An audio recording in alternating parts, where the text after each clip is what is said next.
It's time to put up or shut up. We're in the grand finals, and I can't wait to see what ends up happening here. This is the true test for both of these teams right now. It's going to be about who wants it more, who has been on the grind, practicing this so much. Getting to the grand finals, that is a huge achievement on its own, not to mention all that is at stake with the prize pool on itself. Coming away with that championship victory, say that you can do it. This is their chance to get that first place for redemption.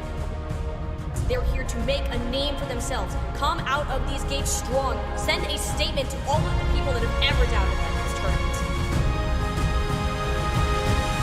Luigi, with the Tracer alone, she has to try to keep this one up, especially now that the Sound Barrier going on Alpha keeps guessing alive and allows the rest to come through. The Mercy lives on. And Kunoichi never, ever give up. That's so much out of Dragonfly comes out of the sea. No, it's barcode! Instant real gun shot!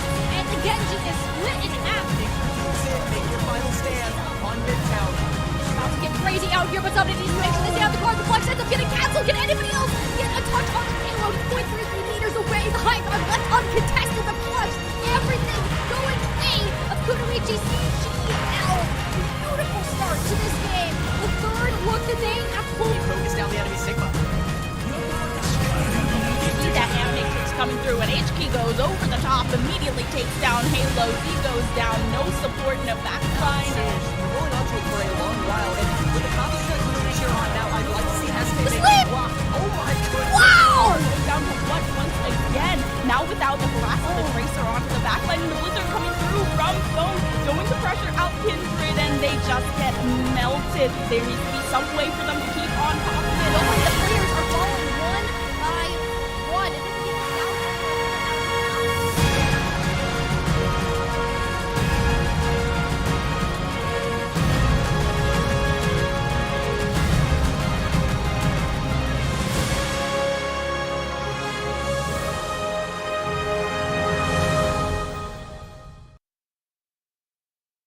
Good morning, afternoon, and evening, Overwatch 2 fans. We're back for day 2 of the Calling All Heroes Challenger Series Championship. It's been a wild ride, and we had some sweeps, knocking teams down into the lower bracket yesterday. But before we get too much further, again, I'm your host, Ash, and I'm going to be joined on the desk by my lovely casters. We've got 2 pairings this time, and we've got Dogman and got Moxie. Welcome back, you guys. Moxie, how are you feeling? I'm doing good. It's been a while. We were last here with the Major 3. We got to see a lot of these teams in action. That has potentially moved on since then, especially moving from Sigma towards the Ramatra. But with this first matchup, I think we're still going to be seeing some very similar things coming through from Microwave, which is good in some ways, but has a couple of shortcomings that we'll get to in a little bit. Yeah, I'm looking forward to it, but we've got to talk about how these teams have gotten here overall. I mean, it's been this season-long, year-long season, I should say, actually, for the very first time down in 2023. So we've got 5 teams that ended up qualifying through those Challenger Circuit points, and then the 3 teams through the Last Chance qualifier earlier into last month. Dogman, when we're looking at the expectations here, though, what have you got to say? Well, I mean, obviously both of the Timeless teams have those high expectations, you know. They've been dominating throughout this whole, tournament throughout the entire year. And maybe for some of those LCQ teams, they don't have high expectations, but they still are very talented. A super, super good team in Kunoichi, who has been really standing out in the lower bracket so far, obviously with that 3 over Titans Blue. So although, a lot of these teams have a variant degree of expectations, I think at the end of the day, these Timeless teams are looking to win it all, and maybe they have the most on their back.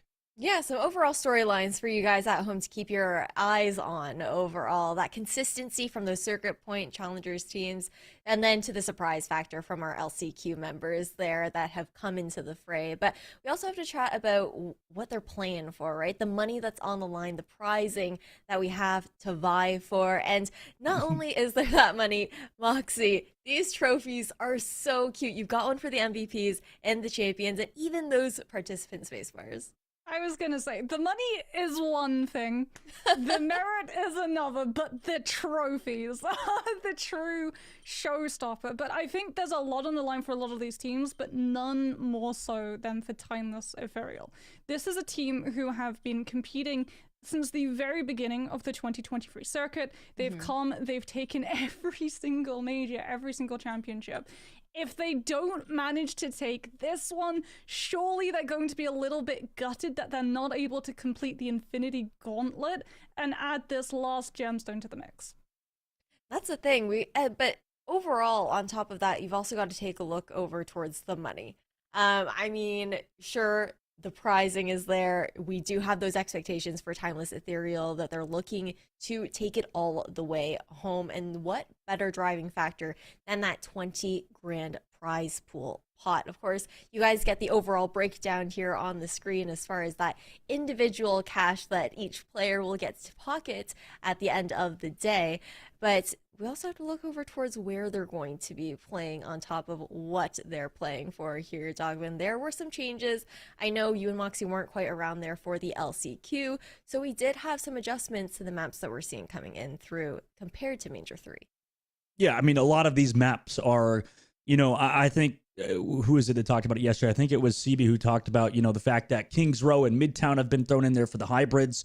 I mean, there has been a lot of brawl regardless of map it seems we go to, based on, like, I would say less on the map pool, but I think things are definitely decided, whatever the meta may be, right? Whatever comes through with the most recent patch. And those are the things kind of deciding, what kind of happens. Obviously, with maps like Kings Row, Route 66, some of these older maps, it's maybe a bit easier for these teams to maybe want to play those as they have the most experience on them. However, at the end of the day, a lot of what's decided in game is definitely based on, which heroes are the strongest at the time. And Moxie talked about it. I mean, Ramatra has been absolutely a force to be reckoned with so far in the championship series. Ramatra definitely has been, but you also have to keep in mind, like, teams like Kunoichi, teams that are going to be bringing out some of those funkier compositions to kind of highlight some of their star players, such as Skiesti on that trademark Mercy, if you will. But not only are the players playing for something, you guys at home actually have a chance to get those lovely Twitch drops down in chat, as well as a reminder to get those hours in here on stream, because Moxie, these are stunning. Like, they slay. Make sure that your account is linked on Twitch as well. We've all been there. We've all done it. We've been like, okay, cool. I've put in 6 hours on the stream. I'm going to be able to bag all of those goodies. And then you look to try and claim that dropping, you see the connect, and you're like, oh, no, not like this. So definitely make sure that your Battle.net account and the correct Battle.net account is actually linked to that Twitch. Is like you said, there are some really great cosmetics. And I mean, the cosmetics team never disappoints. Lovely to see as well that Farah has actually been seeing some playtime in CAH as well, considering she is very much the mascot hero for this tournament. The fact that we did actually get to see Kunoichi, as you said, break out not just that staple Mercy pick from Skiesti, but also the Farah alongside it. Yeah, the pharmacy was going hard yesterday, that is for sure. But let's take a revisit over towards how yesterday actually ended up panning out there, Dogman. Again, I think I talked about it a little bit in that show open. They were those 3-0 sweeps over in the upper bracket quarterfinals for the very first matches of the day there for day one. And honestly, seeing 3-0s across the board was a little bit surprising to me. Yeah, it was. But I think while that is surprising, I think it can bode well for, viewers of the tournament so far, just to see that 3-0 happen or so early on. That kind of sets us up, I think, for the long run of, okay, maybe today we have some close matches in the semifinal. No jinxes, of course, but there's a good chance that because early on in the quarterfinals, all those 3-0s happened, that's kind of maybe what you expect. And as the tournament goes on, the scriptwriter is almost doing too good of a job, where maybe today, tomorrow in the grand finals have some exciting matches to look forward to. Because also, like you said, even in the lower bracket, I mean, we had Kunoichi that also got the 3-0. The only difference was Fable obviously going 3-1 in their series as well, which was a really hard-fought series from both teams down there in the lower bracket. So obviously moving forward, both of these lower bracket teams also look really good. So really, whoever has to drop down a lower bracket from the semifinals is probably going to be worried about both Kunoichi and Fable. 3-0s and 3-1s also don't necessarily tell the whole story about what a map in itself that scoreline ended up being, right? I know Yeah. for the Fable versus Inarizaki matchup, those were pretty close on some of those maps, but a bit heartbreaking also to not even really get that opportunity for a team like VT Blue to get that momentum started. It seemed like they didn't seem quite like the Vancouver Titans Blue that we had seen previously, Moxie, and unfortunately, we did have to say goodbye to them yesterday. Yeah, I mean, they got dealt a really tough hand, to be honest, coming into that upper bracket, having to go up against immediately Timeless Celestia, who are a very smart team. The mechanics are incredibly clean, but I think, honestly, the best point that Timeless Celestial have on their side is how they're able to look at certain situations that they're in and immediately adapt scenarios on the fly. We would see where they would look for trades, they would be able to sacrifice their tank to actually find themselves in a better positioning to bait teams into them with things like on King's Row, that absolutely amazing amplification matrix to set up this Sojourn as everyone from VT Blue sees a lack of that rematcher and thinks full steam ahead, it's go time, and walks directly into it when their main is still respawning. And as a result, the second the amp goes up, VT Blue go packing to that spawn point. And I think that dented their confidence. Like you said, they didn't really get to start having that momentum. They were very hesitant to actually put their foot forward against Time Celestial because they were always having to second guess whether or not this is actually an opportunity we can take, or this is something that they're making us think that it's an opportunity that we can take. And as a result, they just got incredibly nervous, incredibly hesitant. And when you're going up against a matcher in May, hesitation is something you cannot afford. It definitely isn't, but we'll have to continue the chatter about that lower bracket run for those other teams a little bit later because we have to get into the upper semifinals to kick off our day. And for the first matchup, of course, Timeless Ethereal versus Michael Wave and Moxie. Again, these are two teams we didn't get the opportunity to see them on stream yesterday on day one, but they have both obviously made a very consistent splash throughout the entire season. Yes, this is a team that, well, these are two teams that are incredibly known in the CAH circuit. Timeless Ethereal, you're not going to know that name unless you've been living under a rock because they have taken every single one of these tournaments by absolute storm. Arguably some of the best players, in fact, I would say Bun is definitely the best Mei that we have in CAH. Sawhill is actually going to be starting on off in the roster, so excited to see what tank matchup is going to be there because the last time they went up against Michael Wave, they were going into a Doomfist and a Genji, and they changed their composition around it regarding whether or not they had Bun on that Mei to mirror, or if they needed to put them onto that Tracer to be able to keep an eye on the Genji looking to infiltrate into the backline. And I mean, Timeless Ethereal, without a doubt, being the team that everyone is looking towards to be the ones to take it all. But the question is if they're going to actually make that clean upper bracket run, or if Michael Wave can potentially give them a run for their money, being one of those dark horses that everyone has to keep in mind here, Dogman. Yeah, I think that Michael Wave are those kind of underdogs, right? If we take a look even at the most recent major right before the championship series, I mean, Michael Wave had a real shot of kind of taking down those champs, really making a statement that they are a team that can definitely compete at the very top. I mean, the whole lineup has been very good. Realistically, we need to probably see that step up to the next level from them. Maybe whether that be from their Sojourn player in Death or some other area, they definitely have it in them to do that as well, as they've been a team to always do well in the clutch too. So realistically, Michael Wave is an underdog that is not only capable of winning the whole thing, but taking down Timeless today would be absolutely huge for them, which I definitely think it's within their right to do so. We'll have to see what they've been cooking so far. But overall, we also have to consider now that we're heading into this next matchup as well. Maybe, I don't know, Moxie, for this first map, do you think that there could be a map pick that could favor Michael Wave in the sense of trying to find that early advantage? I know we immediately see Lijiang Tower coming in hot here as Timeless Ethereal's pick, but sometimes that map pick ban, as far as what we see actually coming into these options, it can make a big difference in how a series plays out. Yeah, I mean, the last time we saw Microwave and Timeless Ethereal actually match up against each other was back in the Major, and it was Microwave who took control point. So that is something to remember. Like Justin has said, they are an underdog coming into this, but they're an underdog who've already proven that they're able to stand up against this team. However, as we head into Lijiang, we're potentially going to be seeing a lot of that Ramatra come through on Control Center. But if we do head over to Gardens, there's the potential, the possibility, that opportunity to see a Junker Queen pick coming in through as well, where you have that shout, you have that rush, the ability to immediately position yourselves onto the point, and then you basically bait them through that choke so that someone can get grabbed out by the Jagged Blade, pulled out of position, made vulnerable for your Sojin to absolutely shred down, and there you just spiral the fight for numbers. Well, we're going to have to see if Moxie's 3 crafting does pan through here for some of those hero swaps. We're going to head straight into this first matchup, you two. Have fun. Thank you, Ash. And Lijiang Tower, the map will be starting on as we load on in, Moxie. I mean, early predictions, you obviously think that there potentially could be that JQ. What do you think the chances are that we actually do get to see that, though, right? I mean, both of these teams obviously like that Ramatra, but, you know, we have seen that JQ come out at points. What do you think we're actually likely to see as we load in? Obviously, it depends on the submap, but...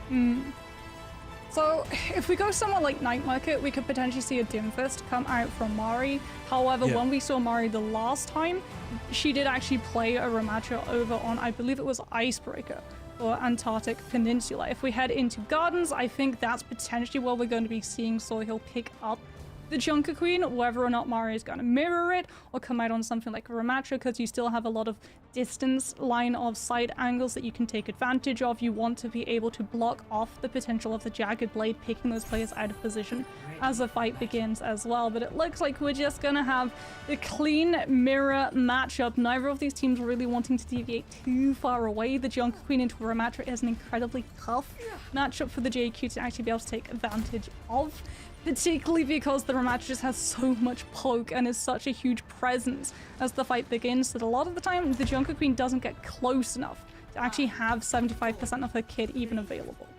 Yeah, so both teams running that Ramatra has been kind of dominant so far throughout the championship series. So now Microwave and Timeless Ethereal both go towards that bridge to take off some poke initially.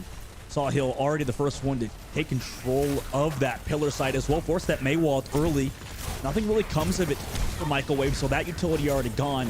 Could mean that Timeless just push onto Microwave. However, they've kind of locked themselves around the dojo. That's a great area. That's given Death the opportunity to take out Bun as she tried to go aggressive.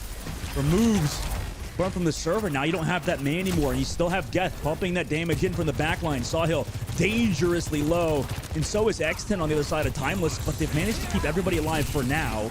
However, that second Maywall comes out from Zoe, separates Timeless away as Microwave look to cap the point out. They do have some members back, and in fact, it's Wicked to go down, so Timeless working themselves back into it.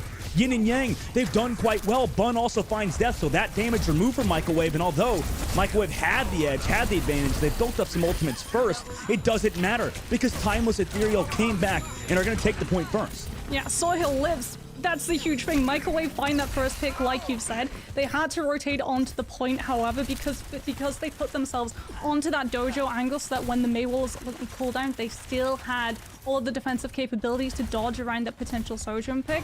It meant that when the point started to unlock, they had to challenge Timeless Ethereal by walking directly into them. And as a result, now they're going to get picked apart time and time again on these approaches. Losing that Baptiste is the absolute worst thing because you have the amplification matrix to try and rely on using, setting it down, breaking apart the space that Timeless Ethereal have holding on to just get out of choke alive. So good. What they do.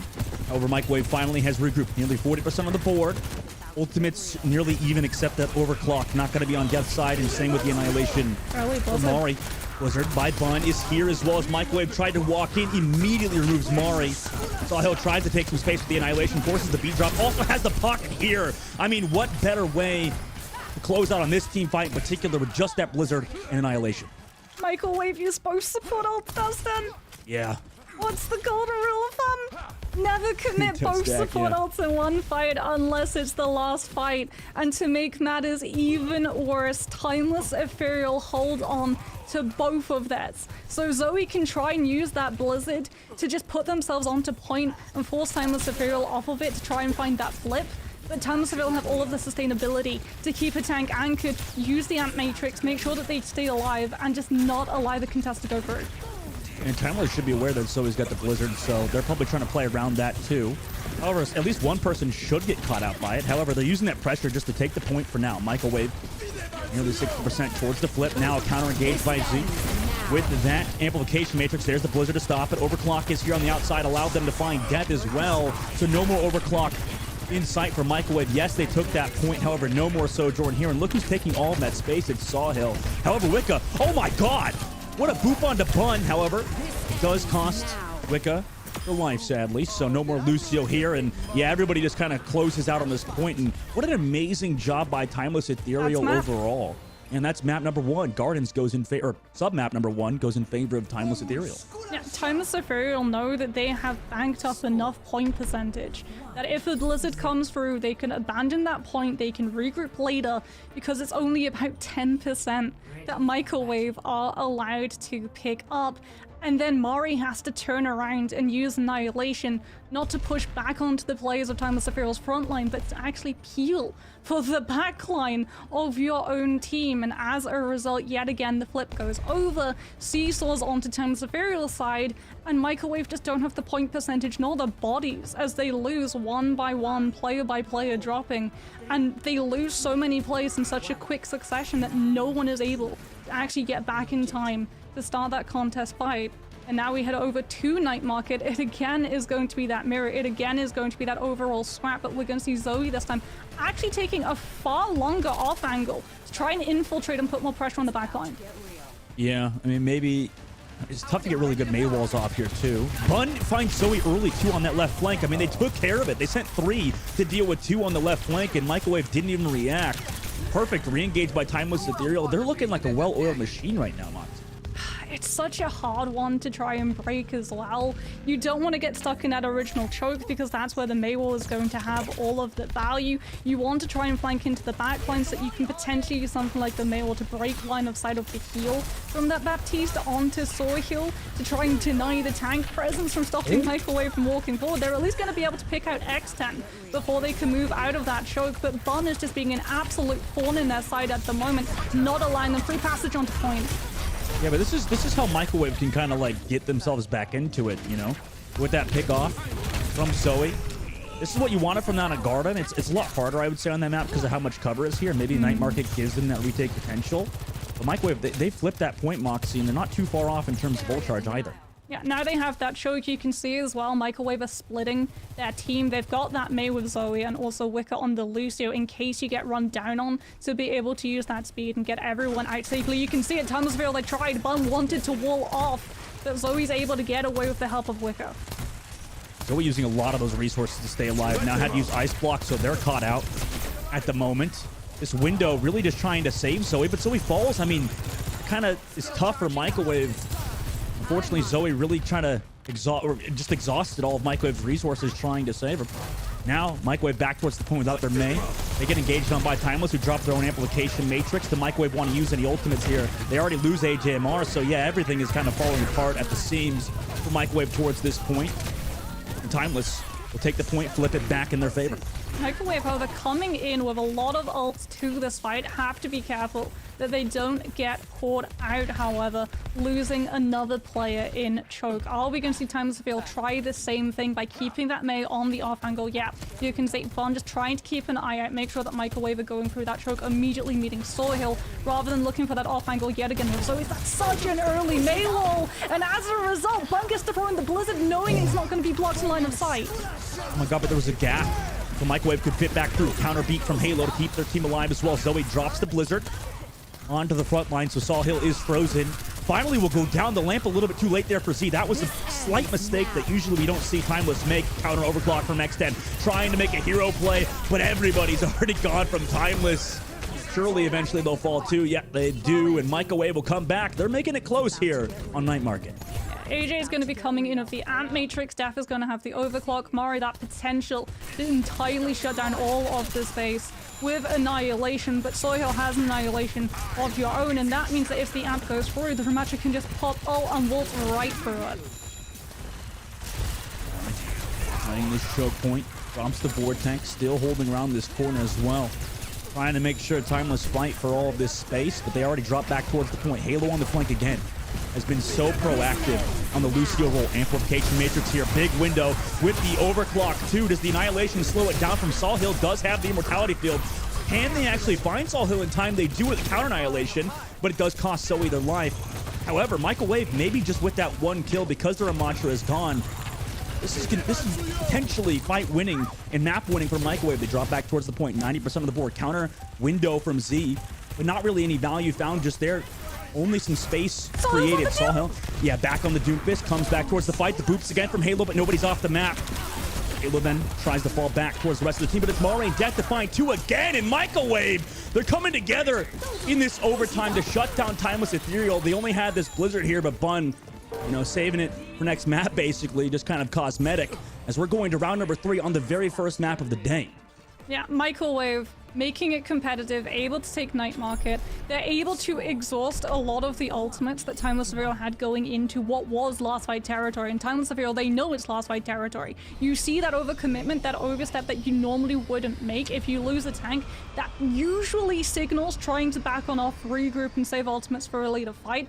They know that they don't have the percentage to be able to play it that way, however, so we see the full commitment come through. So he'll swapping onto that Doom, trying to come back in time with the rollout over from Cliffside to regroup while those ultimates are still active, but Microwave expect it. They're able to see the Doom threat away. Zoe even coming back in on a Genji of her own, so she can do pretty much the same thing. As now we head into Control Center, and if you thought the Mei was valuable before, that value just went up exponentially. These walls are going to have to be absolutely pixel perfect from both of these players.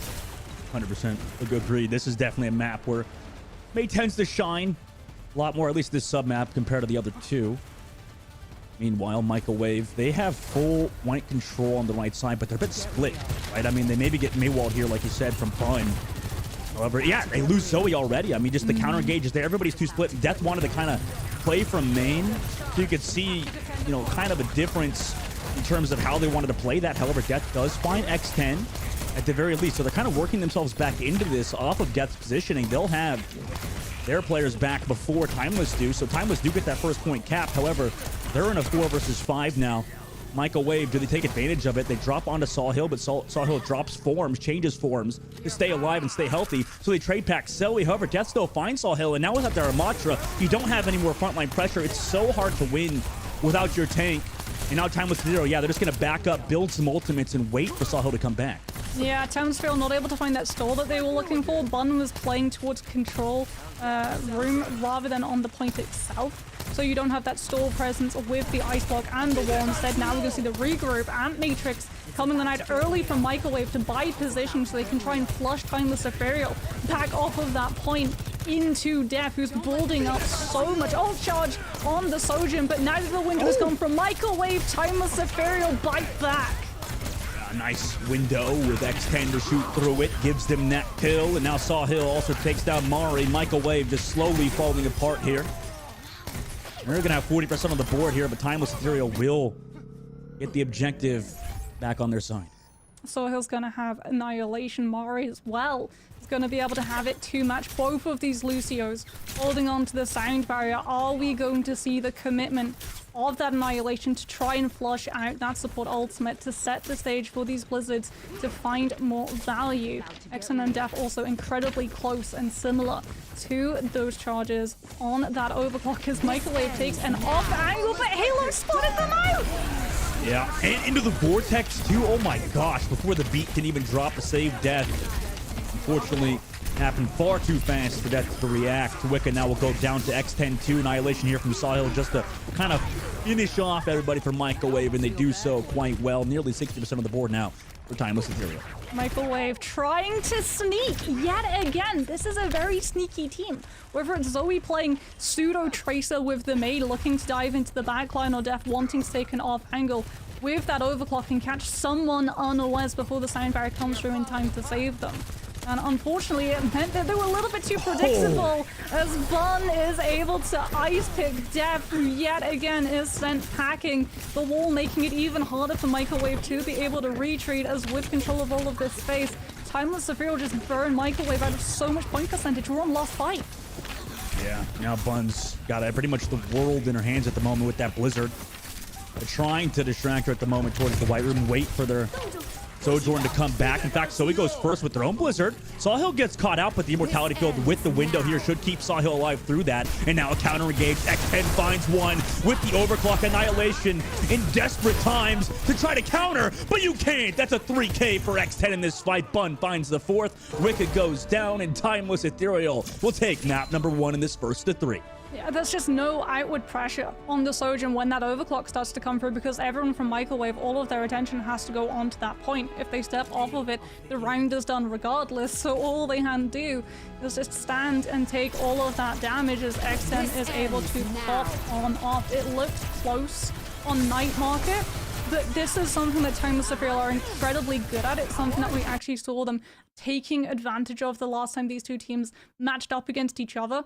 They stumble for a moment, a millisecond, and then they look at your win condition, they look at how your team is operating, how they're positioning, they download that strategy, and they figure out your next step before you even take it. And you could see every single time they were in control of that point, it wasn't just the point they were playing in control of, it was all of the space alongside it as well. Every time Microwave thought that they were being one step ahead, Timeless Ethereal were already standing there tapping their watch.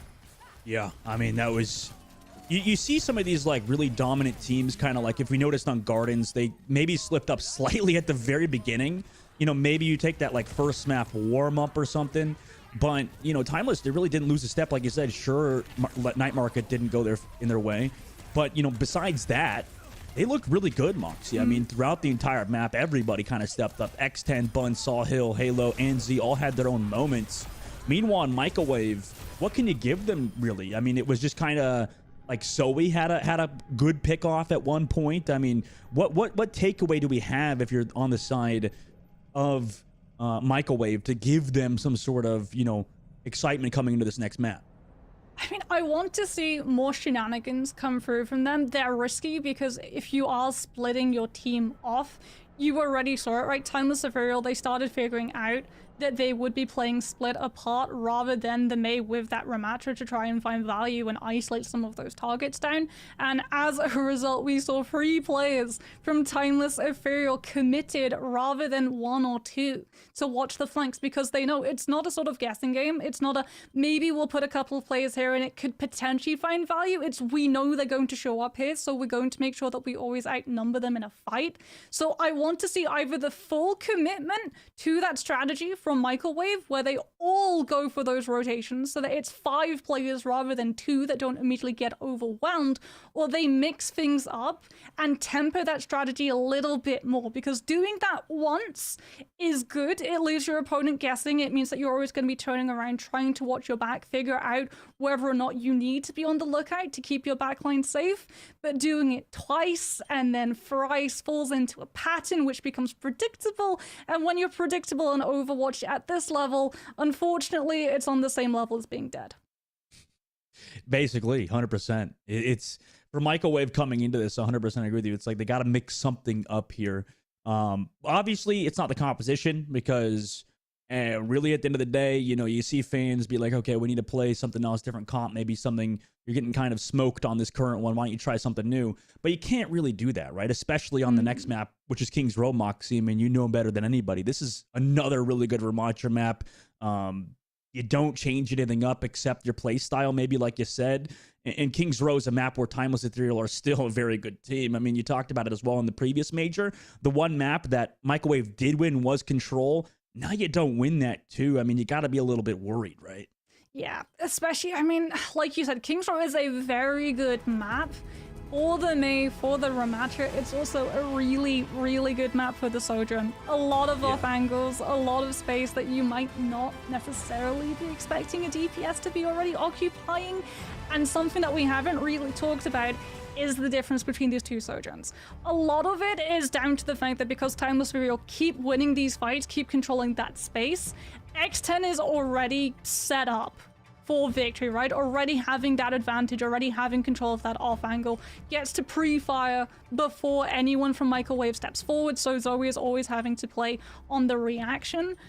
But again, when you're able to come out with 32 eliminations in 3 rounds of control, that immediately sparks alarm bells. This is a play that you need to be able to shut down, and you need to start doing it now.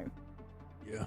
I mean, I guess it's tough though, Moxie, because it's like, it's just easier said than done. Because like, what do you do against Timeless Ethereal where you shut down one player, but everybody else kind of plays to that same level that other player did that has been the star of this team? You know, it's an absolute monster that you're dealing with on the side of Timeless Ethereal. There's a reason they've done so well in every single tournament so far leading up to champs. I mean, maybe, I guess, on the opposite side for Microwave, Moxie, you could, I guess, give them a takeaway, like maybe now that the lights are brightest, that it could potentially impact the performance of Timeless Ethereal. But on map number 1, I mean, they didn't even seem phased, right, Moxie? I mean, they just were constantly like just a well-oiled machine, just moving forward, making sure you didn't have any space, always finding those pickoffs.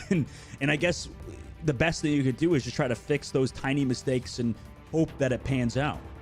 Yeah, Timeless Ethereal, they're a very smart team. Even if you think about, you know, that first fight that they took on Lijiang Gardens, where they lose, they draw, well, they lose first blood, right? Microwave were able to find that first pick because they have that forward positioning already into Dojo, but Timeless Ethereal are again looking one step ahead. They know that Dojo is going to be a strong position at the beginning of the round because the natural cover, but as soon as that point becomes capturable, it actually becomes a lot more problematic than positive, because it means that you have to rotate onto point through the open space, and if a team is already set up on point, they get to continue holding that natural cover with the pillar directly in the middle of the point, and they also get to set their Sojourn up to already have that line of sight on that rotating repositioning team. And this is something that Timeless Ethereal took advantage of time and time again, because when we were seeing the Mei flanks come through from Zoe, it meant that the Mei was away from the confrontation. You were trying to set them up, you're not already in that fight, and as a result,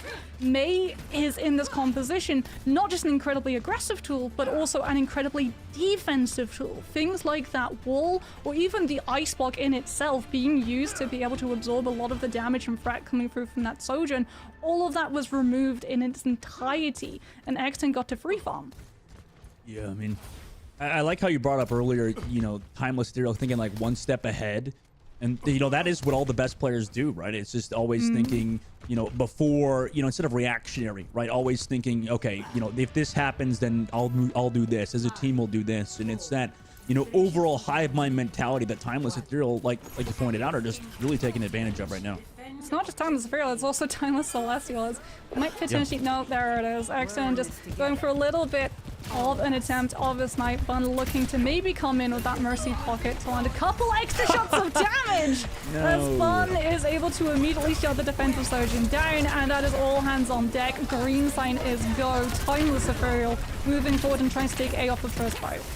I mean, that was an absolutely nice shot from Bun. And then X10 finds off Zoe too. Yeah, everything just falls apart at that point, right? Microwave, at best, they can hope that they get quick deaths here, maybe get a recontest, but definitely not at this point. Timeless Ethereal, they're just going for more. They even farmed Death again. I mean, Death, I don't know, we need to look at the deaths per 10 after this, but, you know, Death might be up there with the leading category after the end of this game. Yeah, that is really unfortunate. Again, Timeless Ethereal, they count out that respawn timer. X10 just power slides into position, knowing that Death is going to be using that mobility to try and regroup with the team as fast as possible, and takes you down. Mari onto that Orisa is going to make it even harder for Microwave to find the space, because that Orisa is just an absolute walking hitbox. At least we'll be able to use things like the Javelin Spin to absorb a little bit of that damage, but you're just giving X10 so much charge at the moment. There's no shield to stop the Sojourn from shooting in to your backline. holding this choke point at the moment, one of the hardest to get through. However, Timeless do have the ultimates to do so. However, Zoe also has built up near towards that Blizzard. Interesting decision to drop this amplification matrix on the cart horizontal or vertically. Gave him the kill onto Zoe, so Zoe's not going to have that Blizzard in this fight. Wicker did trade it. No overclock here on Timeless's side, so Ultimate's kind of building up slowly. Everything being a standstill in that department, so it's a big neutral game fight until AJMR comes through with that window. Mari comes back for the peel into Sawhill, who has been so aggressive, taking that space for Timeless Ethereal. Kind of gives Microwave a solid position. Overclock comes through, though. Javelin slows down X10 for now. Mari has to drop back. Beat drop from Wicked here to keep them sustained against this Blizzard from Bun, who doesn't actually find anybody just yet either. Timeless Ethereal trying to buy time for Sawhill to come back with that Annihilation just a second. Mari also has a Terra Surge in just a moment. Nice peel. Now the Annihilation comes out from Sawhill, but a counter Blizzard to stop Sawhill from going further gave him the kill there too. So Microwave, one pick after another, actually slowing down Timeless Ethereal and holding this choke. Oh, they spot Bun. They know that Bun didn't manage to make it through choke. Really good wall coming through from Zoe to stop that Mei from being able to regroup with the rest of your team. And now this is where the Orisa actually starts coming into a lot of value, because you can hold around that corner, you can wait for Timeless Ethereal for Sawhill to start to make that movement forward. You can use the Javelin throw to push the tank back, and then everyone from Microwave can collapse onto the players left vulnerable behind them. Maywell coming on through so that everyone from Timeless Ethereal can try and kite the actual consequences of that overclock, and it does its job perfectly. Death pops the ultimate, but no one falls. Counter window amplification matrix there, but it's met with a Terra Surge. Mari obviously was holding just for that situation, and it works out just well. Dropping though an amplification matrix from AJMR as well gives them even more kills, and this is looking really good for Microwave at the moment. However, Timeless Ethereal still have 3 minutes on the clock. X10's going to be coming up to an overclock as well. Wick is going to have the sound barrier. There is going to be an absolute magnifying glass on this Lucio to be able to time it properly. We've already seen Sojans take advantage of how long it can take for soundbar to actually connect to the ground, with how quick overclock can take one of these pushies down. Zoe not going to be playing quickly, going to be playing as slowly as possible to try and find value with the wall. Have they been able to isolate anyone? No, she hasn't, and as a result, Microwave finally forced off of that choke and actually having to regroup entirely. Look at what this beat drop's gonna have to be huge, because X10, like you said, has that overclock ready to go. Wall on the backside from Zoe to stop them from falling back. So thinking one step ahead is the side of Microwave. Perfect beat drop from Wicca to slow down X10 in the overclock. Also, the Blizzard is here onto the inside of the pub. Amazing Blizzard from the side of Microwave, and Bun also dropped the counter Blizzard, but nobody's there to follow it up. So a bit of wasting ultimates here from Timeless Ethereal, and Microwave holding strong. And Mari didn't even have to burn something like a Terra Surge to be able to counter the Blizzard. Something that we see so often from Orisa's into the maze, taking advantage of the fact that Terra Surge automatically gives you that 4 to 5 forms, so you don't get affected by that Blizzard. Now you're going to have it to nullify the Amp Matrix yet again from Timeless Ethereal, looking to buy support ultimates and that space as Amp goes up, but it's from Microwave side as Halo has to get aggressive and try and knock those players off of the high ground. Halo playing super aggressive with that beat drop available. Now that amplification matrix from AJMR goes down, X10 finds Zoe too on that flank. That was consistent that we saw in the previous map with Zoe being found first. And now with the Annihilation, Sawhill goes aggressive. Make sure Microwave don't try to fight back. I mean, they use the Terra Surge to no avail, and Microwave just kind of gets that reset. Now at the moment, I don't know if they get a recontest in the Streets phase here. They bought a lot of time off the clock though, Monson. Timeless Ethereal had to commit so many things as well to make sure that they didn't have to go right back through that choke. They used 2 support ultimates and the Annihilation to use that aggression and finally pick up that checkpoint. That checkpoint is not where things stop getting hard for these attacking teams on Kings Row. Now you're moving into the most difficult area to push forward, and because of all of that time that got sunk in your time bank, you've only got 2 minutes to do so. And since you had to burn 3 ultimates to be able to guarantee that the time continues, you have to push right into these fights to rebuild. Halo! What a boop onto Wicca there. Overclock here from Death on the flank. Not going to result in anything. X10 just shuts it down without their own overclock. And now, I mean, Microwave just running towards that cart. Maybe they'll get a kill or 2 if they can make it messy. It's definitely not out of the question, but all of this kind of started from that boop off the map there from Halo. Now a Blizzard comes through from Zoe, and no follow-up is here either here. I mean, Timeless just comes back. They, I guess, had to use the overclock at the very least. X10 will get 3K in this fight. They're trying to die on the card as Microwave at the moment. I guess they'll be happy with X10 using that overclock. Yeah, Zoe sees that the Mei isn't working, is going to swap onto that Genji to try and put a little bit more pressure onto this backline and also dash up onto the high ground where X10 is currently standing. That Sojourn needs to be pushed off of this angle. Or he's going to have the terror, so you can see Zoe just waiting, getting into position, wants to dash onto the high ground, but Time is Ethereal. Figure it out. They know the swap's coming through and they peel. Oh, but the Terror Surge is there to counter the Amplification Matrix. We saw this previously on Street Phase, Moxie. Oh my god, Microwave shuts down Timeless for now. However, Timeless only used that Ant Matrix. The 40 seconds left, they have a recontest here as well. Yeah, but the great news for Microwave is Timeless used the Ant Matrix and Terror Search, displacing everyone, meant that X10 and Halo were not able to get damage through to pull their ultimates up for this next fight. Wicker is going to have a sound barrier, and Halo is still missing hers. Like this from Zoe.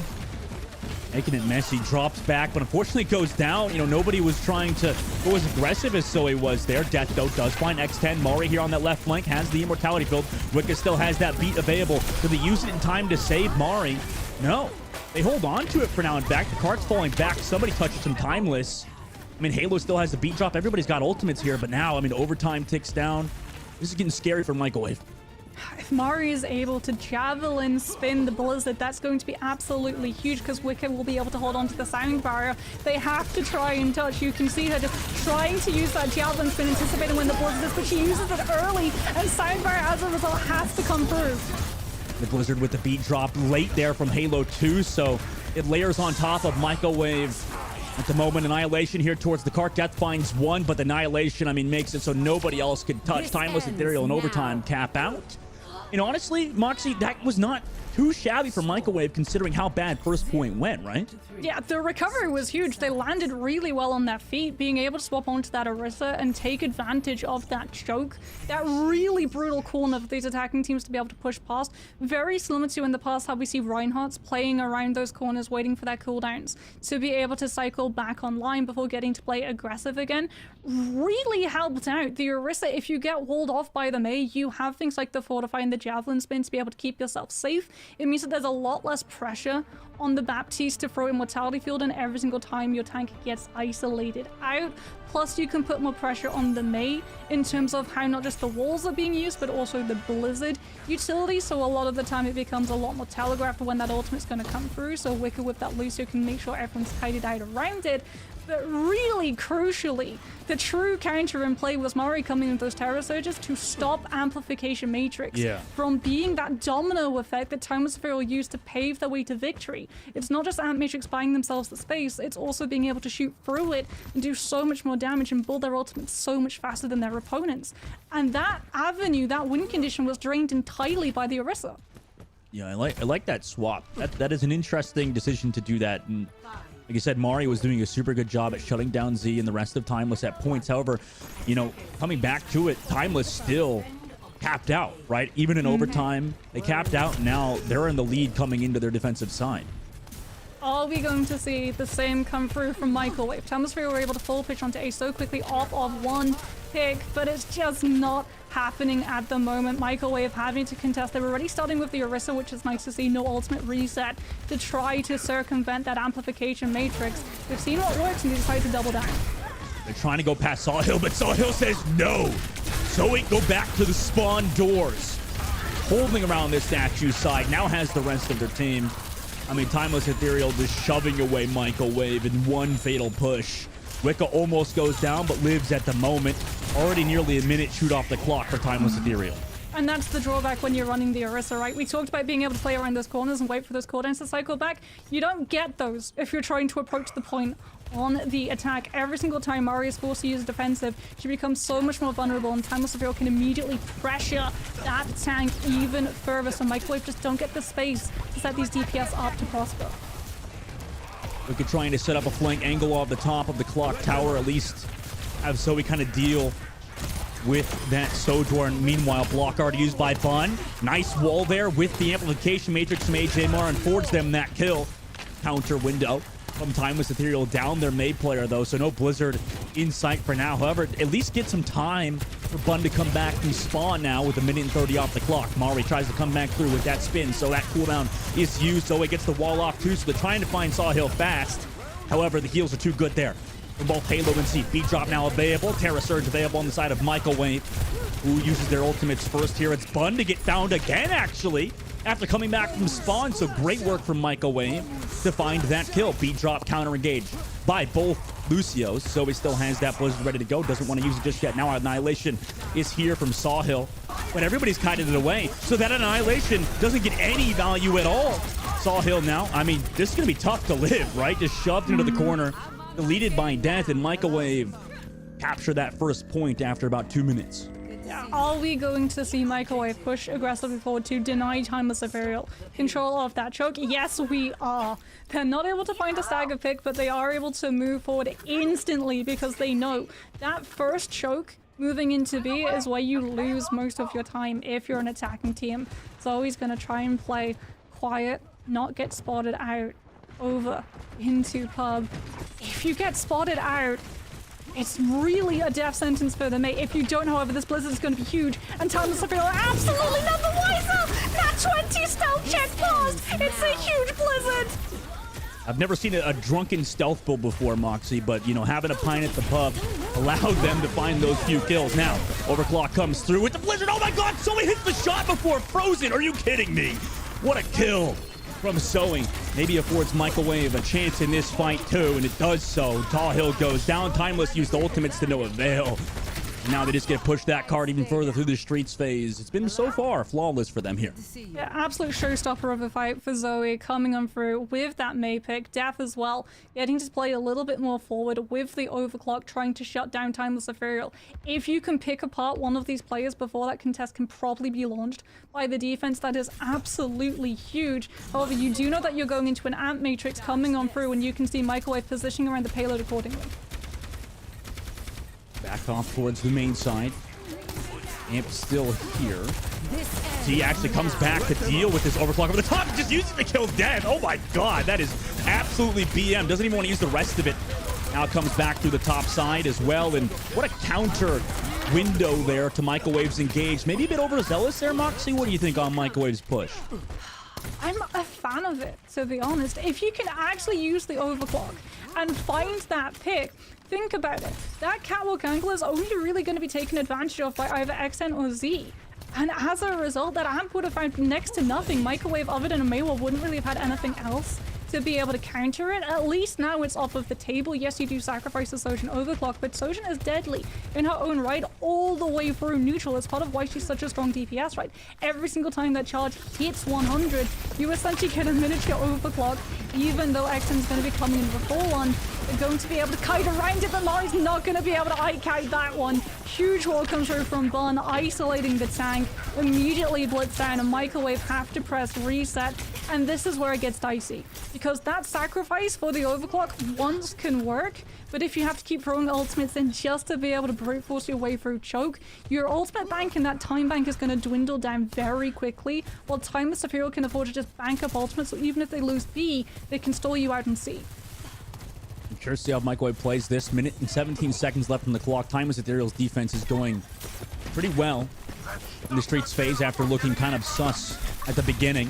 Bun hits those shots, force the ice block of Zoe, but in a safe enough position where it doesn't matter. Can't catch him out with that May wall. In fact, Zoe's using it to her advantage on that top side. AJ Mar, meanwhile, with the window and Immortality Field keeps him alive for now. Nice speed drop from Halo with that overtop amplification matrix. I mean, double support ults and the Blizzard from Bun there gives them that win for now. And so Mari actually comes back to the Terror Surge. Blizzard is here as well. Mari finds one kill, now forces that overclock from X10.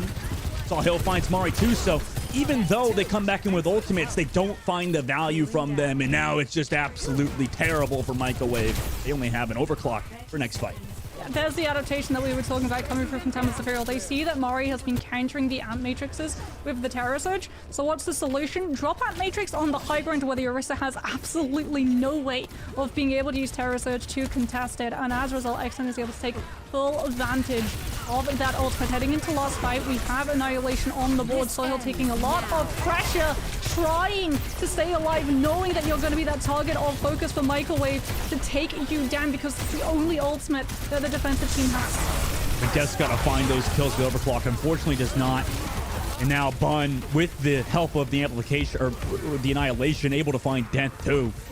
I mean, this is brutal now for Microwave, right? I mean, they lose Zoe. Yeah, Zoe goes down. Halo also finds that immortality field. Everything else is falling apart for Microwave, although at points they look good. Timeless Ethereal really just capitalized on King's Row to go up 2-0 in the series and put us at map point. Yeah, there was a window that was there, that was open and ajar as Microwave approached that last fight.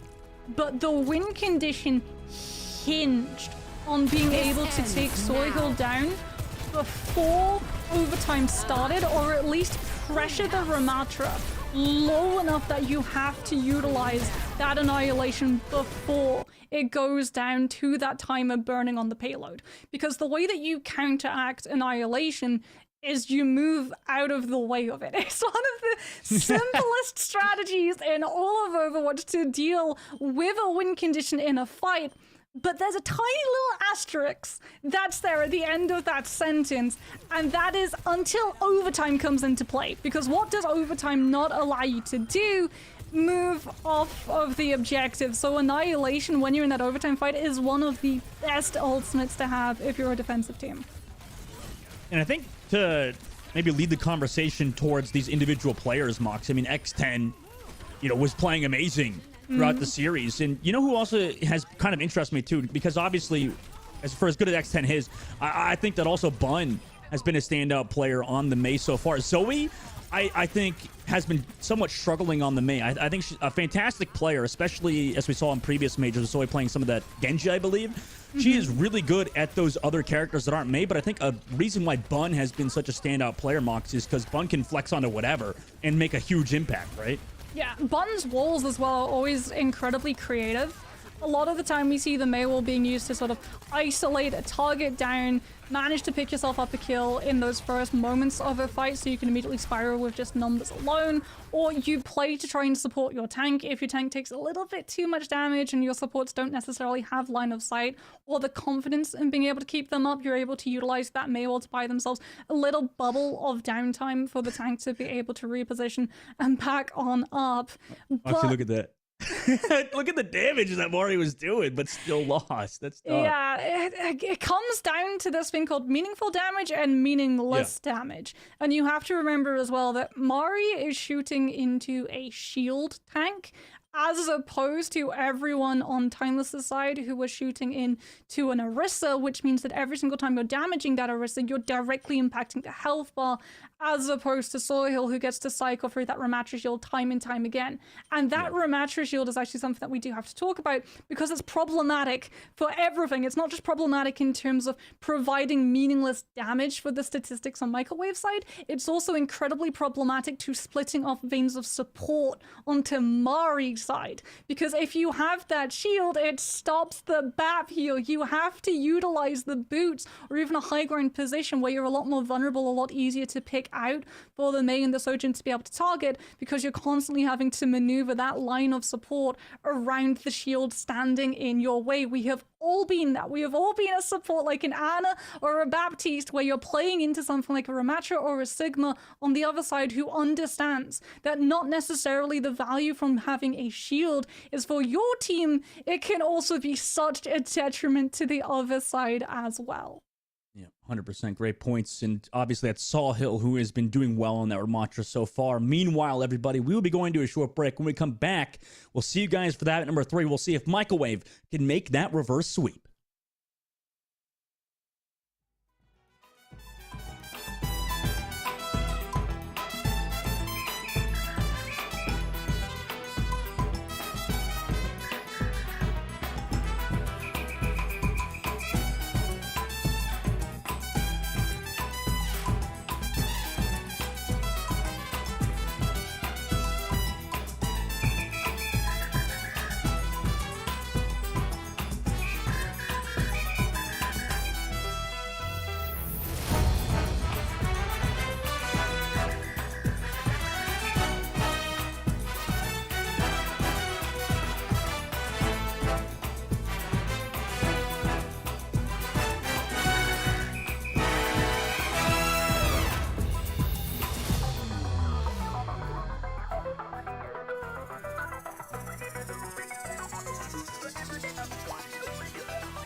Welcome back, everybody, in the championship series of Calling All Heroes. We are finally here at the end of the year, or beginning of the year. Jesus, it's 2024, Moxie. I'm losing my dang January mind. may have felt like an age, Dustin, but we're still in 2024. We are.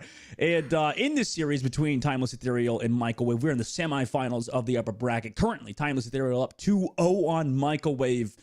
Kings Row was at least well, it was about the same, I would say, even that Lijiang Tower. Wouldn't you say that so far, Moxie? I mean, Timeless Ethereal 2-0, semi-close, I would say. What do you think? Yeah, there was like a little bit of a stumbling block where, again, Timeless Ethereal had to figure out how to deal with that Orisa swap coming on through from Mari, but the second that they did, they were off to the races. They hit the ground running. They were like, okay, if you're going to use Terror Surge to just block those amp matrices on the low ground, we're going to take the fight to the high ground because we have Sojin and we're still going to be able to take full value. But speaking about low ground, we're going to be heading over to Vasa, which means that we're probably going to be seeing potentially a little bit of the Junker Queen. I mean, some teams do like flexing the Junker Queen so that you can arrive at the point faster than your opponent. But again, this is a huge gamble because Junker Queen into Ramatra struggles. So it's sort of rolling the dice and picking your poison of whether you think you're going to be going into a Ramatra mirror or whether you think the other team is also going to be playing the Junker Queen and you want to go for that forward positioning or go for the Ramatra knowing that you have that advantage over the other side anyway. Yeah, and Vasa, like you said, I think we have to wait and see what these two teams play. However, at the end of the day, the Ramatra has just been so freaking good. Yeah, I mean, we've already seen teams attempt the Junker Queen on this map into the Ramatra. It did not go well, Dustin. It resulted in one of the fastest flashpoints I have ever seen. It was rough to say the least, but I feel like we're gonna get the mirror. Maybe Microwave are gonna swap to something like the Junker Queen if the first fight doesn't really work out for them and they want to try and get to another point a little bit faster. But I feel like the Ram mirror is just too strong to forego. I like the idea. I like what you're going for. I think Mari as well has kind of shown, I guess, in this series in particular, the Orisa. So that definitely could be a swap to come through. However, at the end of the day, like you said about Sawhill and Timeless Ethereal, how they're playing their Ramatra at the moment, they just play it so flawlessly, right? I mean, they just managed to make those rotations with their own utility incredibly well. I say that as Sawhill's obviously hovering over the Orisa, so we could see Sawhill potentially mix it up. I guess why not, considering up 2-0 and he could try things out, right? Golden rule, especially on Flashpoint, never talk about the composition until the team is out of that spawn. Until Microwave going to be starting off on the Ramatra. We can talk about how strong the Ramatra is. On this point, there's a lot of opening angles, a lot of different rotations that you can take. Ramatra is very good at being able to shut them down with things like that Vortex and the shield being used to influence every single approach possible. As there it is, Sawhill rolling out on the Orisa, and all of the things that we were just talking about, all of the utility that Ramatra has, Orisa foregoes entirely. If you get Vortex off, you can just fortify. Or better yet, you can Javelin spin and Matrix it up before it even hits the ground, and look at that, Timeless Ethereal off of Sawhill being able to use the momentum already on that point first. This railgun shot from death there, but at least forces him back. Oh my god! Wicca gets removed. And now that spin comes out from Sawhill to try to push out Mari from that immortality field. They find it anyway. They find Mari eventually anyway. And the first point, Timeless Ethereal will pretty much take it with ease. Yeah, Timeless Ethereal going to now look for those stagger picks. as well to come through. Mari immediately going off of the Ramatra, seeing it's not going to work. Sohail is just able to utilize all of the Orisa defensive capabilities to brute force through all of this Ramatra aggressive capabilities. And we're going to see the Sigma, the shield being in place to put more pressure onto XN, trying to find some of these other angles. You've got the accretion to try and knock back some of these players of Timeless Affair when they do get too over-aggressive and look to punish. And already we can see that extra pressure with those spears coming out onto XN to force you off of that high ground angle so that you're not in a position to take one of the backline down. Mari push back for now.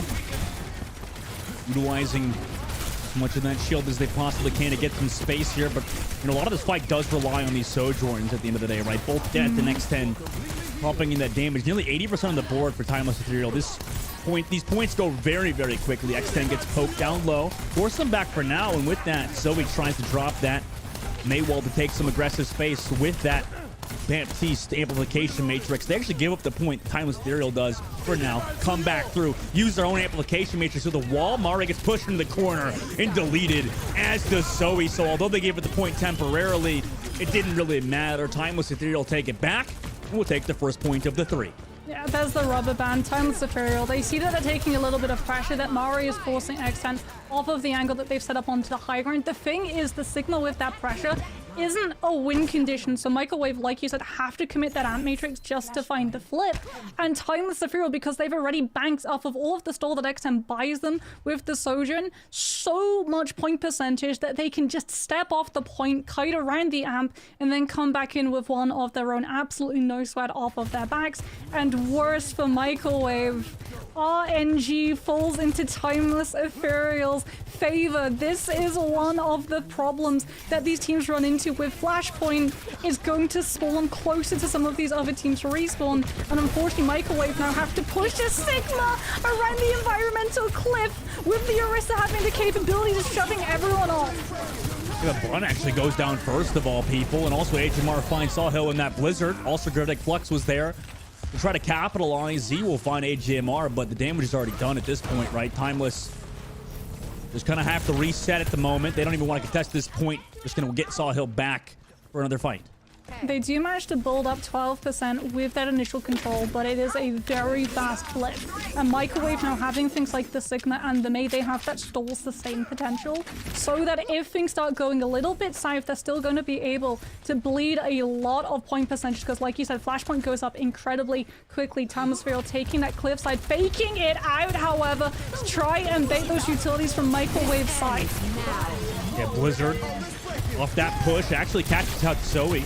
Well, Z does find Zoe in that fight. Beat drop already after they've lost one. Also, they didn't Matrix here, so a lot committed for Microwave and what appears to be a lost team fight so far, though. Sawhill goes down. Death finds them, at least. So Microwave kind of coming back into this as well. Amplification Matrix here, so they're able to find Wicca. Mari trades back Halo, so they are trading, but there's too many people for Timeless at this point. A lot of ultimates committed there to not even capture the point. That's kind of tough. Yeah, unfortunately, the fight going on incredibly long actually falls into Microwave's favor, as we're going to see 77% picks on up for this team. Sohail on to that Ramatra, immediately looking for that poke face to try and delay Microwave's approach for as long as possible to be able to play catch up with the percentage that they're missing. Now Microwave go around the outside, nearly 60% on the board here. Pretty much last fight territory on this point in particular. For both teams. Musical chairs with compositions, by the way. Mari's now onto the Orisa. That is super interesting when these teams are deciding amidst the match in terms of composition. You pointed out with Flashpoint, maybe these tank players will try to do that. Sawhill backs up, doesn't have to worry about that Maywall anymore either. Nearly 90% of the board for Timeless. However, Microwave have all of the members of their team on the point. No ultimates for either team just yet. Maywall perfectly placed again. Mari goes so low, down to 80 HP. But Immortality Field here to keep him healthy as well. That cooldown removed. Death finds X10. That's huge for Microwave. They also have the Blizzard first as well. 80% now on the board. They want to find these stagger kills. Timeless Video try to back up, not lose anybody here. However, it's far too late. Microwave, they kind of hooked this fight very, very late, and it worked out for them. 98% of the board. They're surely going to take this point, tie it up so far on Flashpoint, and find some stagger kills. What a set play coming through from Microwave. That swap to the Orisa is huge. Every single time Zoe wants to try and use that Maywall to isolate Timeless Zephyr. They're already playing clumped up, so Mari actually uses the Javelin throw, which does a lot of damage, but also has a significant amount of knockback. So every single time Sohail is actually playing with their team, whoever gets played behind the Ramattra gets shoved back and the wall comes up to isolate. And now yet again we're going to see the Blizzard being used to isolate Sohail away from the backline, away from the defensive capabilities, and with the tank having to back on off, Timeless Zephyr have no space to be able to utilize the 2 DPS ultimates that they had. You were talking about RNG earlier going in favor of Timeless. Now it's swapped back for Microwave, right? Finding that kill at that choke point with the wall ends up working perfect for them. Now Death comes with the overclock for the top right.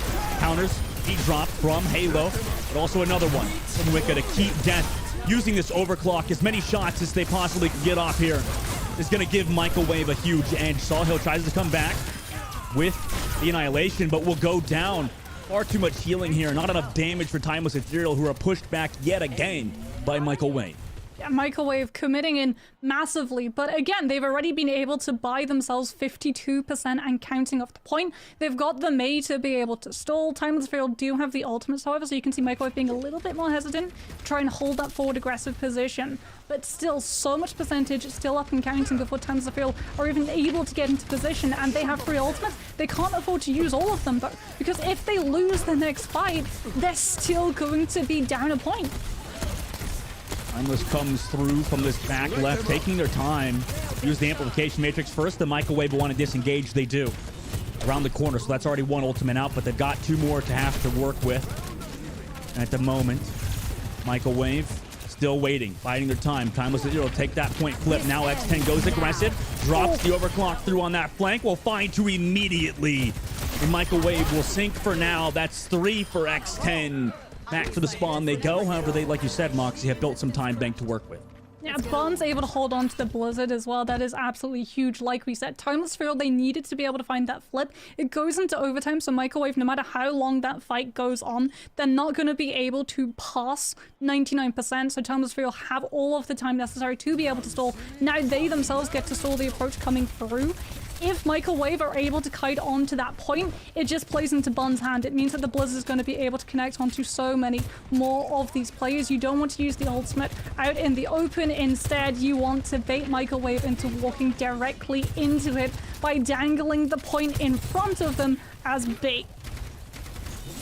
Bun with this Blizzard is going to be huge, right? I mean, AJMar has to come in with that Ant Matrix. We'll use it early, in fact. So maybe that confuses the side of Timeless for now. However, it doesn't look like it. X10 finds Death. Blizzard is here from Bun. Frozen Mei on the point. Gets saved by the Immortality Field. Both of these Baptistes have been playing so well. However, who's been playing even better? It's X10 on the Sojourn. 2 in this fight. Make it 3. Overtime now ticks down. Unfortunately, it was far too hard of a point to retake. Timeless Theory will take this one to put it on Matt, or I guess it's like point? What do you call it? Map point? What do you call it? Whatever. Yeah, map They're there. point. It's really good target focus coming through from Timeless Ethereal as well. They know that Zoe is closing up on a Blizzard of her own. They make sure that the Mei goes down so that once Bond's Blizzard has run its course, Microwave don't have the win condition or the confidence to be able to throw ultimates in afterwards. Instead, they're going to have it to use now. We're going to see the Blizzard immediately drop from Zoe. The follow-up is there.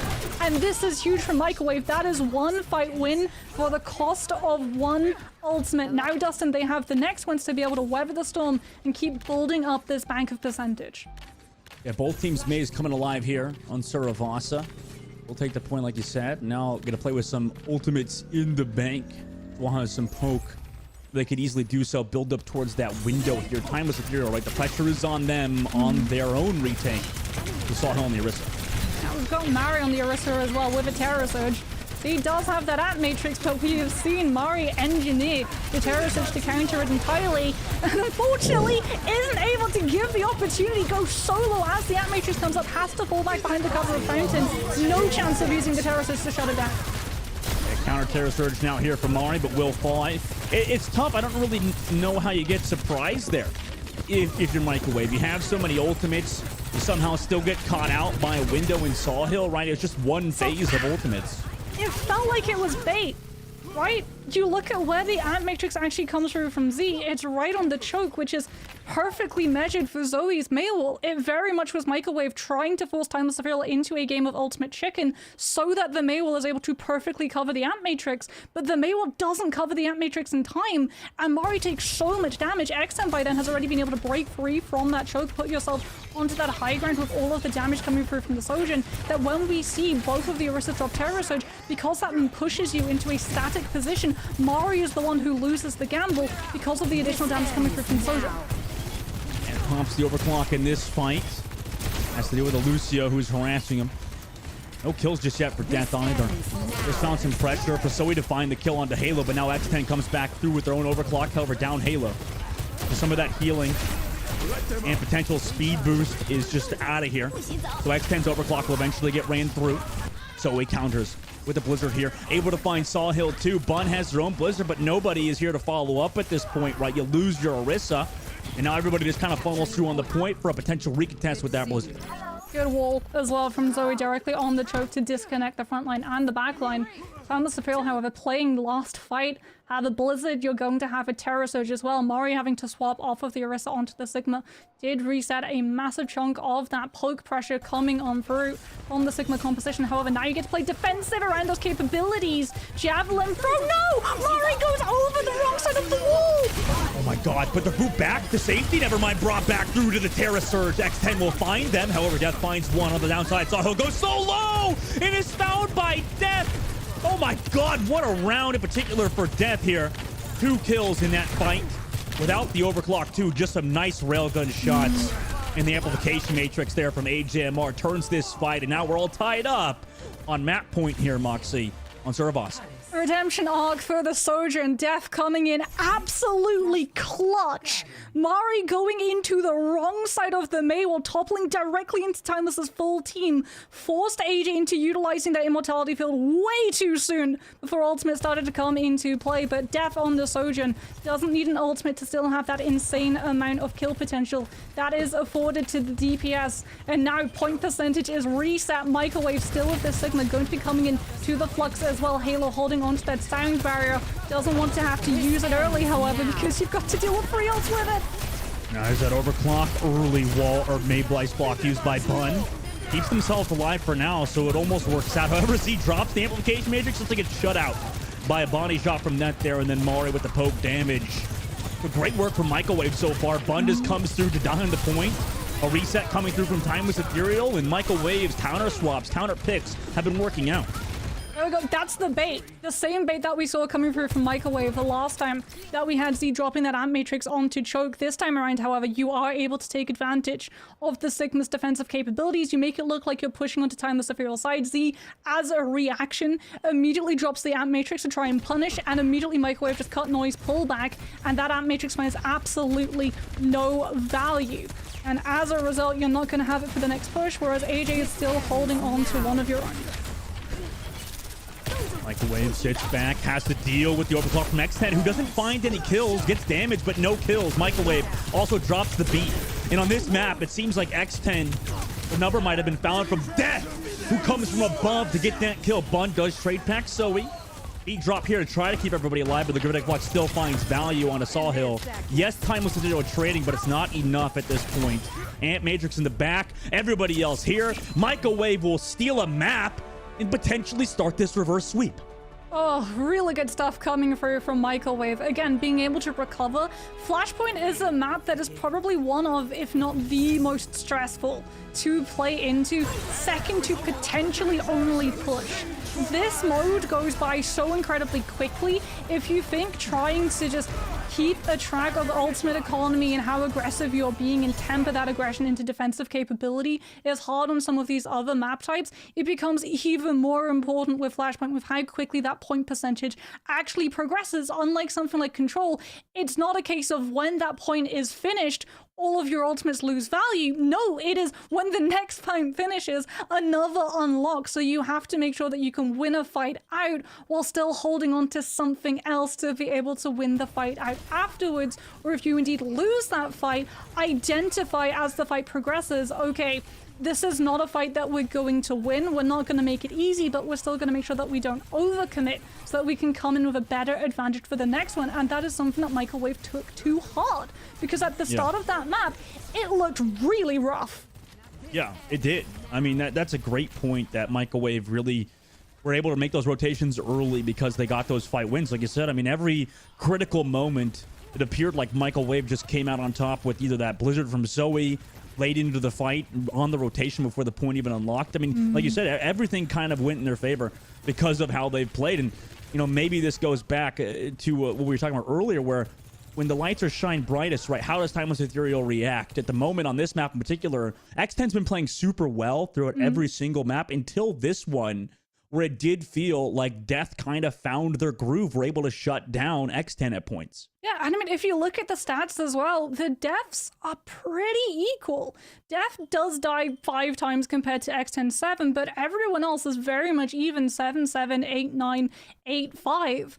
And it's down to the fact that Microwave, they don't necessarily only play aggressively, they make sure that they play into what used to be predictable. They've sort of Pavlov conditioned Timeless into expecting actual full commitment onto all of these pushes, right? If you look at how Lijiang started, with how aggressive this team was being, when they started to take those flanks, they were fully committing into all of those fights.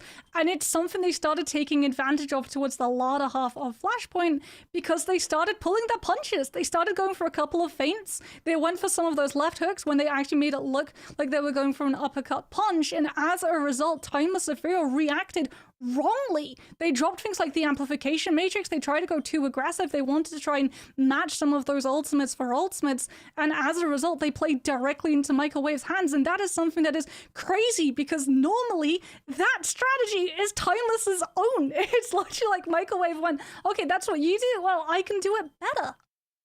Yeah, it's absolutely amazing to see what Microwave have been able to do on Suravas. So we'll have to see if they can keep doing it, right? Obviously waiting for the next map pick coming through. We saw the map pull earlier on, Moxie. I mean, for this series in particular, I think it really matters for this team, for Microwave, to really get things going here and now, right? Obviously, you talked about potentially Death having to step up, make those amazing kills on the Sojourn, having to have Zoe do well on the Mei, right? On that map in particular, things have changed, but do you think that this is just a flash in a pan? Do you think this is a one map type of thing? Or is there things here that they've learned that they can move forward with in the next map? I think there's things that they've learned, 100%. If you do one strategy once, you can think, okay, maybe it's someone having a little bit of a moment, or maybe it's a fluke. Maybe they wanted to go aggressive and then they saw the amp matrix and they went, okay, this is a fight we don't want to take, and they pulled away. But they saw the value that that got, and they continued to do it. And going back to that pattern, right? If you do it once, it's a surprise. If you do it a second time, it becomes somewhat predictable. If you see it 3 times happening, you know it's going to be coming. But that still applies to being able to work out these solutions. If we see someone do the same thing multiple times, it means they've cottoned on to a strategy, and if it's working, they're going to double down on it. And that's exactly what they did. So moving forward in the series, I think Ultimate Economy is about to become a lot more up in the air between these two teams. I think we're going to have some sleight of hands come through, Dustin. We might. I mean, obviously the next map is going to be Esperanza. We'll have to see if things are changed for either side, and it seems like Microwave are willing to do that. And same with Timeless Ethereal. Like you said, that was kind of the game plan, was a little bit ripped off from them, right? That kind of change up between compositions amidst the series, right? It's very tough to do that too. I mean, that has been a big evolution, I feel like, for a lot of the players in Overwatch 2, is to figure out, you know, what heroes they can swap to throughout the series, to instead of just locking to, okay, let's play GOATs, you know, for example, back in the olden days. And it seems like for Push in particular, we could really see a mixture of things, Moxie. We could see anything from that Ramattra composition to the Sigma to the Orisa. Which composition do you think is favored here on Esperanza, on Push in particular? Because that's obviously the map we're going into, and it's such a crucial map decider too.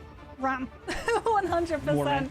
We've seen him so much, and I hate to say it, but we're probably going to continue to see him. He's just an incredibly strong tank. He has a lot of defensive capabilities, so that when things like the Mei or the Sojourn start to come into play, who have that amazing burst potential. One, if you're playing into a Mei, you don't want to be running that Sigma a lot of the time, because that Mei primary ignores it. It's not one of those projectiles, right? It doesn't get matrixed by the shift. Instead, it's like that echo focusing beam where it just rips through that shift, rips through that one defensive capability. And if the Sigma is close enough, he disintegrates in seconds. Ram doesn't really have to worry about that, especially since they've removed the full CC on the Mei beam. Your tank no longer gets frozen up. So for the Ramatra, who is that touted tempo tank, who wants to be able to play a little bit defensive, a little bit slow with the poke phase, which plays perfectly into setting up your Sojourn, but then when you want to get aggressive, when you want to get the ball rolling, you have all of the aggressive capability, and better yet, the defensive capability to be able to survive having that aggression and wanting to move forward. We'll see what the two teams decide to choose moving into here, and you're leaning more towards that Ramatra for Orisa in particular. Like you said, there's so many different ways to play it. Very crucial map, this one here, Moxie.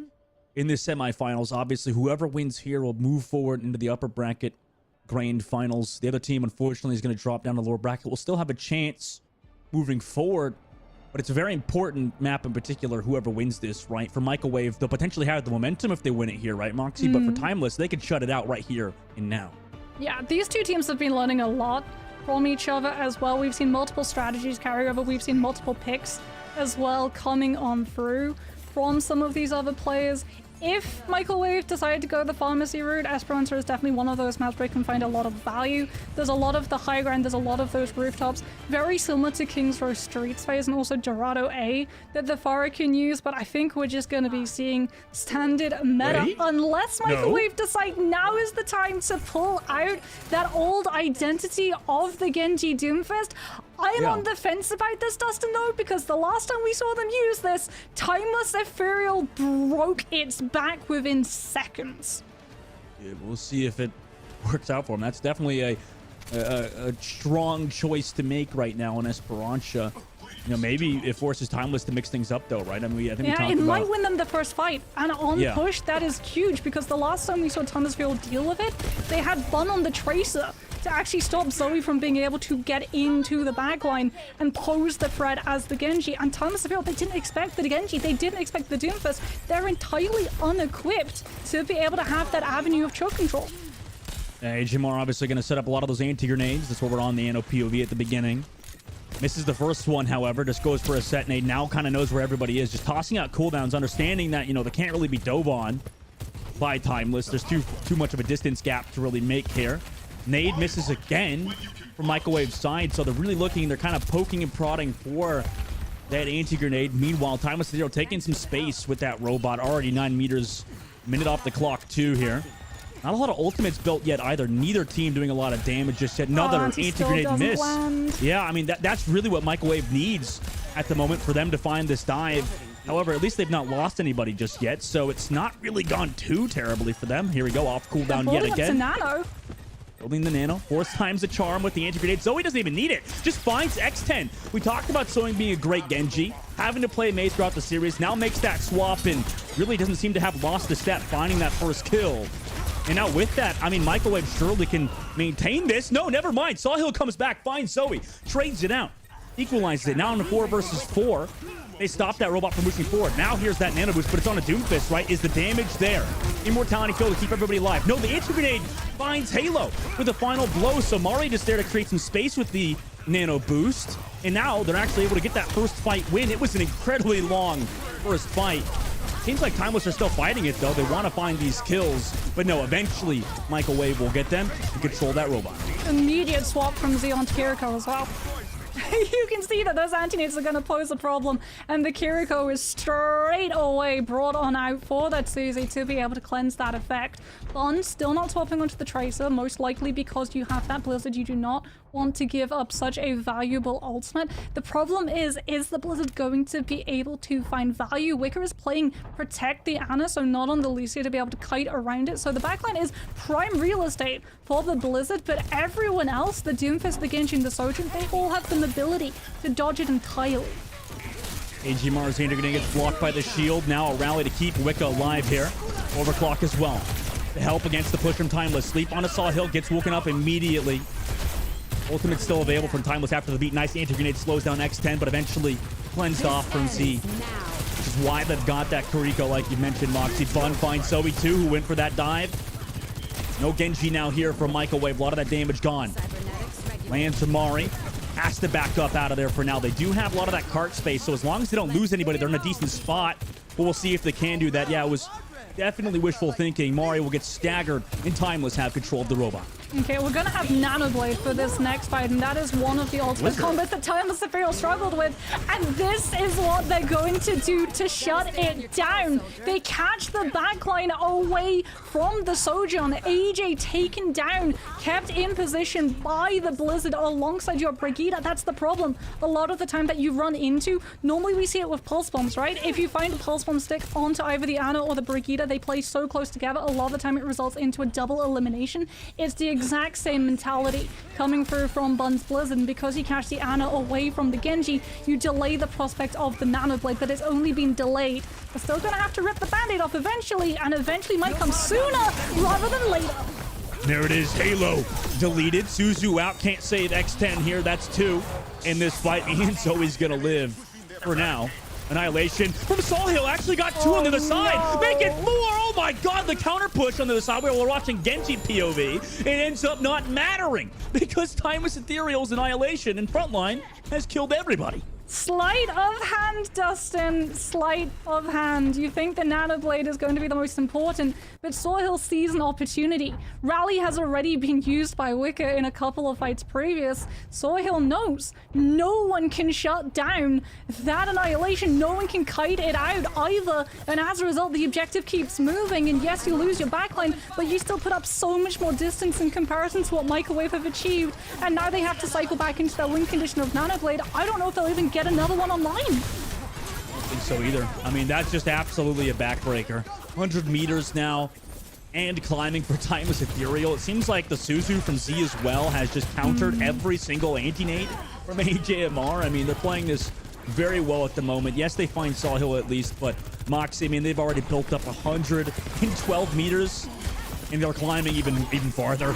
Yeah, you're going to have Overclock combined with Kitsune Rush. You do lose X10, but you've still got Bun on that Mei. Microwave now going to take advantage of the Sojourn missing to push that objective a little bit further back. Their Halo's just delaying, not allowing Microwave to be able to break past those early spawns coming through from Timeless Ethereal, who refuse to give up the high ground. That's a safe vantage point that they can hide when the dive comes through. Only has the back gun under there, doesn't want to use the Doom ult just yet. AT connects on the Sawhill for now. Overclock flank from X10. Immediately though, Mari came back with the slam. Oh my gosh, what value found for the Doomfist. That is a huge kill to get. But they did have to use the rally as well as that ultimate just for that overclock there.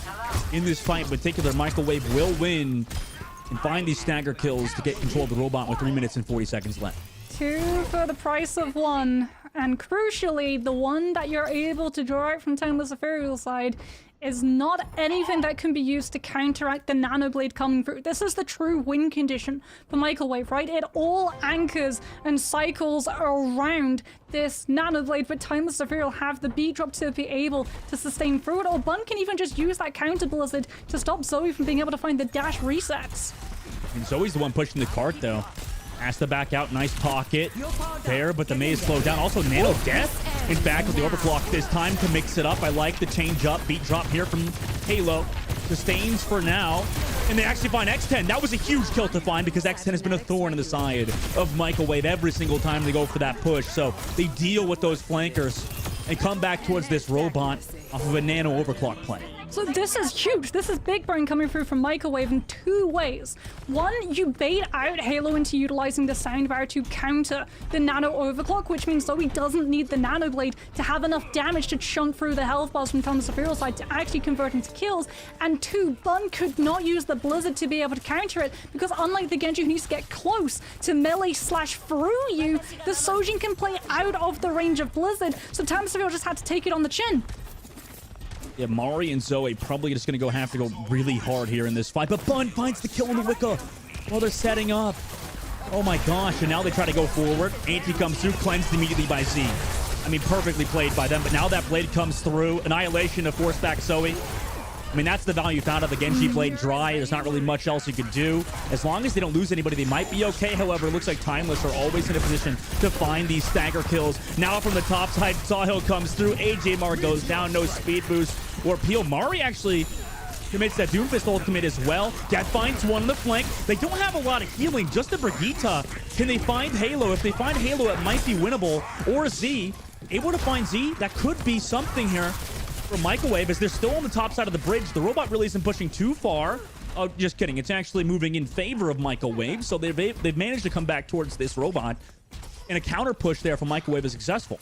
Yeah, Nano Overclock as well, potentially on the cards as well for this next fight. Bun is going to still hold on to this Blizzard to be able to shut it down. Townsville have not had to use it so far, is still holding on as that emergency break glass in case of solution. As Microwave having to try and figure out how to formulate this dive, but Bunch is making it so much harder for Death to actually have that angle on the high ground to try and pick some of these placements and Zephyrial down, and as a result, no one's low enough for Mari to find a kill. While they're trying to save Bun there, the counter push comes through from Microwave. However, X10 gets rid of Zoe in that fight. Sawhill also finds Mari, and this robot is not pushed far enough yet either. Not even halfway to how far Timeless got on their original push. Is now 30 seconds left, Moxie. It's looking very, very dicey at the moment for Microwave. Yeah, Microwave just can't formulate this dive. Timeless Zephyrial aren't being brought down low enough, so when Mari punches in, it's only a distraction. There's no actual threat to it.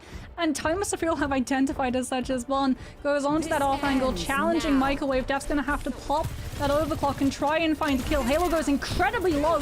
Will be able to hide behind that bollard and keep herself and the sound barrier safe, as somehow she still gets healed up. Overclocked out from X10, comes through. Death on the flank.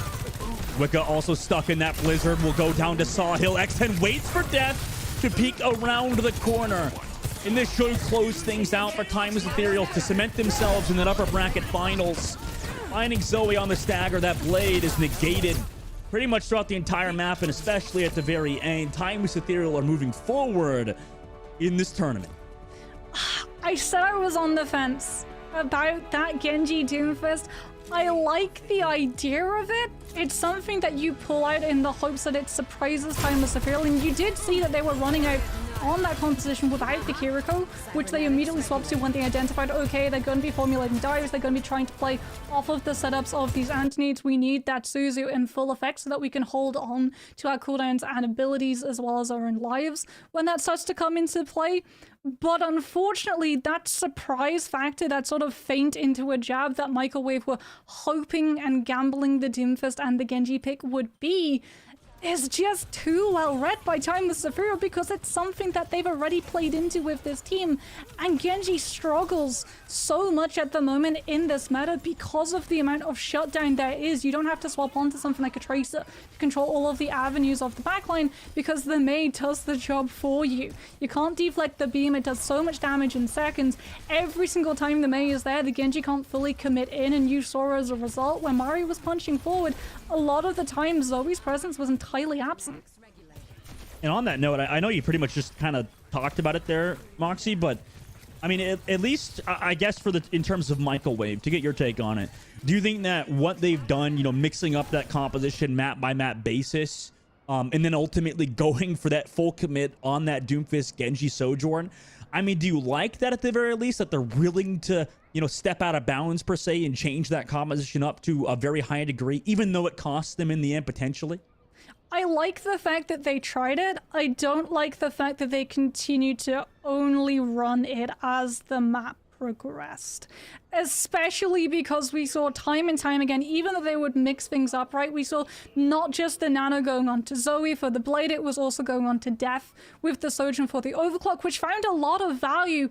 The problem is Nano is only going to be up so often. You have to be able to win those neutral fights when ultimates don't come into question, especially on push, where a lot of these points go down to players choosing the right moment to be able to keep that objective moving or hold it in a better position for their backline to be able to actually keep themselves alive a little bit longer. And you don't have that when dive comes into the mix, because you have to be hesitant. You have to wait for all of the pieces to fall perfectly, to bait out some of those abilities, to be able to punch on forward, and as a result, it means you're always going to be playing split, and that objective gets nowhere near the amount of push distance in the neutral as it does for the other side. So even though they were coming in with some amazing nano overclocks and some really strong Genji blades as well, it just wasn't enough. It was 3 good fights compared to just overall consistent damage output and threat and space control as a result coming from Timeless's side. Looking good, Timeless Ethereal so far to put themselves in the upper bracket, but we'll break everything down in a second. We'll go to a short break. When we come back, we'll see some of our analysts. I believe we have Christopher and Ash on the other side to break everything down with me. We'll see you guys in just a second for that breakdown.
Timeless Ethereal just secured their spot there in the upper bracket finals 3-1 versus Microwave. But Microwave started making it a bit tough as we headed into that third map where they were able to get their one match win there, Chris. And also, welcome to the Calling All Heroes broadcast. Thank you for having me.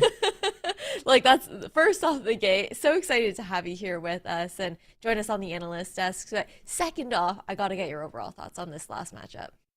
I think the series was pretty high quality. I was really impressed with both teams' meta read. It felt like strategically, I think everyone knew what they were doing. Even maps 1 and 2, I think that were actually really close. I think for Microwave, they'll obviously be disappointed to lose, but I think that if they go back and kind of VOD review it, I think they'll see that series was really there for them to win. Yeah, they definitely had the opportunity to do so there, Dustin. I mean, it was tough, I think, because Timeless Ethereal, they're kind of the raid boss in this overarching tournament this entire season, right? But Microwave, as they were a bit of those slow starters earlier on in the series, the adaptations were definitely coming through. Yeah, for sure. I mean, they got the praise. Michael Wave got the praise from, you know, he just one-time second place Overwatch League world champ. Not That's really world it. champ. What do you call that? Second place. You're Runner-up. finalist. Runner-up. Yeah, runner-up, coach of the year, one of the goats in our scenes. I mean, that's obviously high praise. I think 100% Chris touched on it. Michael Wave, if they look back at the VOD, 100% need to maybe just like take what they did moving forwards, and they'll probably be solid in the lower brackets. I mean, we saw that last major. This team was just really good, super talented. Definitely a dark horse that you can't just push aside. Timeless Ethereal really did their preparation and their work ready for Michael Wave in the series. Yeah, Microwave, definitely a team to keep your eyes on if you're out at home and looking to root for somebody to be that dark horse to make that lower bracket run. Because again, this being the upper semifinals, they do have that second chance of life to try to continue on and make it through the remainder of this weekend. But we also have to consider the fact that Timeless Ethereal, I mean, they were the top team throughout the entirety of this 2023 Calling All Heroes season for a reason. I think their macro gameplay, the way they look to set that up, Chris, is definitely was shown here in this last matchup. Yeah, I think absolutely. I think that one difference when we talk about the Ram compared to the Sigma Mirror is it feels very difficult for the Ram to die. So if you just group up as 5 and run the Ram, he won't die. So what ends up happening a lot is both teams try to send off angles on retakes. You start to see the Lucio Sojourn flank from Microwave here. And what Timeless was so good at is they predicted these flanks. Either they set traps like you see here. There was numerous times where I started to see they would do what we would call overloading, where we see there is a 2v2 on the left side, so let's send our Sojourn to go match it so that we have the 3v2. And what they always made sure is they won this side fight. And as long as you win the side fight, your Ram's just going to live forever. The hero is genuinely unkillable no matter what happens. And I feel like that was a really smart meta read. And I really feel from a strategic point of view, that's where the series was won. Yeah, it's where you see them kind of being in a league of their own in that kind of sense. And those setups are also obviously for the DPS players to capitalize on. So when you think about the Sojourn plays that we saw coming out there, X10 was making quite a name for themselves in the first 2 maps, but we slowly actually saw Death starting to catch up, especially on Suravasa, where it felt like in that second half, Dustin, they really started to heat up. Yeah, I mean, it's tough because we keep wanting to talk about Microwave, like I said, and even in the stats game, if you just looked at this alone, you'd be like, okay, obviously the Sojourn with the better stats won, but in fact, no. I mean, Timeless and X10 in particular was really just good in this system as a team or as a player in particular, so it was tough to kind of shout them out all the time, but realistically, obviously X10 came out on top most of the time in these Sojourn fights. Yeah, I think one thing that I was really impressed with X10 was whenever MZ had the Baptiste ult, that Amp Matrix, X10 would group up with it and would look just to charge rail, body shot, and we saw numerous fights exactly like Def is doing here, where we were able to just win team fights off just a body shot, which was a really, like, I think a big difference between the 2 Sojourns, especially on map 1 and 2. Yeah, the difference makers in those kinds of plays for sure. But I feel like we also need to highlight Z. I think, Chris, maybe you wanted to say something about this flex support that was coming through. Just like their ability to help with that sustain. Also the windows coming in to help X10 capitalize as well. I think exactly. I think both Baptistes had a really solid series. I think, to be honest, everyone who played can be pretty pleased with their gameplay. But I felt, especially when it comes to ult value, Timeless were able to get so many wins purely off the Amp Matrix, which is a huge factor in terms of the overall swing of the ult economy.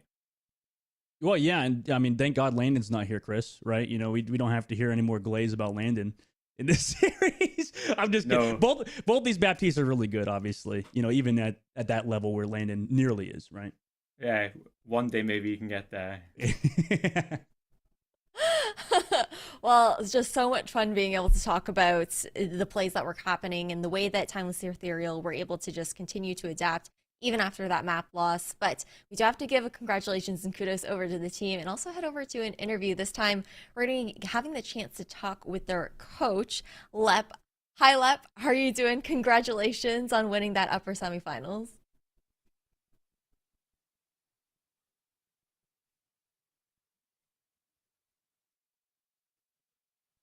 Unfortunately, I don't think I was able to hear you there. You may have been muted on your Sorry, my mic was down. It's been a long day. I'm really excited, really happy to be here to be able to represent my teammates and to be able to represent the Timeless brand. Pleasure to meet y'all. It's a pleasure to meet you too. Thank you for taking the time to do this interview. So kind of curious, like for Timeless Ethereal, obviously your team was reigning supreme over the entire season. Undeniable performance in that kind of sense with the consistency and seeing that they're always kind of a step ahead of a lot of these teams, despite the competition still looking to catch up, of course. But overall, what did preparation look like heading into this championship weekend? Were things kind of carrying on as usual? Was there anything special you guys ended up like leaning into, knowing that so much more was at stake? Um, Not really. I think for me, the biggest thing is, especially coming in and coaching a roster that's been playing together for a while, a lot of things that I wanted to focus on were more so out of game. There's things in game that I can't really talk about with regards to strategy. Um, so a lot of like adaptation whenever it comes to strategy, but I really wanted to make sure that the team was able to maintain composure, especially being able to go down in these maps. Taking a team that's really successful like Timeless and going into playoffs and having a lot of pressure on their shoulders, I really, really like we have this saying, maintain a deep calmness, and we associate that with the color blue, right? So being blue and being like really, really calm and being able to come back from these situations is the biggest thing that I wanted them to be able to do and have. So that's kind of what we focused on going into this. I love hearing that, the fact that you guys really just focus on like keeping grounded and whatnot, because I was actually planning to ask like if the team actually felt a lot of that pressure, like knowing they were playing so consistently throughout the entire season and looking to secure that first place spot for the championship series to earn that infinity gauntlet, as Moxie was saying earlier on the broadcast. Was that something that weighed on their shoulders? That's not really a conversation that's like very open, right? Like that's not something that's like, oh, we're worried that we're not going to get the trophy. There's lots of confidence, I will say, and that's really, really nice to have. But I just want to make sure that even if it's not like an open thing, that like subconsciously, like we're all on the same page, and that we're all like, we're just gonna go in, we're gonna do our job, and we're gonna get the trophy at the end of the day. Yeah, the big thing is just being able to focus on playing your own game and not getting too in your heads about everything. Oh yeah. We did see in this last series there was a lot of hero swapping there for Amari on the side of Michael Wave with the tanks. And on the analyst desk, we're talking a little bit about how Michael Wave looked like they're really trying to kind of get ahead in those hero swaps and looking to try and counter that. How did it feel in the moment trying to work around those changes? Because Mari swapped up really, really frequently, and I'm curious to see if that kind of affected the approach to the game coming out from Timeless. Oh no, it did not. I will say that normally hero swaps are kind of like an interesting thing to think about. But going back to what I was saying before about like just maintaining composure, we've prepped, we had the reps, we had the practice, especially scrimming the teams that were scrimming. So really, really not worried. Really, uh, Sahel is able to pick whatever tank they feel comfortable on and just win with it. And that's what I wanted, and that's what we did. Man, you guys are so like you're just on it. I feel like not even I tunnel vision is the wrong word because that I feel like has a more negative connotation, but just Mhm. very focused in the way that you guys are able to kind of just carry on and play your own game, as I was saying before, and not really allowing those external factors to kind of affect that and just move like water around in those adaptations. Oh yeah. But it was a pleasure chatting with you, Lev, and I want to give you a chance to give any shout outs or thank yous here while you're on stream. Yeah, I'd like to give a special shout out to my teammates, right? And by my teammates, I mean because I really feel that we're a family at the end of the day, and everybody has their own piece to play. Everybody has their own part to play whenever it comes down to actually getting into these matches. And I want to throw a shout out to all the players, all the staff, me included. Got to give some props to myself. That's really it. Awesome. Well, thank you so much for taking the time for this interview, and good luck to you and Timeless Ethereal on your upper finals matchup later on. We'll see you guys later. Bye. That was such a sweet interview. Always love being able to talk to the coaches and get like that kind of perspective on the team and everything like that. But we are going to throw to a quick break. We're going to be back with the other side of the upper bracket semifinals in just a bit, and we'll see you guys later.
Hope everybody grabbed a drink and some snacks for some more Overwatch 2 gameplay as we head over to the other side of the semi-finals. That was just a 3-1 win for Timeless Ethereal up against Michael Wave, who are knocked down to that lower bracket and will be facing up against Kanoichi later today. But, I mean, Moxie, that matchup that we just saw was a lot closer, I think, than maybe we initially expected. Michael Wave really got to give them some props there. Yeah, it's definitely a lot closer than I think anyone really expected, like you said. So I think this is such a huge boost of confidence to a lot of the other teams in the bracket. They have a lot of potential VOD that they can go back and look at and discover, okay, what exactly were Microwave able to take advantage of? Because they found weaknesses in Timeless Ethereal, weaknesses that we haven't really seen thus far. So I'm really excited to see how these other teams are going to adapt moving forward when we see that winners final. Yeah, but we also just heard from Coach Leff, who talked about the fact that Timeless Ethereal, they know how to keep their cool, keep themselves grounded. So they earned themselves that first upper final spot, like you just mentioned there, Moxie. And now it's time to head over to that next matchup, Dogman. The fact that we're looking towards Timeless Celestial versus Wisp Embers coming up next. What are your expectations? I think this is going to be a dogfight, right, between both teams. Obviously, I think behind the scenes we were talking about it, how Wisp Embers actually is a very, very solid team, and Timeless Celestial looked super good in their upper bracket matchup as well. Both teams obviously getting that 3-0. I think we're just in for a barn burner of a series, if I'm going to be honest with you. I know I've been jinxing things a little bit because I said the last series would be close, which it still was. But this one, I think in particular, definitely has everything in the works to make sure that it goes the distance. Yeah, and looking over at the Wisp Embers roster as well as we say hello to these players here, Moxie, I mean, we have to consider this team, the individual pieces here, and you got to tell me a little bit more about them. I mean, I'm just really looking forward to, as Dustin said, a barn burner of the match, but there is one specific matchup that I am so looking forward to, and it's Snozla versus HK. These Mays are going to be so interesting to get to watch and see how exactly the wall is utilized, whether or not it's utilized aggressively, whether or not one of the other Mays decides to hold on and try and play a little bit more counter so that they can play a little bit more shenanigans with some of those off angles. We've seen a couple of different picks as well coming through. Street has definitely impressed as well. An incredibly aggressive Ramatra player who just decides to go all in forwards. And I know something that Christopher is going to be really excited to see is that something that he talked about where he was saying you have your Sojourn who actually pairs up with the Baptiste when those amplification matrices are about to become available. That's something that Timeless Celestial also does as well. And I mean, Dogman, looking over at Timeless Celestial on top of that, who is or I guess swapping over to Wisp Embers actually, who is your player to look out for in particular? Well, obviously, Moxie already talked about HK, so I obviously is a fantastic mid player, one of the best players mechanically in all of Calling Out Heroes. So obviously we have to shout out HK, right? Just such a fantastic player. Senna as well, playing more towards that Soj, really has to do a lot of work in that department. So probably look more towards there for, who's able to step up. I think on Moxie's point, HK is definitely a standout player that always plays well, right? So that's going to be consistent for Wisp Embers, right? It's a matter of who else can step up to that same degree. Are the supports going to play to that level that we saw in the previous series? I think we talked about the Baptistes in that series, in that matchup, in the other semifinals match. Can Anyun and Poor play to that high level as well? I love that you mentioned Anyun and Poryu there because that's who I was actually just about to bring up. Those support players. I mean, Anyun especially one to look towards, but Poryu able to still step up on that flex support and get to that level and support Anyun in that supporting role there, Moxie. We've seen a lot of elevation coming out from that back line. Yeah, supports at the moment are an incredibly strong role. In Overwatch, I think they've always been an incredibly strong role, but at the moment in this meta where supports have that damage potential, as well as the means and mobility to be able to try and 1v1 some of these DPS, it is so important that you're able to hold your own when things like those backline flanks try to come on through so that you don't deplete resources coming through from your other players. And it's something that Christopher talked about, right?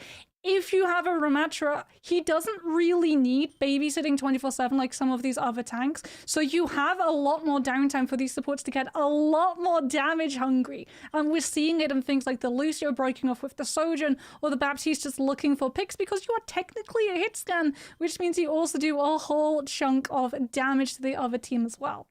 Well, I'm looking at to seeing how both these squads step up to the plate. We're heading over to Antarctic Peninsula up first, and Dogman said it was going to be a dogfight, so I'm going to let you two take it away and see if things get scrappy. Thank you, Ash. I appreciate it. And, you know, what a series that we have on our hands. Second one of the day. Obviously, Antarctic Peninsula will be map number 1, like Ash pointed out. And, you know, we haven't seen it, at least today. We did see some Antarctic Peninsula yesterday, Moxie. I mean, do you think that compared to just taking today into account, what are the major differences that we're going to see probably from these two teams compared to like Lijiang Tower from earlier, Moxie?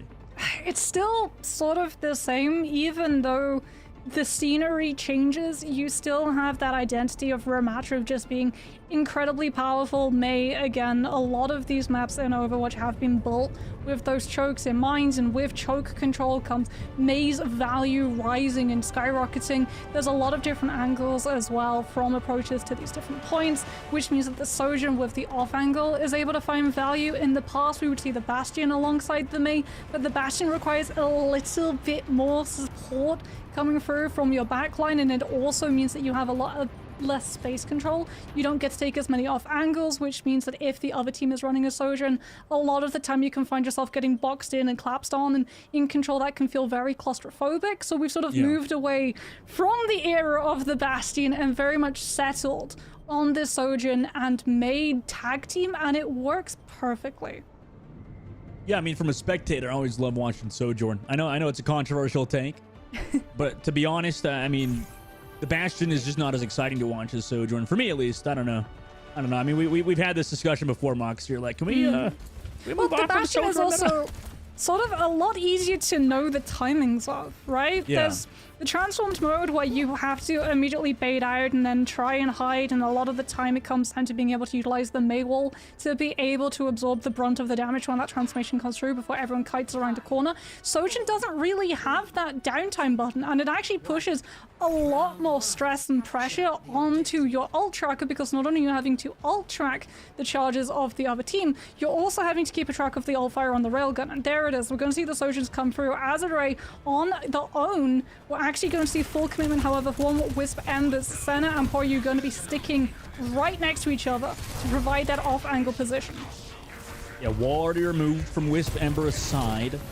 They'll play slow. Street Lord will also forced out that immortality field, and Senna finds the kill through it. I mean, what a nice shot from Senna on the point side to take out Azure. Now that Sojourn has been removed, there's not a lot of damage here. Mauler's able to find HT at the very least, but no, too much damage here now. Wisp Embers took the point and took that first fight win. Look at the difference as well in ult charge compared to Senna and Azure. And all of it comes down to the fact that Wisp Embers actually assigned the Lucio to just ferry the Sojourn into a better position before the fight began. So Senna already had control of that off angle, and Time Celestial walked directly into all of that damage already coming through. And they just didn't have the position to be able to return the favor. And as a result, Wisp Embers gets to just control so much more of the fight, as yet again Senna going to be coming with that disrupting shot, disrupting all of Time Celestial before they can walk onto point and try and threaten the space on the front line. Yeah, has that railgun shot ready to go. The back, already using that Ramatra shield as well. Tops it for now. Immortality field plus amplification matrix in a great spot so they can sustain on the front line and get the damage on the Street Lord, who goes down in this particular fight. Another loss. First member of Timeless Celestial, and Wisp Embers are looking strong at the moment, Moxie. There it is again. Amplification matrix used for Senna to be able to find that damage. You don't need the headshots, you can just find the body shots, and as a result it charges so much off the overclock. But the kill, finally taking the Sojourn down, allows Azure to start to actually challenge that space and build up the overclock to have it to match. We're going to see the disruption shot come on through as HQ throws a defensive blizzard to keep that point anti-tank alive.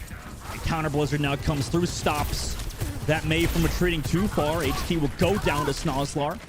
With this overclock, Timeless Celestial able to get a lot of that space.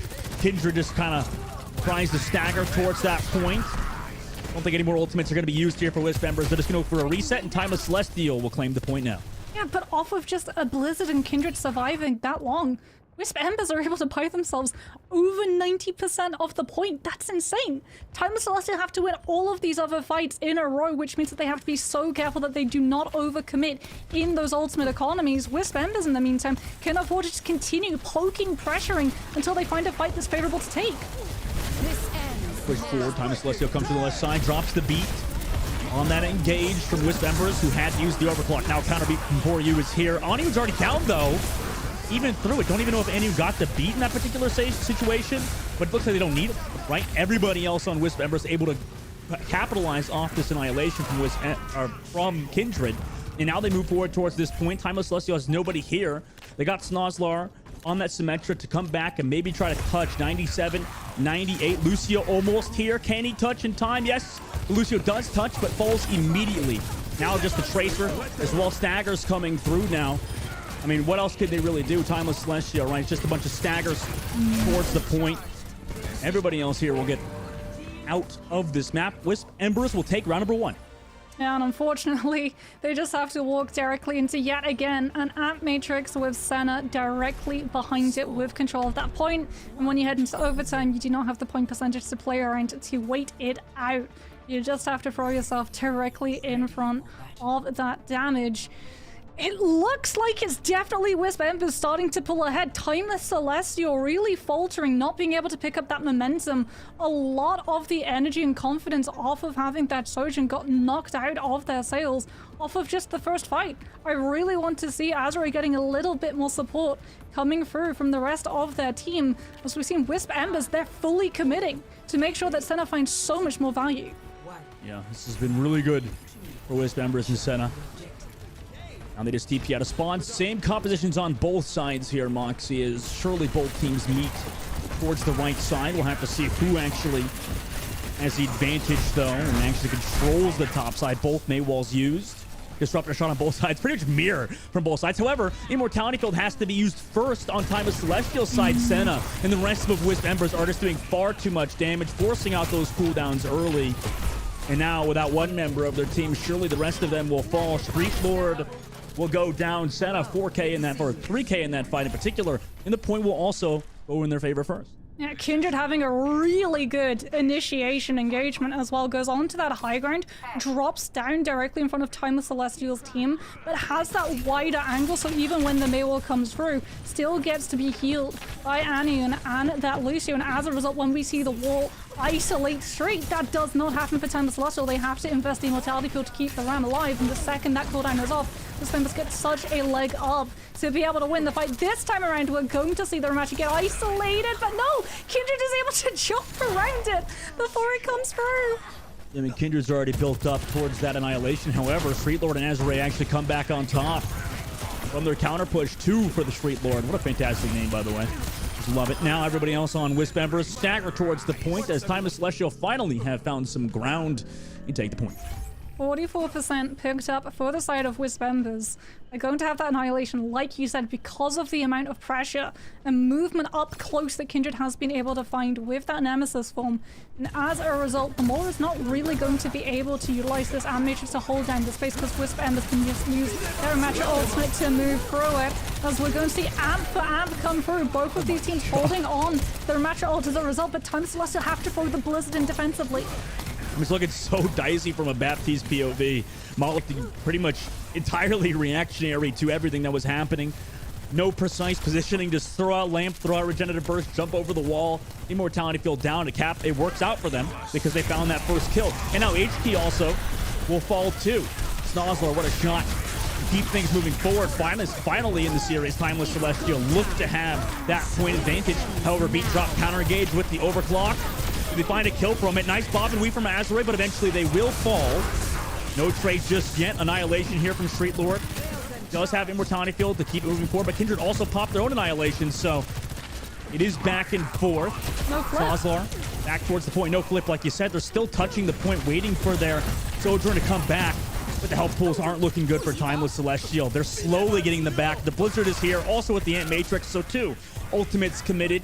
to finally clean up Timeless Celestial, as they'll find everybody here and flip the point. Oh, that was such a long stall. Wisp Embers eventually understand, okay, we're not going to be able to take these players down without committing ultimates in, and as a result, that is going to have a butterfly effect into this next fight. Timeless Celestial are so close to so many ultimates, they just need to give a little bit of poke, a little bit of pressure, and then they can immediately drop on point with the Blizzard to buy themselves all of that space.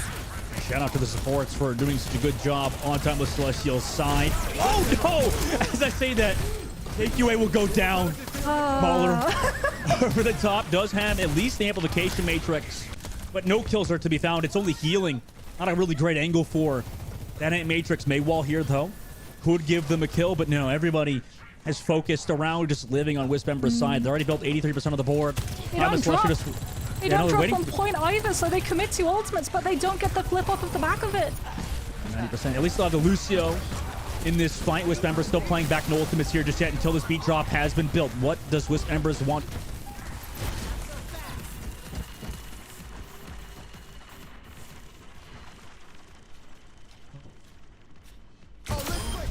Oh, and everything kind of just happens at once, apparently, as I pretty much lagged out there. The rest of Wisp Embers with the beat drop able to find the kills. Timeless Celestial get wiped. Wisp Embers, you know, was looking dicey early on. Will win this map, although it was a little strange in the end for me in particular. They're going to win Antarctic Peninsula and go up 1 in the series. Wisp Embers able to take that first control. If you're Timeless Celestial, Dustin, you owe an apology letter to this team. The one fight that they needed both of their supports up to be able to coordinate the drop down from Playground to low, to be able to take advantage of the ultimate deficit between these two sides of having the Blizzard and the Out Matrix, two tools which should immediately buy yourself all of the space to be able to find that flip. And the Lucio goes down at the worst moment. That is a tragedy that Shakespeare can only dream of being able to reach the levels of. Oh my goodness, that domino effect of lacking those two ultimates and not being able to find the flip off of it to be able to spiral into having the stall effect with that Ramatra cost them the map. That's crazy. That's tough, as basketball player Dennis Schroeder would say. Fire emoji at the end of that as well. Yeah, I don't know. Like what do you do about that if you were the side of Timeless Celestial? Because yeah, I mean everything was just going in favor of Wisp throughout the series. It just seemed like they continuously had that pressure from frontline. I mean, Kindred was pumping damage. If we just look at the stats alone, Kindred had like 4 or 5k damage. Do you think that's more so just how Kindred was playing on the Ramatra, or is that just because their supports were doing a better job potentially on Wisp's side? Well, Kindred was, like you said, absolutely escalating in terms of the Ramatra damage, but Snozzle was actually doing so much more May damage as a result. HK holds on to the Blizzard, and by the time that HK actually utilizes a Blizzard, Snozzle's almost built up 60% of one already having used the ultimate. And that just goes down to the fact that the Ramatra is always in the face and just pushing continuously, but like you said, that's reflected in terms of the amount of heals. So much sustainability to be able to keep that Ramatra up and alive and keeping that space under control, because again, Ramatra alone has so much stall, so much potential to be able to just cycle through the shield, cycle through Nemesis, use the blocks to be able to just mitigate a lot of the damage so that it is survivable until things like your Lucio and your Baptiste are brought back into the fight, or they're able to cycle back into things like that regenerative burst or immortality field.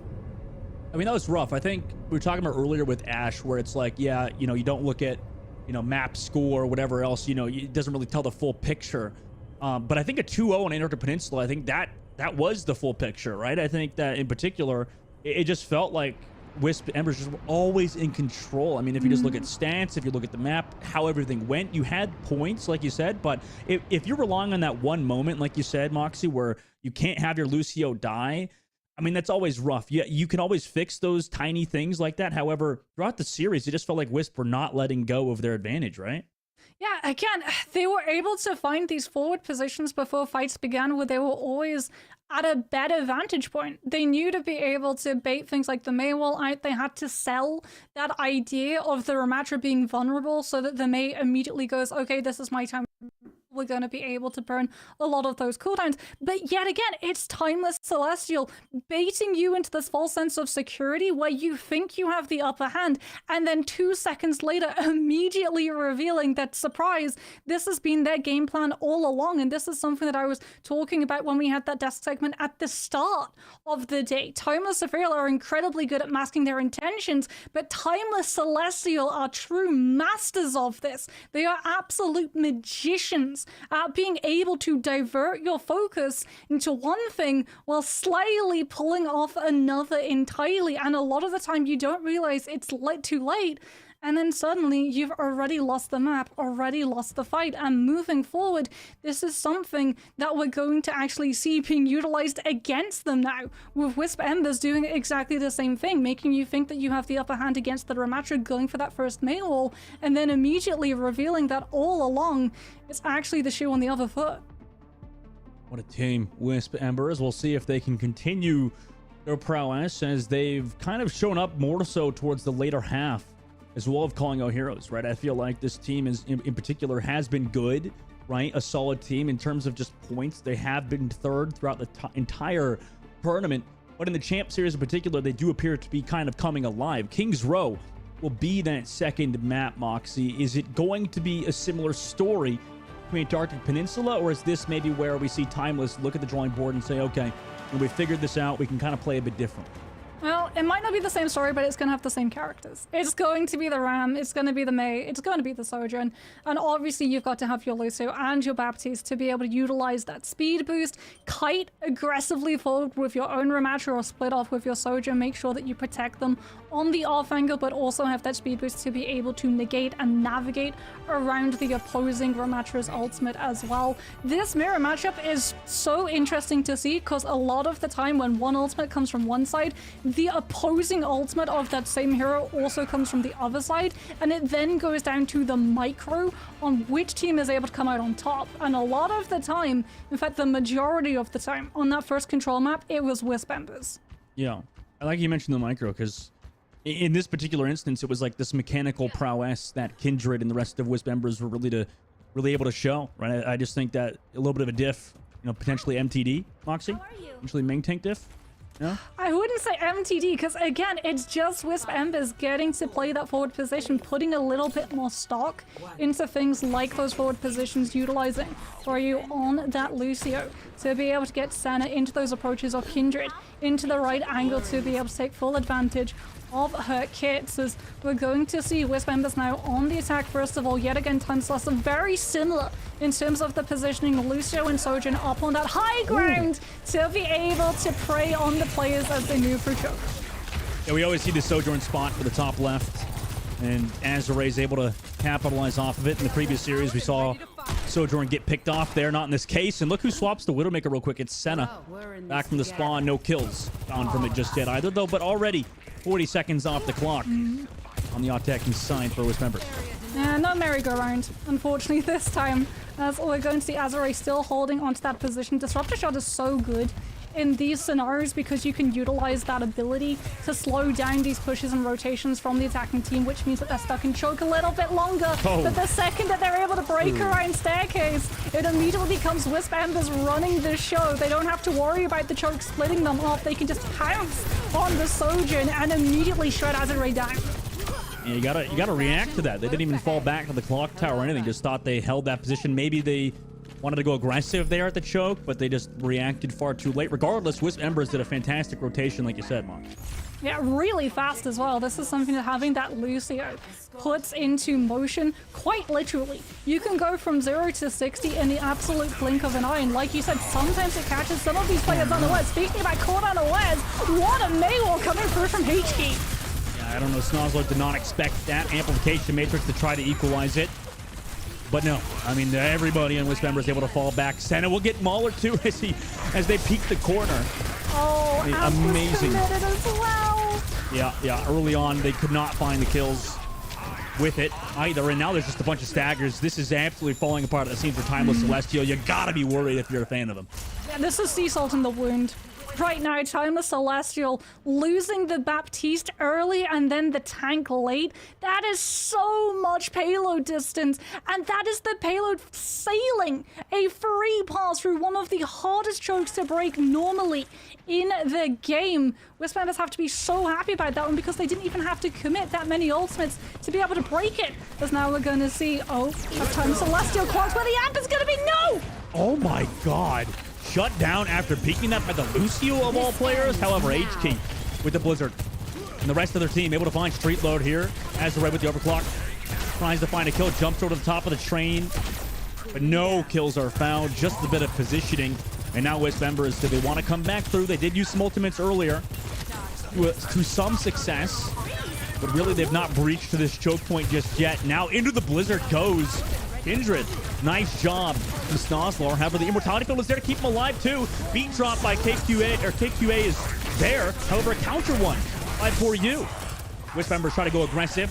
Then Kindred will commit that annihilation. Street Lower trying to counter with their own. However, the damage has already been done. Snozlar will go down. Kindred does fall lower. The heal's there. It looks like they are. Regenerative Burst keeps them nice and healthy as well with those right clicks. Now an Amplification Matrix from Mauler. They really want to win right here. Timeless Celestial. They're buying time as well for some of their players to come back from the spawn doors. Icicle slows down Mauler for now. But after that Amp Matrix, right, ultimates used, no kills found. Wisp-Members now to come back in with their own on the cart even further. Pushes away Timeless Celestial now towards the Mega Health Pack. Do they potentially get a re-engage before they're out of meters to go? Amplification Matrix falls. 1 meter left. Immortality Field committed here as well. Now that eventually will be gone. No cooldown here for that player on Timeless Celestial side. Now Wisp going to use their own against Azure, who drops the overclock. Do they find the kills at Senna on the other side without their overclock able to find them? And the Blizzard here too. It was a long fight at the end of the Streets phase, but Wisp-Members are able to close out. It's a long fight, but it's actually towards the halfway mark that Wisp-Members are able to land on their win condition, and that is a disruptor shot from Senna into a more Maywall from HK to keep Timeless Celestial stuck inside that corner where they're forced into utilizing that Immortality Field. So when we see Azure come in with the overclock, which should immediately swing things in their favor, they do not have the cooldown to be able to keep the Sojin standing and utilize the ultimate to shut Wisp-Members down. And as a result, they sunk the overclock into a fight, and Senna gets to utilize hers with an absolute shooting gallery. Just flies forward even further. 2 kills. No hex given. Lucio back to the spawn. 1 fight remaining. And this cart's so close to the end here. Yeah, Wisp-Members, they've got the sustainability in. Of course, Signed Barrier. Kindred's going to have the annihilation as well. The Trace as well. Coming through from Azure! Immediately shut down, however. Timeless Celestial not able to utilize any of the ultimates that they were about to come into that fight with, Dustin. And that was huge. Getting the Tracer out of the way that quickly, with the respawns for the defending team being that close, and 3 ultimates coming into play, that is massive for Wisp-Members. They're able to shut down so much stall potential for the defense and finish off King's Row with 2 minutes and 55. So often we see teams full push King's Row with barely a minute to their name. That is a masterclass on how to play this map. What a collapse. What a collapse. I don't mean to be toxic, but that was amazing, like you said, from Wisp-Members. But Timeless Celestial, I mean, what happened? What happened with them, Moxie? I mean, they just, like, got picked multiple times.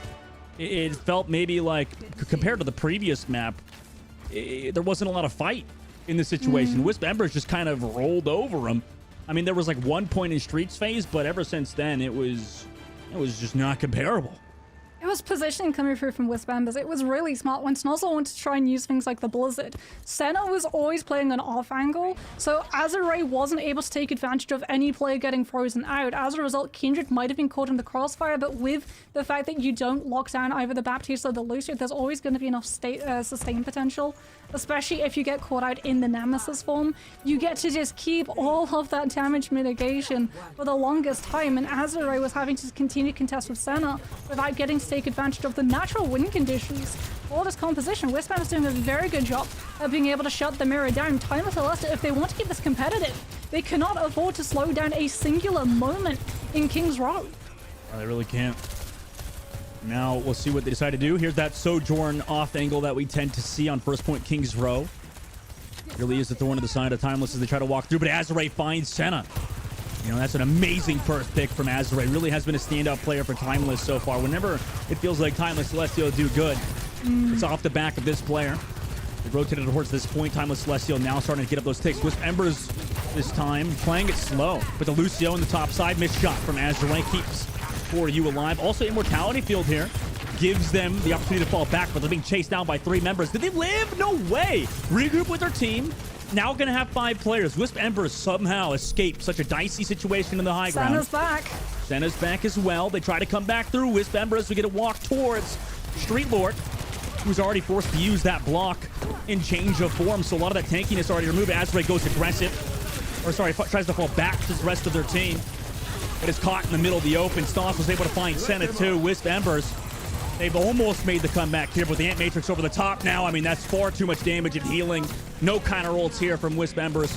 I mean, they potentially could, but HT goes low. Ant Matrix here. There's nobody here to touch the boy. Oh my god, wait, Kindred almost was there, but just couldn't. Still stays alive still. I don't even know if they expected to live there in that situation, honestly, but now they're going to back up, just give up the choke point, and take the streets fight. Kindred gets out alive, though. Yeah. That's huge, because now you get to retain this position in Streets. You've got an Annihilation to come through. There's no Ant Matrix from either of these teams, so whoever has that forward better positioning around this corner is already going to be coming in with that advantage as HQ looking for the off angle through that narrow hallway, trying to scope out where to place this wall. He now forces that block, then tosses the Blizzard. I mean, that's just perfect. How you're supposed to play that. Snozzler panics, uses their own Blizzard, doesn't get anybody because the cooldowns weren't used for HK. So amazing work. We talked about that matchup between HK and Snozzler. In this particular instance, HK comes out on top. Yeah, just a little bit of pressure to force Snozzler into utilizing that ice block so that you don't have it available to dodge the Blizzard Freeze coming through.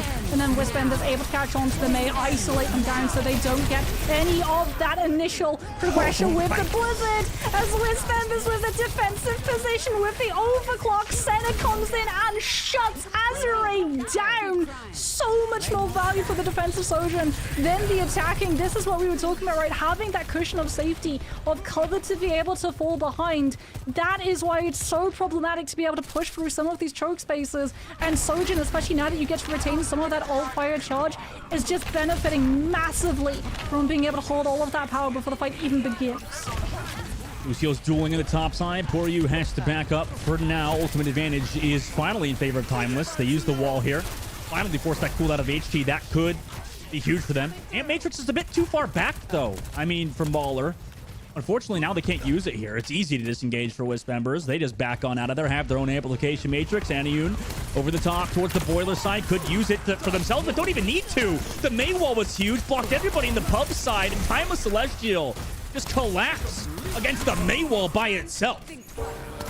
HQ's May is just magic. I'm so happy that I get to see it again.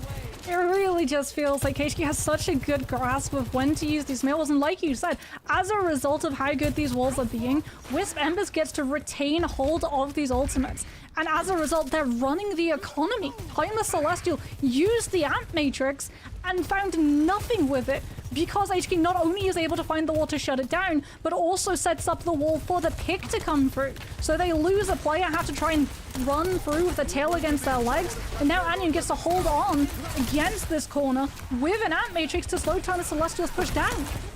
Early soft disengage from Wisp Embers. Now they come back through. Ant Matrix ready at the choke. Wall already used by themselves. Azure finds that pick though on the Lucio. Foreyu's been playing pretty aggressive so far, so maybe that's what resulted in their demise. Street Lord also finds HT. Snozzler will find Senna. And then finally now, Timeless Celestial we're able to get through. Kindred finds Mauler on the stagger. That's pretty sane, but in this situation, right, we're entering a massive ult fight coming up. If this is anything like the last long fight, though, it's gonna go in Wisp Embers' favor. Remember, they are incredibly good at bleeding Immortality Field out from Mauler before Timeless Celestial are able to utilize it to set themselves up aggressively for things like this overclock. Wisp Embers are going to try and do the exact same thing. Overclock used early from Azure. Snozzler sitting on an off angle on the left side. Now uses that Blizzard at the choke. 3 meters to go. Can anybody touch either? There's an Ant Matrix. Help stall. Street Lord goes really aggressive. Uses that Annihilation on the inside, but doesn't get any more value. Beat drop here, counter engage. Unfortunately, Timeless Celestial cannot keep their front line alive. And with 3 meters to go, it all falls apart. 1 minute now on the clock. Wisp Embers even get to hold on to their own Annihilation. You can see how afraid Timeless were of the Deja Vu as well, to the point that they start off the fight with the overclock before Wisp Embers are really even able to be put into a position where they fall prey to it. As a result, Immortality Field gets to be held onto, and Timeless Celestial don't get to utilize either the overclock or the Blizzard to free up the space from the payload to pick up the checkpoint. Now we're down to 35 seconds. They've only got one ultimate to play around. It's going to be this Ant Matrix, but Wisp Embers, they're just giving up this space. They're going to have HK look for a flank to set this wall up, but they are getting challenged. Timeless Celestial making sure that HK does not get that free reign to try and shut these players down.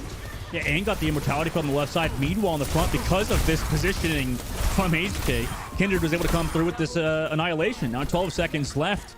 Nobody else here. Moxie, I mean, they're going for the spawn camp potential. 8 seconds. Yeah, they're going to be touching time. No one Tracer, can tap.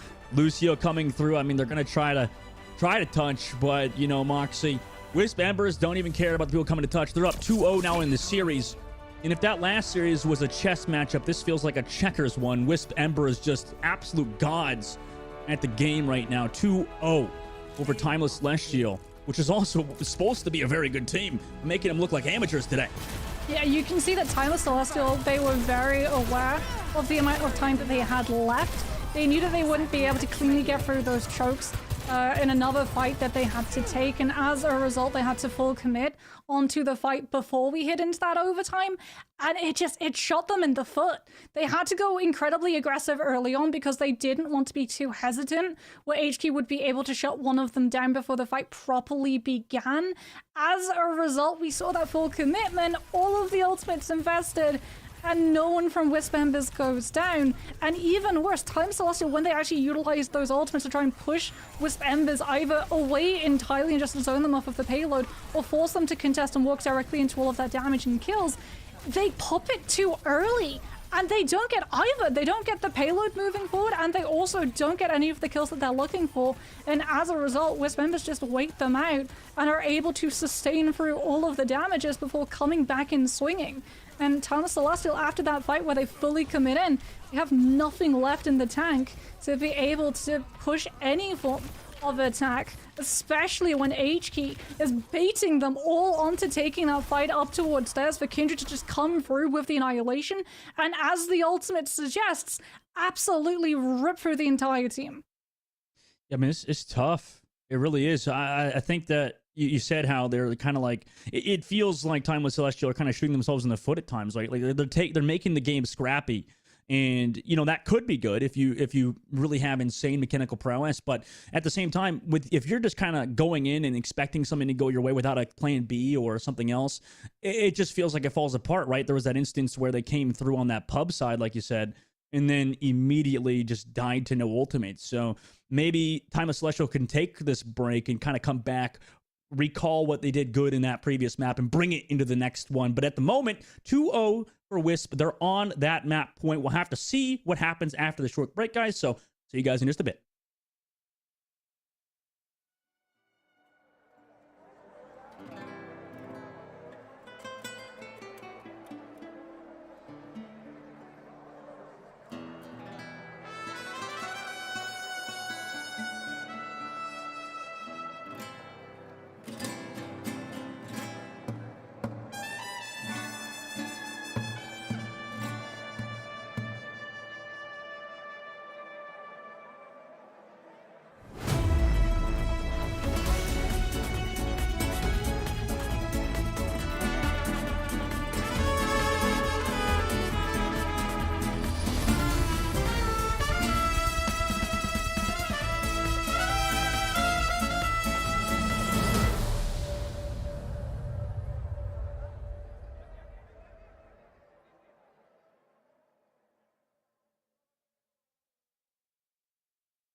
Welcome back, everybody. We're in the middle of a matchup.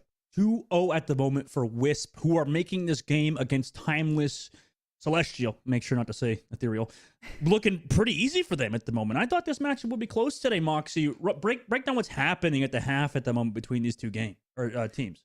Yeah, I was on the same lines as you, Dustin. I thought it would be really close, especially looking at how Celestial were performing yesterday against VT Blue. On King's Row, it looked like a different team entirely. They were the ones punishing yesterday VT Blue's hesitation and setting up all of these really jazzy angles, looking for these really nice trades. If a tank went down, no sweat. It was actually something that they were disguising as a little bit of a smarter play later on down the lines.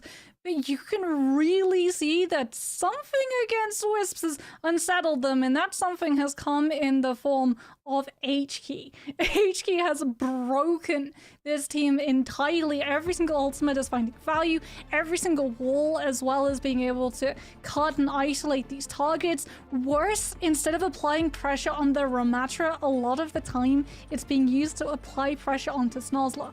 And without Snozzler having those abilities, things like the Ice Block, when your own Blizzard kicks in, you don't have that self-sustain tool to be able to find value of the ultimate. And with the Mei remove, not only do you lose sustain, you lose that focus threat coming through with that massive dump of damage you can do on the primary with the 100 per second.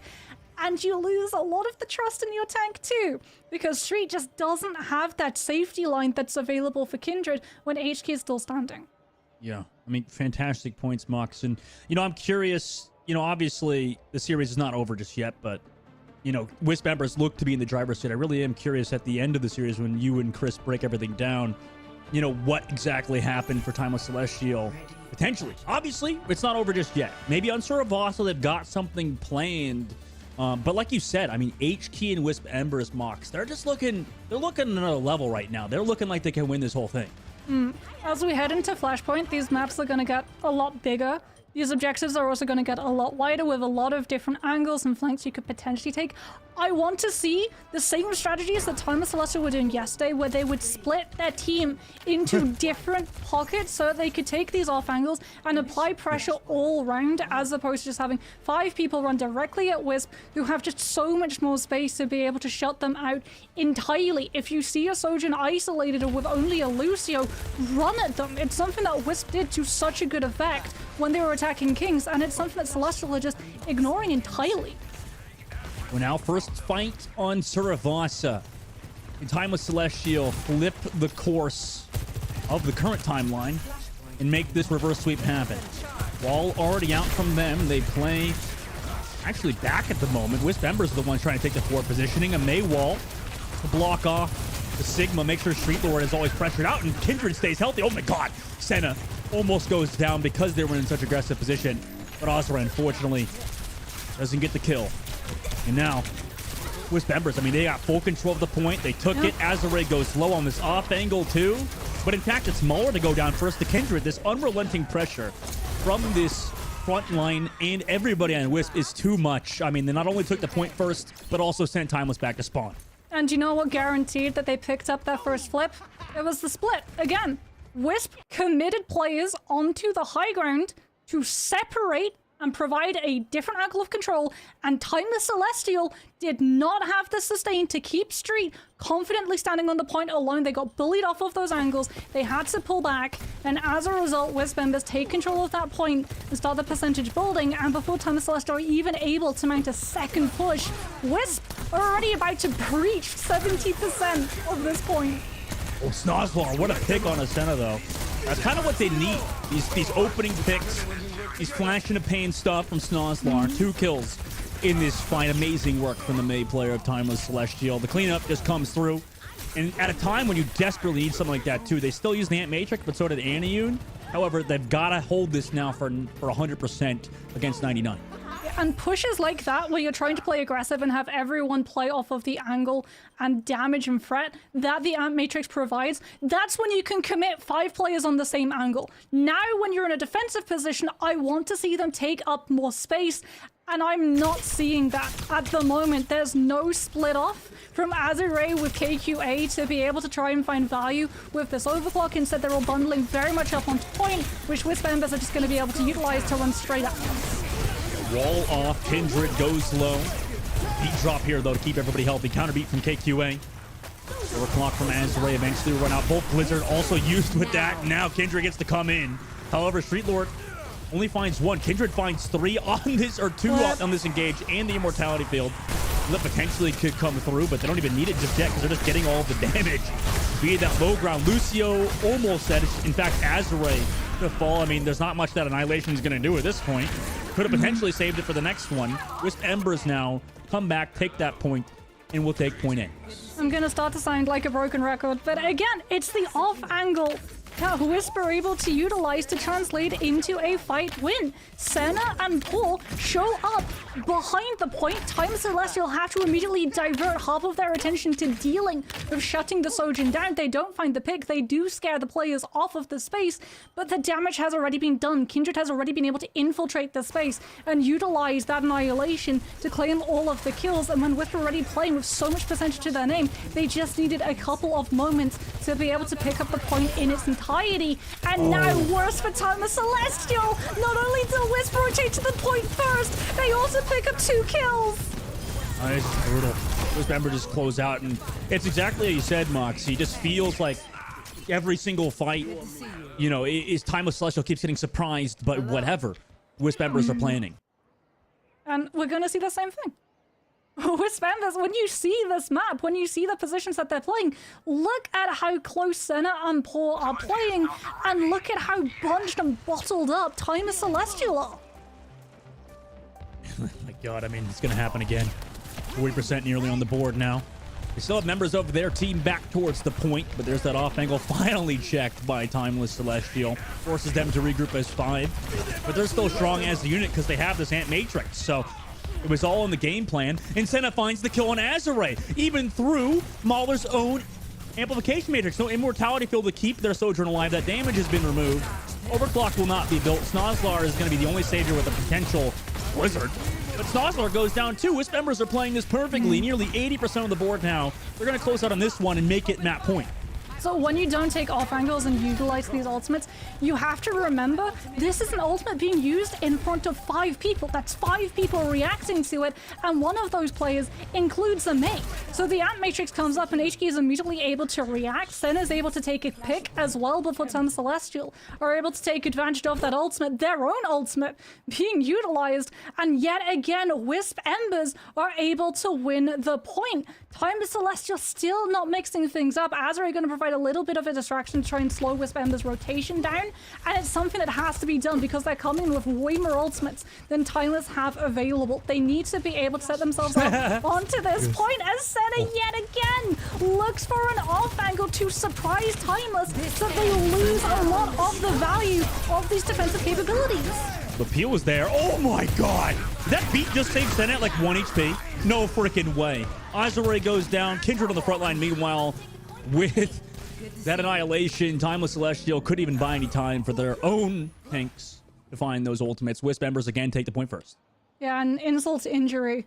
Even more, Dustin. Time Celestial may have been able to put themselves onto the point first, but they're not able to claim it. Wisp Embers start picking up percentage, and Timeless Celestial only have 2 ultimates to be able to try and put themselves on top of it. Anion's going to be coming in with the Ant Matrix, wants to hold on to the high ground as a result to set Senna up so that she can utilize that angle potentially, as Timeless have to just try now and divert Wisp's attention, but the poke is going to be so much more percentage picked up for their opponent.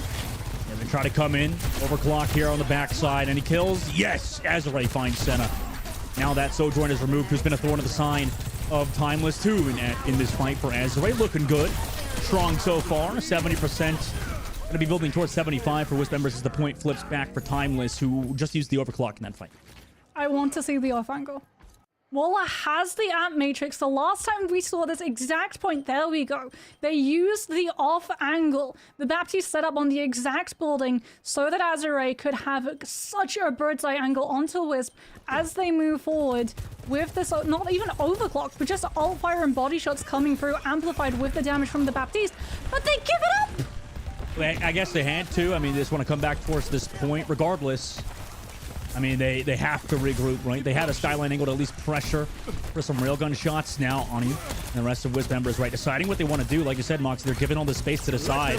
Maywall here to slow it down. They know the engage is coming, but Mauler finds HK.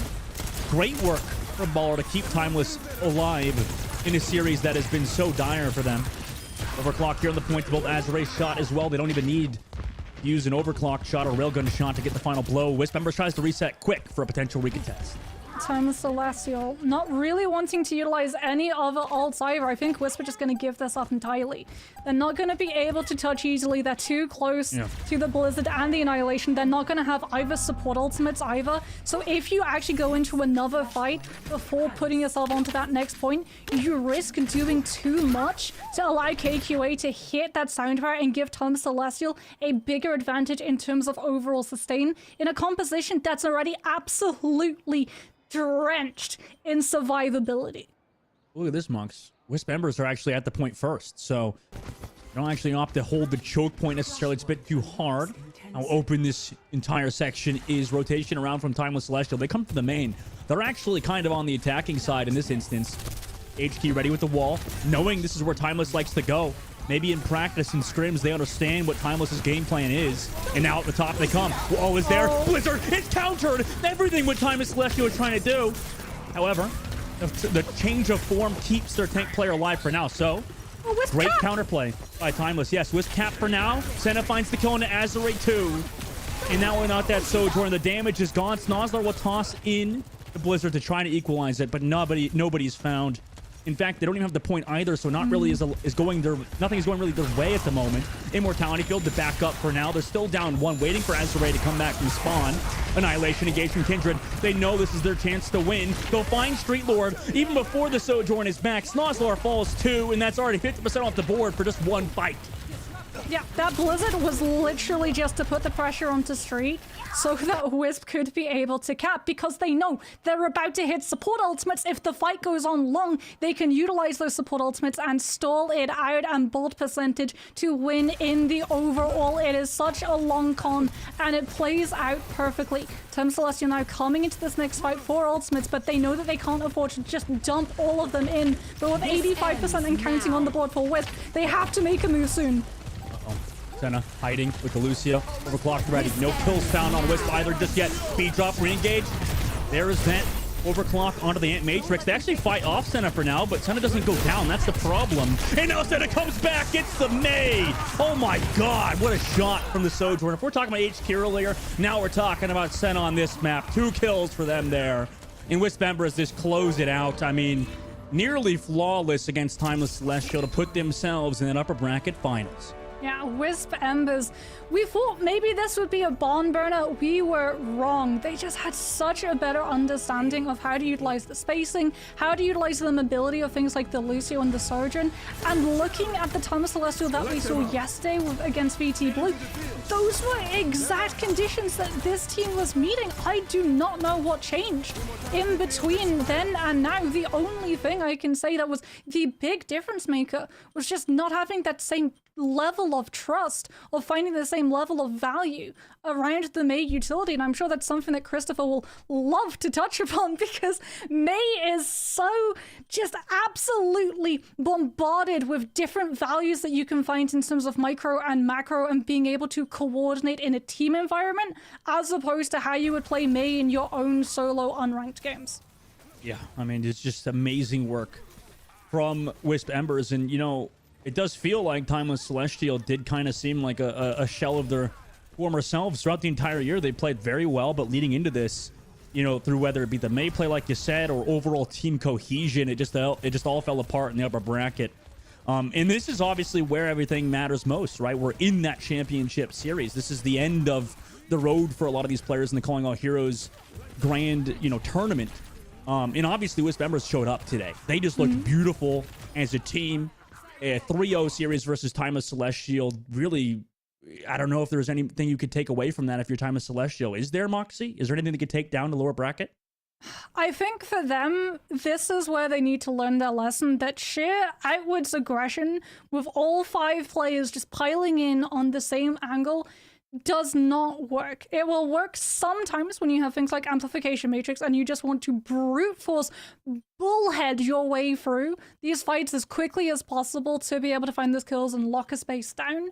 But when it comes to spinning the long con and keeping control of all of these different avenues, especially in the setup to fights, you have to be so much more controlling of that space. And I hope it's a lesson that they take into the lower bracket and that they learn from, where they see, okay, this Lucio and the Sojourn were running rings quite literally around us. This was a problem that we had to turn around and deal with. It depleted resources from elsewhere in our team, resources that were immediately punished by the other side. This is something that we did fall prey to, but it's also something that we can use to our own advantage. This is something that you have to utilize to your advantage if you want to be able to find success in the mirror matchup of the Ramatra, Sojourn, and Lucio. Well, I'm looking forward to seeing you and Chris break down that entire series. I mean, there was a lot there probably is a lot to talk about from that series, but I'm going to be heading out for now. We'll see you guys after a short break with Chris and Moxie to break everything down what happened in that series.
The expectations set up going into the semifinal series by Dustin in the pre-show was that this was supposed to be a dogfight, but instead it looked like Wisp Embers had that dog in them.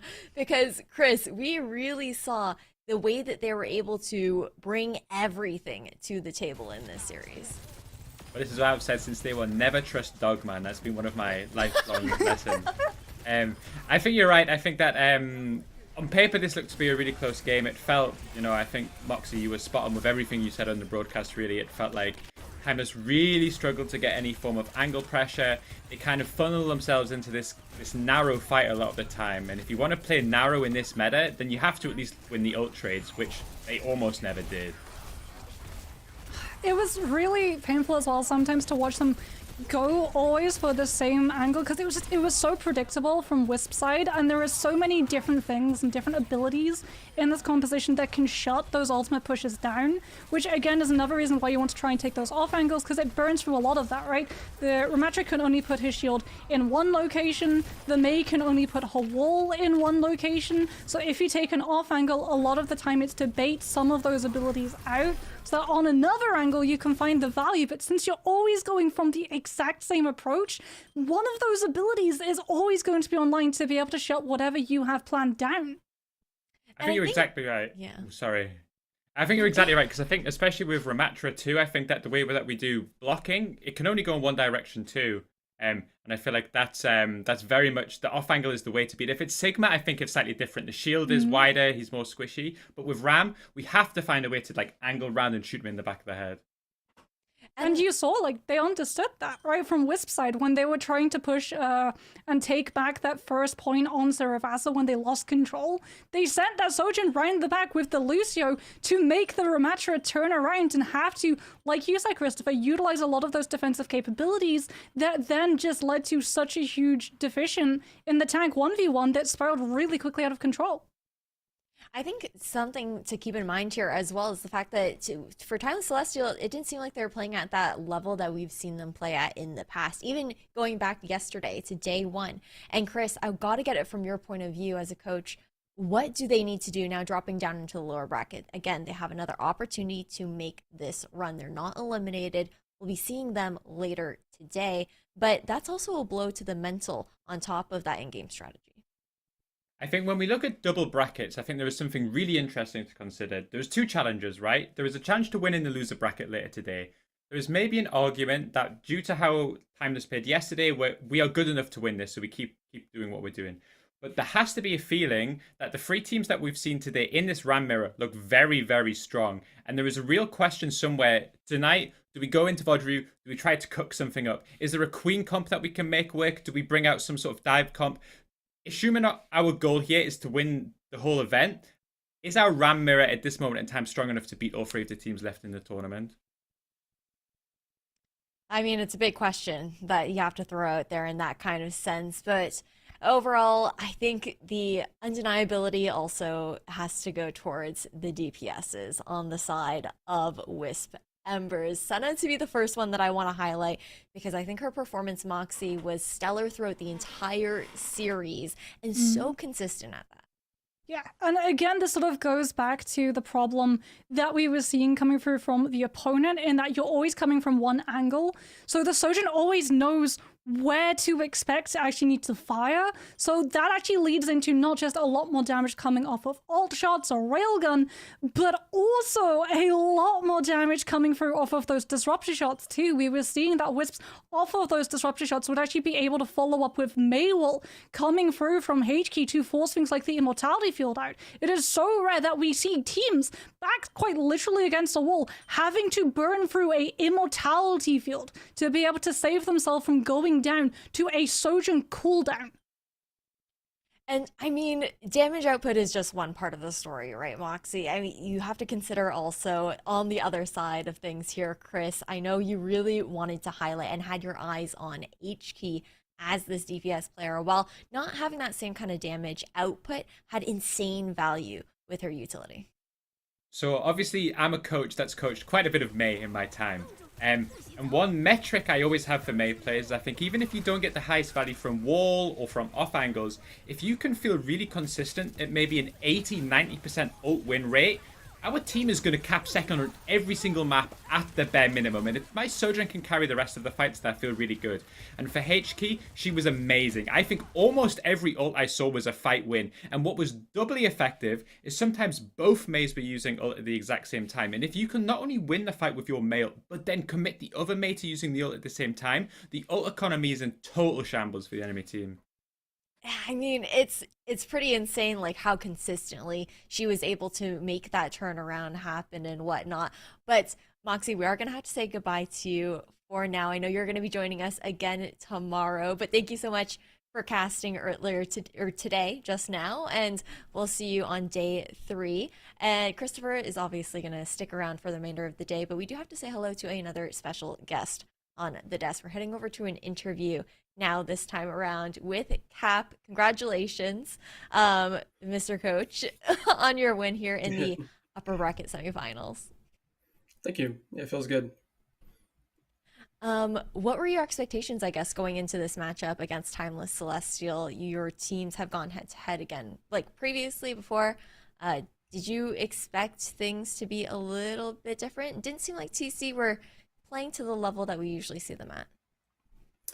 Yeah, I mean, we knew that they play the Ram May comp, and that's our most comfortable matchup just because we've been prepping mostly for Timeless. Ethereal who plays that as well. So, like, we kind of knocked out 2 birds with 1 stone by preparing for both of them at the same time. But we weren't underestimating them, but we weren't too worried. We just don't play scared, and we treat every match the same, and we'll do the same to the other Timeless team. Yeah, because I was going to say you're heading up against them coming up next. So I already have a bit of your thoughts into that, but curious about Wisp Embers and how you as a coach have been prepping your team heading into championships. I've kind of been asking everyone the same thing because I think that sometimes the amount of work or time that you put in can adjust if you know that you're heading into like the final event of a season. So has anything kind of changed on that front? Are you guys putting in more hours or just operating as usual? Yeah, I mean, I was working with one of the teams that was in the Berry Blast tournament as well. So for like a little bit of the time we were preparing, I was kind of split. But Wadi and Tensa have helped me a lot with taking over stuff when I can't be there, and they're both very, very capable as well. And the players, especially Annie Yoon, is very good at I was actually with her on both teams, so like a lot of the stuff I was doing with one team, I could kind of transfer to the other, and luckily I just made them both play the same comp the whole time too, and the map pools were the same. So we really locked in this week, and we did a bunch of double blocks, and I think we're really, really well prepared for it. The players have put in a lot of time. But I mean, it's definitely showing in the server right now. And a bit of a fun question. I'm actually curious. I don't know if you've had the chance to take a look at the lower bracket as it stands, but if you were to beat Timeless Ethereal in the upper bracket right now, who do you think makes that lower bracket run? So is lower bracket right now, who is in that besides So there's Timeless Celestial, Fable, Microwave, and Kunoichi. And then in theory, if you were to win the upper bracket final, Timeless Ethereal would also be dropping down. Ooh, okay. I would probably be looking out for Microwave, to be honest. Okay. I think they're a really strong team, especially last series when we played them, we had a very, very difficult match against them. But yeah, I would expect them to make some big adjustments probably going back, and I think they're a really serious challenger. But okay, you guys heard it here on broadcast. Dark horse to look out for sure.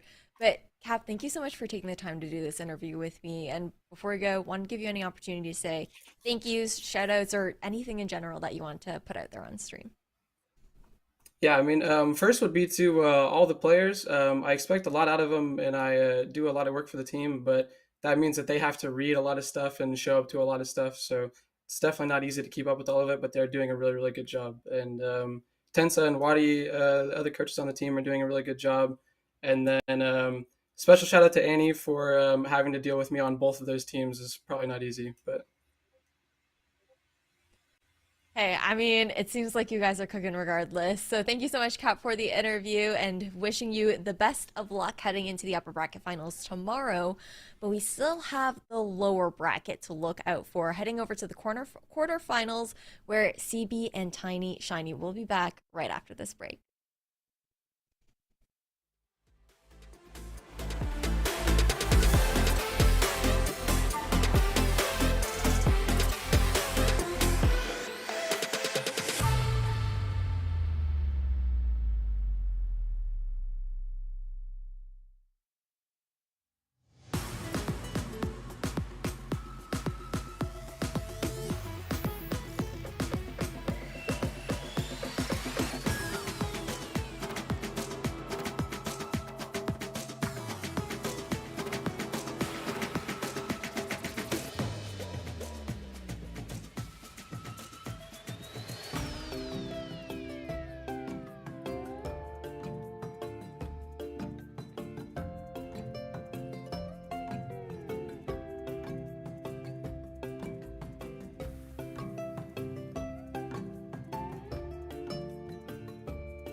We had an interesting start to our day in the upper bracket, but it's time to drop it down to lowers. Again, I'm Ash, and welcome back to the Calling All Heroes Challenger Series Championship presented by Radiant.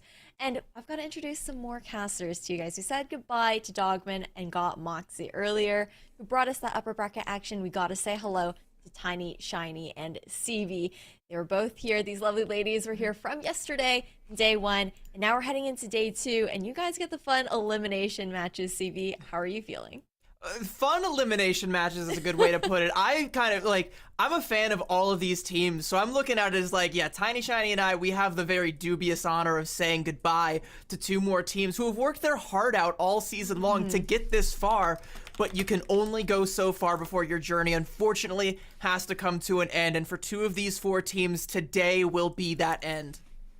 And there's a lot of fan favorites down here in the lower bracket, Tiny, and I think that just makes it even the more difficult. And I'm sure that there's a ton of fans in chat right now also just waving their flags, hoping that their team is the one that moves on to that lower bracket final.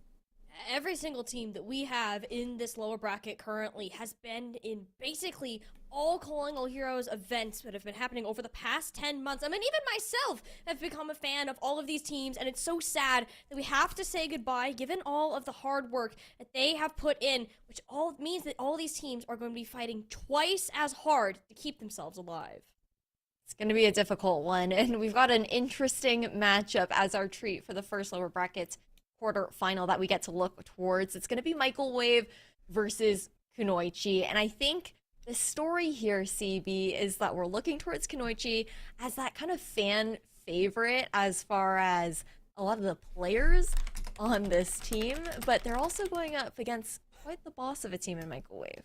You got it right. Like, Kunoichi are definitely fan favorites, not just for the personalities that they bring to the table. You know, fan favorites like SK and Skies, they very popular streamers, but also because they come out with this very unconventional composition that completely not only breaks the mold, but shatters it and reduces it to atoms. Every week I'm seeing a new post on r/competitive Overwatch about how Wrecking Ball is so terrible, literally unplayable. Eve says, nah, Wrecking Ball is playable. Watch and learn, pal. I got this. Yeah, it's pretty insane the way that Kunoichi have that prowess to even just flex around Skiesti in her main hero, that being the Mercy, and just consistently being on that kind of one trick. But at the same time, there is that concern of, okay, does that limit them, especially knowing Tiny, a team like Michael Wave, have that ability to adapt around those kinds of situations and break down those weaknesses.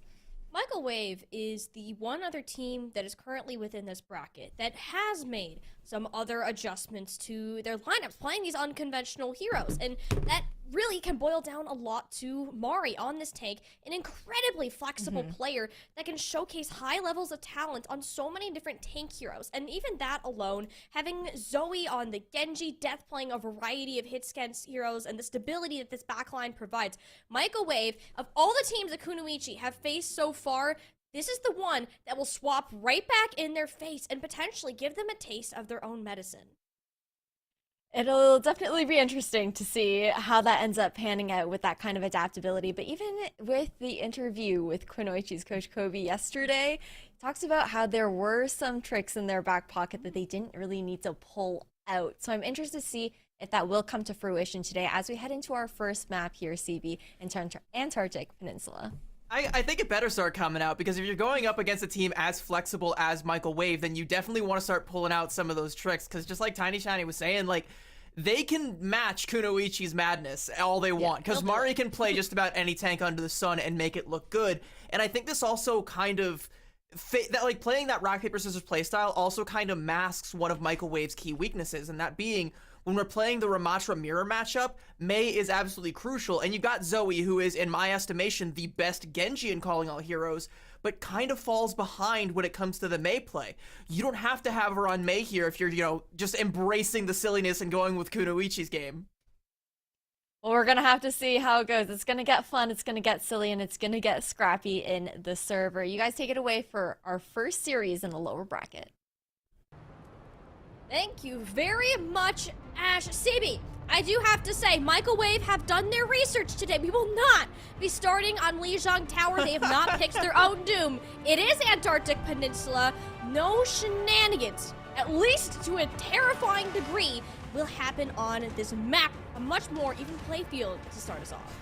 Right out of the gate, you're subtweeting Vancouver Titans Blue by calling out that Lijiang Tower pick. I mean, yeah, Vancouver Titans Blue, more like Vancouver Titans blew up as soon as they had to pick their own map. It didn't work out. Antarctic Peninsula, I think, will still have some points, especially Icebreaker, where that kind of flyer-style composition is viable, but sub-level and labs, not so much. And I think that might have been a better pick retroactively for VT Blue to go, before they ended up being sent packing by Kunoichi. But hey, Kunoichi, like we've said, have more tricks, and we have also seen them kind of flex and adapt to various different styles, even when they're being counterpicked by the heroes or indeed by the map. So I wouldn't count Kunoichi from playing in their own game out entirely. I would still kind of expect to see something come out from their side. It's kind of like, how is Michael Wave going to respond, right? Are they going to dodge that blow? Are they going to come back with a jab of their own, something Kunoichi can't see coming? What's it going to be? What are we going to do? Is Michael Wave even going to try and come out with something meta, or are they going to go right out the gates trying to go for a counter to what we expect Kunoichi to come out with? Well, we really can't say much while the spawns are still active, but with the way things are being teased as of now, Michael Wave look to be switching it up against what we kind of got a taste of. Vancouver Titans Blue pulled out a version of what Michael Wave have up now with the Junker Queen, the Echo in the sky, Zoe picking up a different hero, mind you, not currently on the Genji. Kunoichi CG there with good old faithful Ball, Pharmacy, Lucio, and Tracer. I'm liking this Echo Mercy pick, though, because I think it plays very well into Zoe's hero pool, playing something that she can be strong at. You have a very similar set of skills to the Genji. You're still flying up a la the Pharah, but you're still looking for those assassinations like you would, not trying to section people off like you are on the Mei. So this, I think, does work out, but the question is, are they going to be able to get the better of the Essel-Skiesti duo on the other side? It's a battle for the skies and a battle for the ground, and this is where Michael Wave has the chance to set the difference.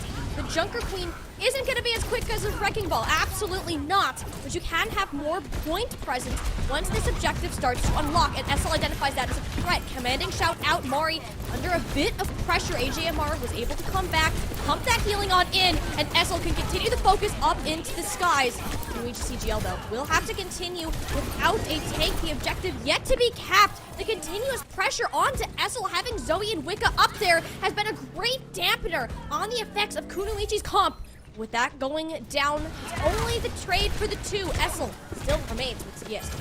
It is the flyer comp out of the sky. Eve's already identified that the Wrecking Ball is not going to be playable on this some point here with these particular hero compositions. Commanding shout from Mari coming out just to try and keep her backline alive. Michael Wave aren't able to keep Mari alive much longer, though. Oh, absolutely beautiful. I mean, Death is doing their darndest to keep Kunoichi CGL at bay, and you just can't stop the rockets piling in from above, and you had that swap go on in. SK ends up falling down. This is so scrappy. It's literally just taking these little skirmishes at several points on the map. Is there really even a plan set in place right now, CB?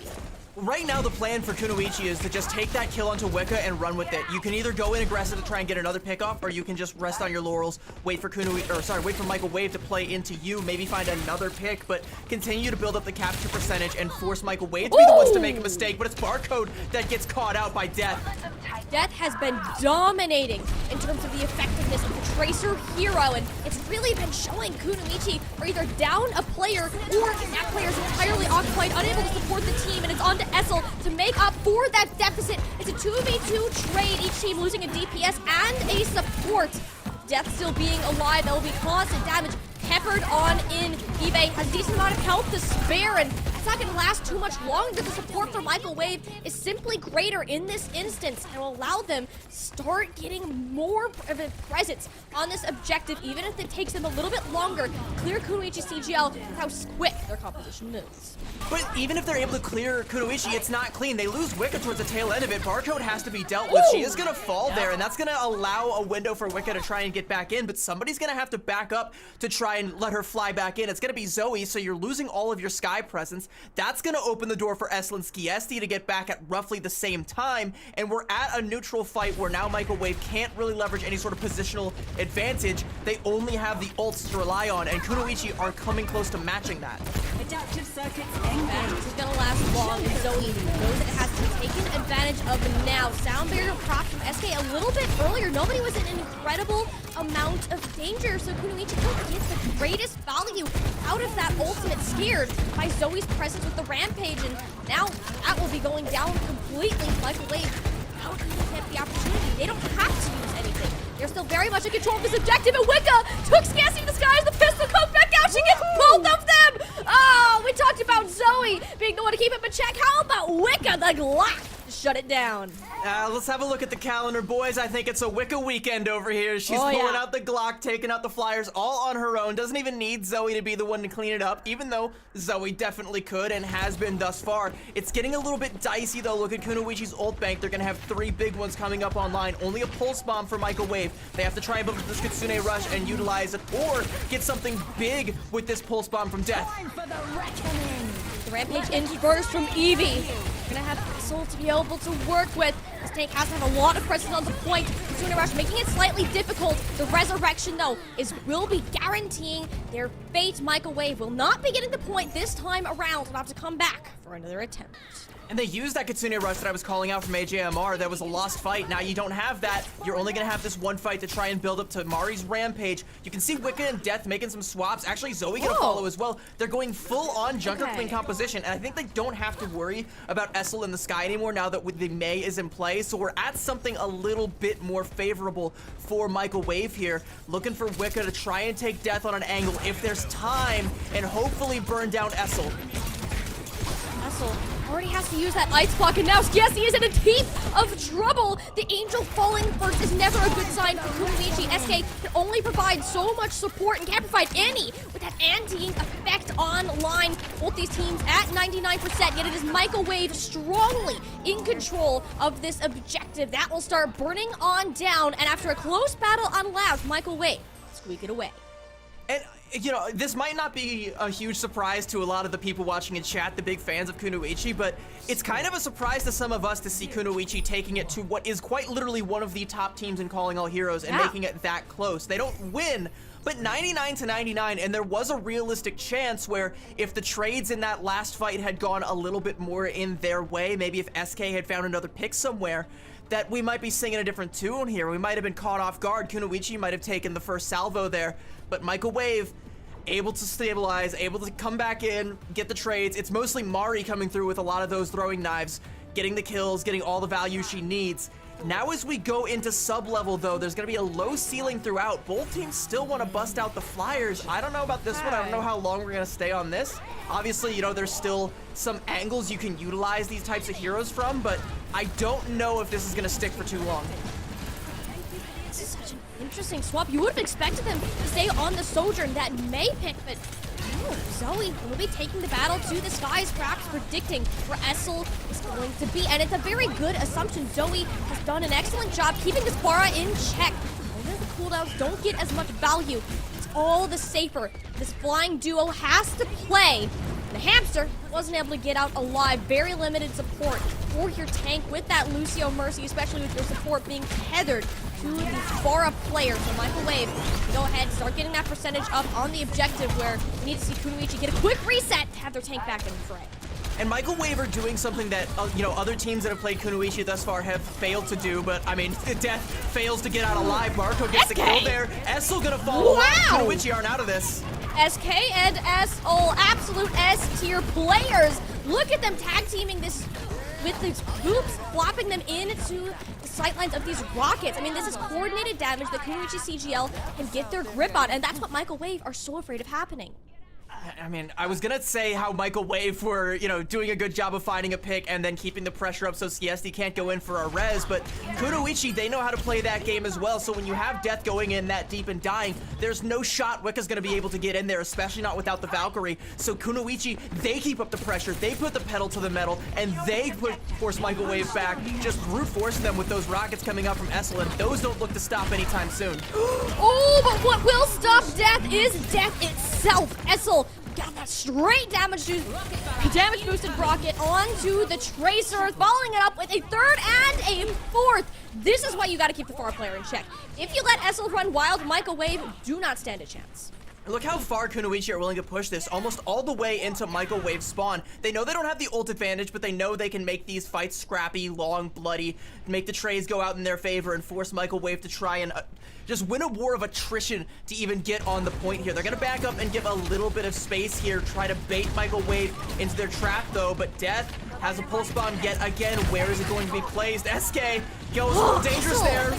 Oh, and Death has SK in their sights, and something needs to land. That pulse bomb had to hit, but it doesn't. Oh, Kunoichi CGL, they're very much up in this fray. You can notice how much Zoe is struggling without that Mercy pocket going away. And Michael Wave are getting that pick off onto the supports is enough for them to start stabilizing and guarantee a res will not happen on the other side. Kunoichi, they're not done committing. Eve use that ultimate to give herself a little bit of extra health boost up to one fight territory. And that's a situation Kunoichi are okay with being in. Yeah, absolutely. They're gonna have more time to try and build some more ultimates and try and take this back. But what we've seen from Kunoichi is more often than not, they don't really need ultimates. They just need Essel to pop off, and that's happening more often than not. That's pretty much how they've managed to get this far ahead. But Michael Wave have identified the win condition. It is deny Skiesti's reses, kill Skiesti if you can. And Michael Wave, have a look at Wicca. She swapped off over onto the Lucio. No more reses for Michael Wave. No second chances. They have to try and make this stick with the Lucio now. The speed is certainly helpful, and hey, why not an extra burst? Duplicate over to the Junker Queen. Zoe fighting to one on point. Eve under an incredible amount of pressure will be squashed like a bug. Michael Wave, that's efficiency. 2 DPS ult, 1 fight win. So Wicca swapping over to the Mercy isn't actually all that disastrous because, you know, Echo is less reliant on a Mercy pocket than a Pharah is, so Zoe can still find value, especially with that duplicate, but now you're going to be looking at these support ults to try and take Michael Wave the rest of the way. The sound barrier that Wicca's built up to, the Kitsune rush that's going to be coming out from AJMR, and more importantly, that rampage from Mari. Where is that going to land? It's going to come out. It catches Eve. Is the follow-up there? It looks like it is. Yeah, absolutely. Eve, you don't get any healing from that. Commanding shot was already expended, but Skiesti gets the res off. That should not have happened at all. Essel trying to make this one a winning fight. The sound barrier from Wicca, though, the Lucio swap proving out and working out in dividends for this team. Michael Wave are on the verge of closing out to this point. There's a couple pesky players scattered off in this corner. Zoe doesn't have a ton of help to work with. Getting Skiesti, though, might be the nail in the coffin. Kunoichi CGL have to struggle. They have to stagger to get to the point. But there's nobody to help AGMR. Death was so focused on what was happening in the front line, and suddenly this one is very much winnable. Kunoichi sound barrier is laid on out. Mari now back on the wrecking ball, using some of this mobility to speed to stagger it out and even grab SK off the back of it. There's a little bit of time if Michael Wave take a soft regroup to get one final contest, but it's not going to be pretty. Snatch from the jaws of defeat. SK goes in. Essel, Zoe needs to stay Essel! alive here, but Essel's the one who gets punished. Zoe, I think, was able to touch and get to overtime triggered. Yeah. Death is going to pop up, but has to recall out. Have to get in there, but there's nobody left. Steven, we knew it was going to happen. Michael Wave took a page out of Kunoichi CGL's playbook. They made the chaos into their own, but it wasn't enough to turn the tables. We now have had 299 to 100 objectives back to back, and I'm expecting the exact same thing here on the third. And it's all SK there because, I mean, Kunoichi CGL had no business winning that last fight, but AJMR was left high and dry to contest the point against SK and Barcode, who went in, identified the lone Kiriko without the TP to try and, get back to the team for safety. They go in with that assassination. It's actually Essel that comes back on the Genji and cleans up these last couple of kills, and suddenly, despite Michael Wave having the upper hand, it's completely snatched away from them, and look where we are now. We're on Icebreaker. The map that I said at the top is going to lend itself the most to this Pharmacy composition, one that Michael Wave are no longer mirroring, but now opting to counter with Death on the Cassidy. And it works. Well, all right, that works. Cool. Cassidy, often a weaker hero in terms of the hit scan department. You put it in the hands of Death. All right, that works. One player down, that's a second Kunoichi. Even a resurrection will not help you here. It's a quick reset to the spawn. The question is, CB, do we see any swaps? I mean, if you're Kunoichi CGL, I think you don't swap because you've played enough into counters that you kind of know how to play around them. So I don't think they're sweating it. Never mind. I'll eat my words right now. I'm also going to swap over to the Mei. Hey, you know what? I'm happy to see it though, because we've seen Kunoichi be successful with this comp before. They are not by any stretch of the imagination a one-trick pony team. They do have multiple looks, and this is another one that has looked passable from them. It has in the past. I do have concerns with the Lucia Mercy. Typically, you'd see a swap over to the Kiriko to have slightly more sustained. I mean, look how much pressure Eevee is under. The commanding shout used defensively, and even that barely made a dent in the damage that Mari has output, and she simply has more support at her back. So anytime Michael Wave take these fights heads on, they're gonna win 9 times out of 10. Yeah, I kind of agree. I think you do have to have SK make the swap over onto the Ana, probably. I know that's a little bit more of a comfort pick for her, but anything that can keep the sustain alive, it is actually going to be the Kiriko. But now that we've made these 2 compositional swaps, we're already 40 to 50% by the time this next fight kicks off of a capture percentage for Michael Wave. They're halfway home, and they haven't even had to look for it. Oh, but the death goes down mid. It's Deadeye. Zoe attempting to make up for it. Pulse bomb. One thing we haven't seen yet, though, is SK on this Kiriko. Incredibly deadly Wicca. deals, but so is AJMR. The flank from the supports is getting way too much value. CV, this simply should not be happening. Out of all the players to go in the back, it should be Death and Wicca, not AJMR. AJMR and Wicca, I mean, if Wicca would absolutely go for a play like that and it works out. I mean, I've seen her go for these crazy flank plays from time to time. It's one of these things that, like, whenever it happens, it's like an event. You know, she'll get flamed for her team for it, but if it works out, it works out. You take the dub there, and especially with AJMR backing her up, finding a couple pickoffs with the kunai, you absolutely take that. We're in one-fight territory. Now Kunoichi have built up an ult bank, though. How are they going to leverage it? Of extra healing, but no barcode. Potential the res is always there because he has to make it happen. She's on the objective. Point flip is guaranteed, so Kunoichi have more time should they need. Go for a bit of a soft reset, and with Hessel falling, it's almost a definite need at this point. Eevee holding on to a rampage. It lands onto 3 players. Soul barrier negating any sort of value that could have had, and then just simple cleanup. Call the targets one by one because Michael Wave are back in control of this point. Kunoichi, they can try as they might. A touch here looking pretty darn impossible. The dogs win this round as Michael Wave are up half one. I want to give a little bit of props to Skiesti there towards the tail end. Just some of the movement that I saw from her, able to stay alive, even outside of the Valkyrie, to try and pocket Eevee, keep her alive in the fight. But it just wasn't enough. The onslaught from all angles that was coming out from Michael Wave, they kind of have cracked the code, it would seem, at least initially, if they play a similar composition style, a similar... taking similar fights where they're just going for these random assassinations, these random flanks, and just trying to win out some of these duels. You can absolutely just out-mechanic Kunoichi here. You don't have to play these counter comps. You don't have to go with things like the Ashe like we saw yesterday. You don't have to try and play the Cassidy, even though it does work out wonders for Death towards the tail end there. You just have to go and be aggressive and be ready to match the aggression, be ready to match the chaos that's going to come out from Kunoichi. But Kunoichi are by no stretch of the imagination in over their heads just yet. Every single one of those points was close. And again, Michael Wave is a top team. We saw Kunoichi bullying the entirety of LCQ with this comp, but that's LCQ, right? Those are teams that aren't as established, didn't have the circuit points to get right into the fold, get right into championships. Michael Wave is a team that we were like, all right, this is a team that could potentially dethrone Timeless. They're easily a top 3 team within this competition, and to see this go as close as it did with Kunoichi right now, I mean, this is not going to be an easy match for Michael Wave to go ahead and win. Kunoichi, they're the oddball, the outlier of this tournament right now. It's putting Michael Wave's flexibility to the test, and so far they have passed, but just barely. And we get to look a little bit at these stats, and you can see the impact where this kind of started to flip back over. In terms of numbers, we'll see that, of course, Michael Wave have more elims, more damage and healing across the board, but the big difference we want to highlight, though, is they were taking more fights. The longer they were staggered out, it's because Kunoichi just had a faster return time. I mean, the difference I want to highlight actually is that 9 deaths for Skiesti. She's, you know, still the lowest amount of deaths on her team, but if you assume that the Mercy is going, like, we've kind of highlighted that as the win condition against all of the compositions that Kunoichi like to play. If you kill Skiesti, you win you win the fight outright. 9 team fights won, that's an easy way to win a control point. You know, 3 for 3 on all 3 of them.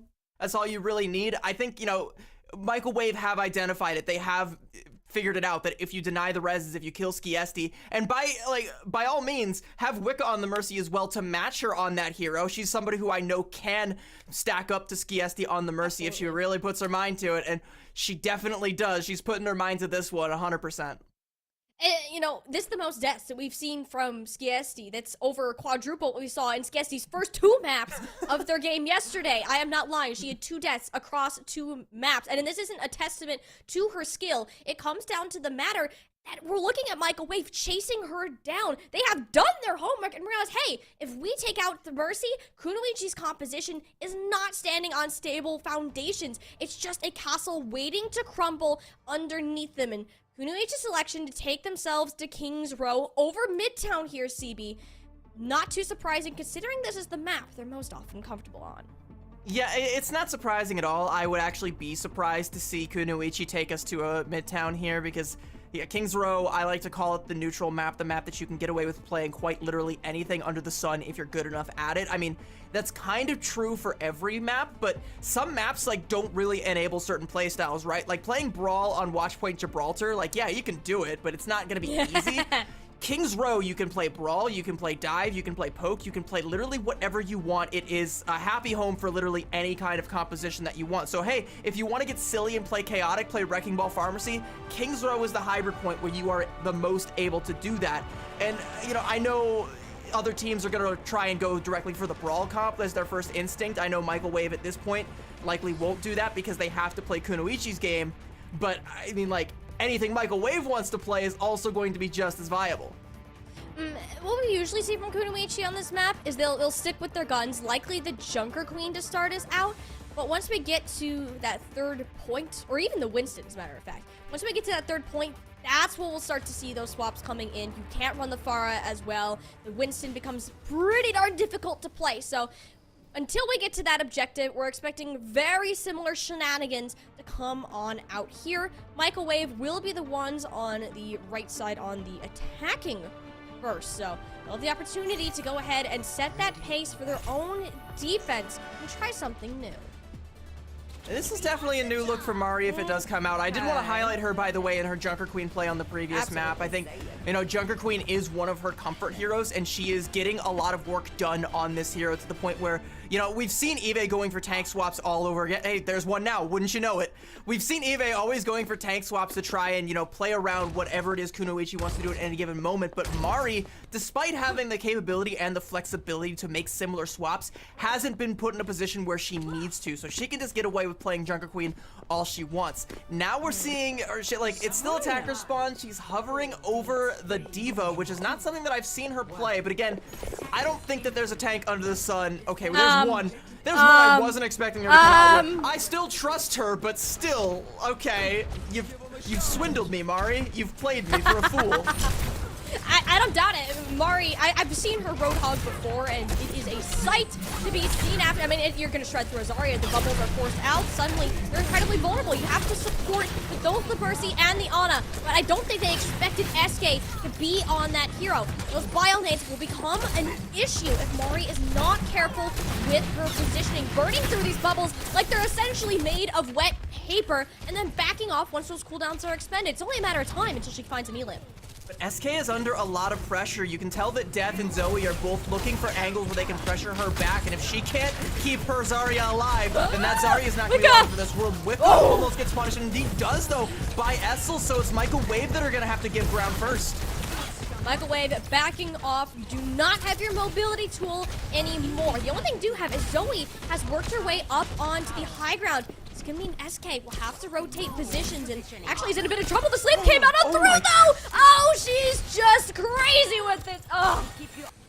On the other side, though, AGMR finds the kill onto Barcode. That is going to get rezzed up by Skiesti. Thankfully, Barcode died somewhere safe. Death, though, did not. There's no res on the field from Michael Wave. So, again, they have to give ground. They have to back up. I mean, and if AGMR dies here as well, that's even more stagger, more ground, more time loss for Michael Wave.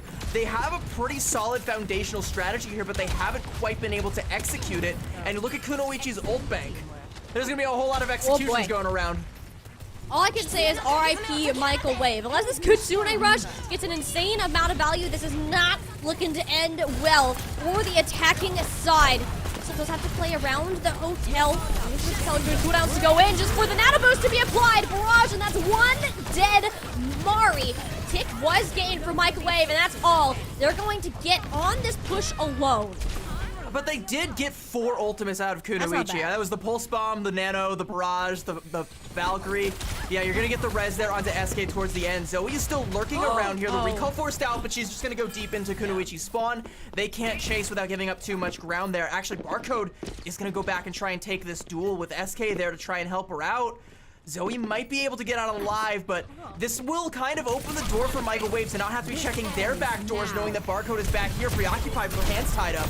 And now Death can solely focus on to Essel. That's a second tick gained. The Pharah going down. Sketsy can attempt to get a resurrection off. Evie can hold the rest of them back with the Graviton Surge. The amount of healing, the resources from Microwave pooled together is too much for Kunoichi to handle. They will forfeit this first objective, and the stagger is going to be brutal. Poor SK. That's a big nade. Wow, it catches 2. And I don't think he's going to get a whole lot for it. Immortality. That's BM, AJMR. You didn't need that. All right, well, Microwave with that stagger are going to get a lot of ground here because SK, they have to wait for her, right? That's like all the major healing, especially if you're going to keep Skiesti attached to Essel. Barcode charging a little bit forward, but not going to play anywhere where she's going to be in any realistic danger. Kunoichi have to hold ground here and wait for the cart to play, but I mean, Microwave should realistically get this cart around this first corner for free just off of that SK stagger there. SK is slowly making her way back on her grandma legs. Zoe, part of the recall forced out, needs to be cautious about how she's playing. Has enough of the team to peel out, and Barcode getting stuck with the Death Nade. And Sleep swiping ground again. Can she stay alive this time? Death is there to bail her out of danger. Microwave, they're not going past this one corner. No, they're going to get basically all the way through the street phase of Kunoichi's Pharmacy Duo, the last one standing. I mean, not even standing. They're flying. They're not contesting the cart. They can't do a whole lot. So Microwave are just continuing to get more and more cart progress. And, you know, all that Essel can really do is force them to turn their heads around as Barcode comes back in to try and get a contest here. But, like, you know, now you got Zoe working with a full spawn of her own. Oh, Death going down, though. Essel is free to move about on the objectives. The best pick that Kunoichi could have asked for now. Resurrection coming on through as well. Microwave down their main support. It's not looking too good for them moving forwards onto the second phase. And the fact that they didn't use any of their ultimates, only the amplification matrix for Microwave, it's not a bad trade-off. It's not bad, but now the cart is in this really deadly area where it's going to be a huge walk back to try and get there at all to take any fights, and you realistically only have 2, maybe 3 of them if they're all fast left in you. Every time you lose a player on this fight when the cart's here, it is so punishing. Microwave have to leverage these ults, might even have to expend all of them to match Kunoichi's ult bank if they want to get the cap here. Otherwise, I don't know how much farther this cart can go. Well, the Deadeye will help clear some space off, and the Pulse Bomb stick onto Evi. Kunoichi CGL not having a tank here is going to be devastating. SLS to make up for the change. Barrage of rockets grabs 1. Payload highly contested. The Annihilation popped. A scary sight indeed to look at, but nothing scarier than death itself. A triple kill going down under their name to push that cart the couple meters it needs to access the Foundry. And that's such a huge hero play from Death, because if they don't find that 3K, Microwave don't cap there because of that nano barrage that went out and just took down AJMR. Just a pure assassination, but that's all of this composition's heals. It's all of its sustain. Microwave, they would not have been able to keep that fight up any longer. Death had to click some heads, and the pressure is still on to keep it going. Essel making damn sure of that with some of those rockets being lobbed over the roof there, right at Death's forehead. Death been the Baron to the existence of Kunoichi CGL, and you can start to see that focus fire going in onto the Cassidy. As that goes on out, it's a nice stick on through. Mortality field forced. Not a terrible cooldown to take, especially with Evi. Rampage in sight. Knows the sound barrier is an option. Microwave aren't going to have to use it yet. The Drez, though, Sketsy squeaks it off over the edge. Narrowly and just barely so. And it's going to keep them in the battle. The extra healing pumped on in. Evi has to stay alive here. If she goes down Microwave, suddenly the door will be swung wide open again. And it's Death with a second. You just can't practice this aim. It's done over and over again. Microwave rely on their hit scam player to bail them out of any sort of trouble. And we're looking at one last fight, one last attempt for Kunoichi to called progress. And again, Death has to find those kills, and they do. Skiesti pops the Valkyrie, so she's able to get the easy res onto Essel, but that's not enough, because Death dishing out their namesake and is not done yet. They've lost AJMR, though, and the res does come through, so it's not clean, but it might be enough. Essel goes down. Skiesti, oh, you're not escaping the tendrils of Amore. She's extended her reach. There's nothing worse than facing a Ramantra Annihilation on the death of your own door. 44 seconds. And a full completion for Michael Wave. They found the way to counter out Essel, and the answer the whole time has been death. I don't know if we're gonna bring up the stats scorecard. I don't know if that's what Prod wants to do, but I want to talk about some stats, because I'm looking at Death right now. 17 elims, 11 final blows, and 1 death. 1 death. Okay, we're saying 13 final blows on this one. The scorecard I have over here says 11. 13's more impressive, so we'll go with that. we'll boost the numbers a little bit. But either way, like, that many final blows, like, death is all you need. And a lot of those final blows, or at least 3 of them, onto Skiesti. Again, that's the win condition. That's what's able to get them that cart the extra way every time they needed it. Death bailed them out towards the tail end of Streets phase, and even made that fight that was looking kind of shaky towards the end of Point C a winnable one, just by sheer force of head clicking. It's good old-fashioned Overwatch, harkening back to the days of Big Boss Pine. You can't play the game if you're dead. It literally is as simple as that. Michael Wave, it's not like they're doing anything extraordinary as a team in particular, except for giving Death the space to work. You rely on them to click the heads? Well, there you go. That's all you want from a hit scan player, and they are delivering the top level that they have to shut down Kunoichi CGL's plays and force them out of their comfort zone. Essel now on the Genji, not even attempting the flyer. One thing I do want to highlight, though, for Michael Wave is a consistent weakness for their composition right now is AJMR on the Baptiste. Baptiste is a hero who is very, very susceptible to dive play, the kinds of things that we've been seeing a lot of from Essel and Barcode. I mean, Essel no longer on the Pharah, on the Genji, but still will be ideally looking for AJMR to cut off Mari's lifeline.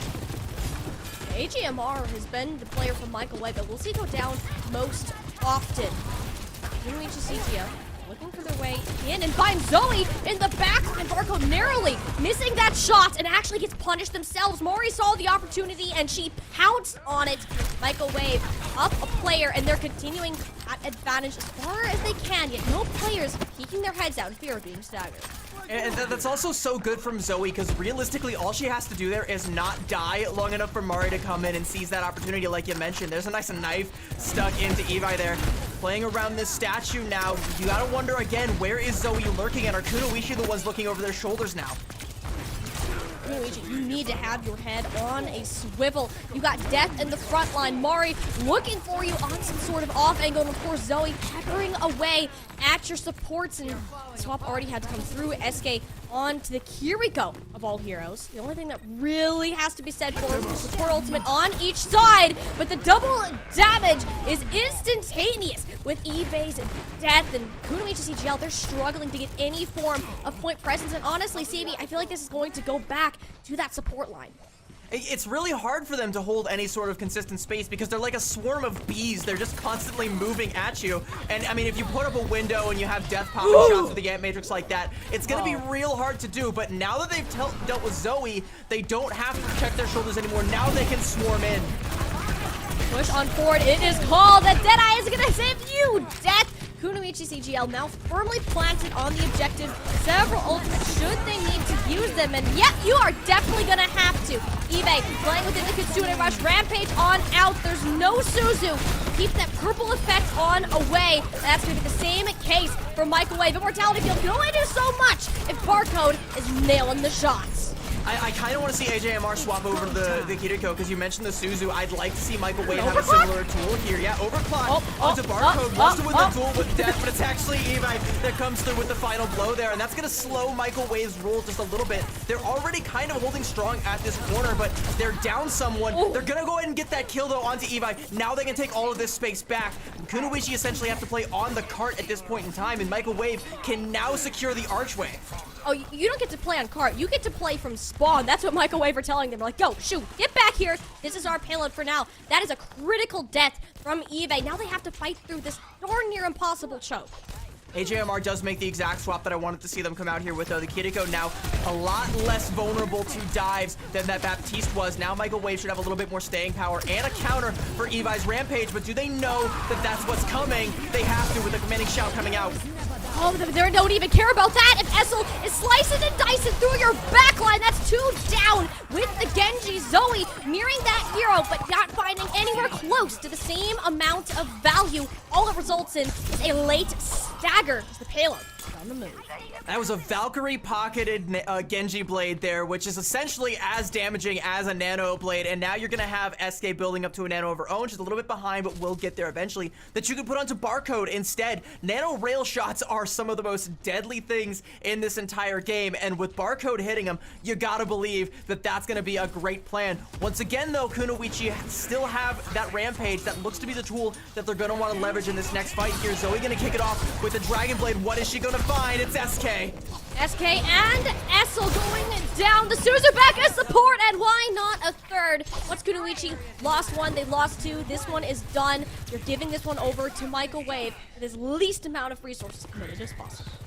And no pocket required, no Nano, no nothing, no Barcode. Wicca. Hello, Barcode. They're going for so Michael Wave going for the stagger there, but on someone as lethal as Barcode, that might be a little bit greedy. Yeah, Wicca will get back relatively quickly. She's Lucio, but that's gonna, you know, really neuter Michael Wave's maneuverability here. They're not gonna be able to pull back as quickly, especially if Evi does go in with this Rampage, which she's opting to do. 3 down, all of them covered in the color purple, and Evi glowing in blue sparkles. So many effects happening on the screen, yet one is canceled out. The key is the Rampage, or excuse me, Annihilation, getting no value. Mori made the attempt to come on through, but Michael Wave coming up with nothing, and we're going to have to forfeit the second objective. Players so far back, contesting, not worth it at all. Have to hold it down here on the Foundry. SK makes a swap over onto the Lucio. I'm not sure if that's gonna stick because now we don't have the Kiriko. We don't have the sustain. Now that she's back in the spawn, though, gonna swap back over onto that Kiriko, but Barcode doesn't want to wait for SK. Nope, you're not waiting for SK. You are scared. There is a death. There is a sound barrier, and you guys need to go bye-bye. Get a regroup and come back swinging. Michael Wave now on a composition they are arguably the best at. Yeah, with Zoe on the Genji, and we've seen it time and time again. She is, again, in my opinion, the best Genji in all of Calling All Heroes, and we don't have a Mei on the field to keep her in check. And I don't know if Essel plans on making that swap. Mari was playing something cheeky, but she gets sussed out. Well, can she manage to get out of this alive? That health bar struggling to stay above 100 HP. You can see AGMR and Wicca stretched to their limits, and all it results in is a dead tank. Oh, I like the idea. It was there, but Michael Wave just weren't prepared. Kunoichi, they've made that same play themselves and checked their corners properly. But I don't even actually know what Mari was going for there, because she didn't have the Rampage, so you don't have the ult to use from there. Oh. Another great shot from Death. That's gonna be rezzed. It's not. Right. No, it's not. No, it gets denied. I think she went around the corner. She went out of the range of it. And, you know, if you can just kill everybody else, the resurrection doesn't matter. The playing field is already even. In fact, it favors Kunoichi CGL. Dragon Blade Rampage, 1-2 combo punch. And suddenly, they're knocking on Michael Wave's door. Zoe, Dragon Blade in hand. If anybody can turn this fight around, it is her on her signature hero. She's not going to have a ton of support. No sound barrier, no damage boost. For Nano coming her way, already put down at half health. She's looking for Skiesi, trying to get around the corner. That's one swing. The Mercy does fall as a result. Kunoichi CGL significantly weaker, no support lines, and this fight is not theirs. It's kind of like a Roadrunner cartoon there. Zoe doesn't have to actually kill Skiesi, just force her to fall into some quicksand in the form of deaths, disrupt their field, and that's all you need. With the dead Mercy, it's a dead fight. Michael Wave now have their heels dug in. We're under a minute. Kunoichi, they're going to swap over onto the main. Now they're trying to keep Zoe in check, but I don't know if this is really going to work out with this much time left on the bank. And with AJMR in your backline, winning out the Kiriko duel, yeah, they're going to get traded out. With the spawn advantage, that's all for Michael Wave. Oh, that's going to go their way. The res is there, and the more that this happens, you have Skiesi. Oh, you had Skiesi. I spoke too soon. Death is yet to make their mark. It's going to be the final battle, the final 20 seconds, and Michael Wave know it, committing every single ultimate that they have to force the staggers on through. Barcode has to swap over the Tracer. Realistically, the only player that can touch it, they're not going to have Eve to do it. Hey, you called out Skiesti going for the res onto SK, but because it's on the other support, there's no one there to save you. When Mari goes in with that rampage and the rest of the cavalry comes on through, the touch is gonna come out, and there is overtime, but what are they going to be able to find here? Not a whole lot with Skiesti already taken down and SK joining her. Both the supports have fallen, and Death being on the Widowmaker. No touch is possible. Michael Wave looking to claw their way through the losers bracket, and it only is going to take one more map to get them on through.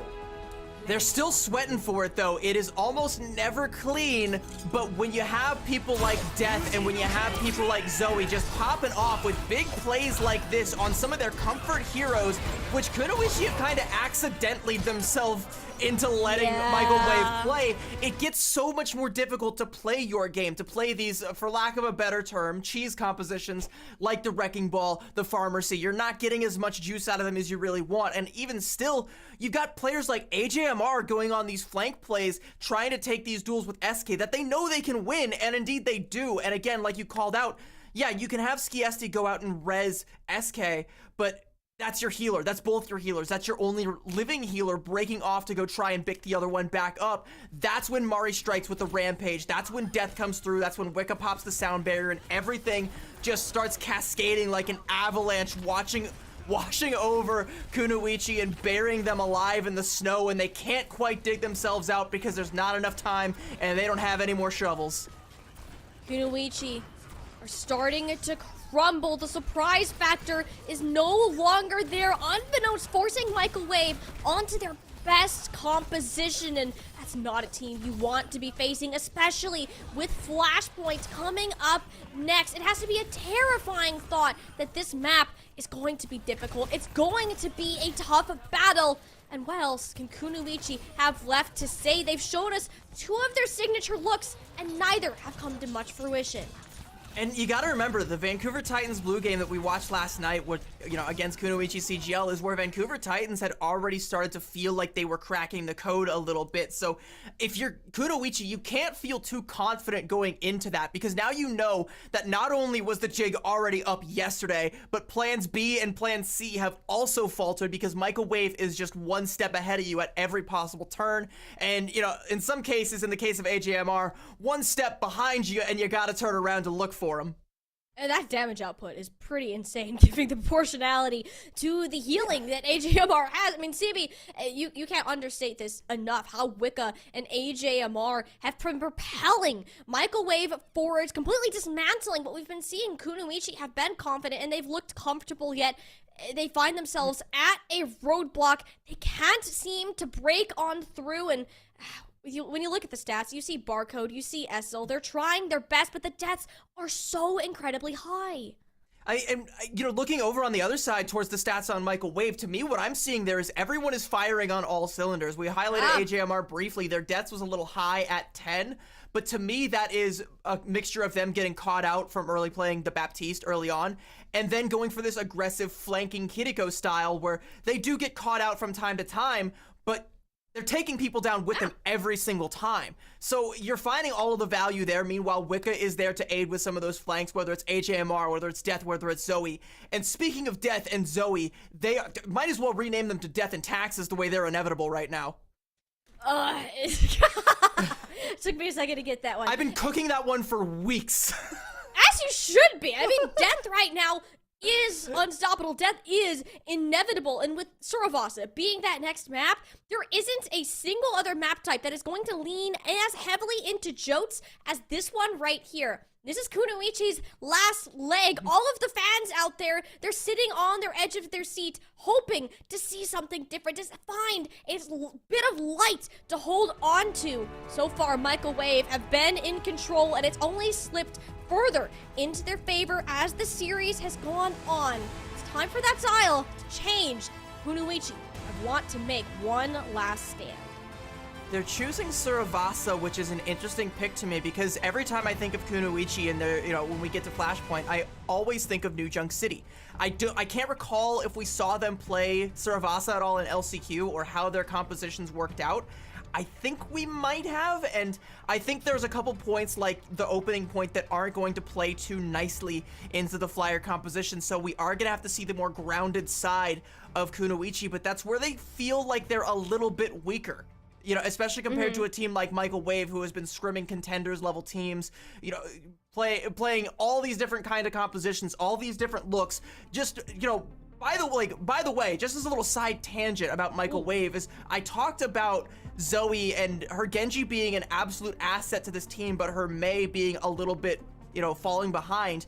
I know for a fact that Michael Wave have been experimenting with a lot of different compositions to try and find some way to either, you know, force her to become good on the Mei or let her play her comfort heroes. And again, you know, that level of flexibility, that level of prep work, even though you're not prepping for what Kunoichi is going to play, you're still prepping yourself to put Zoe in situations where she is going to succeed.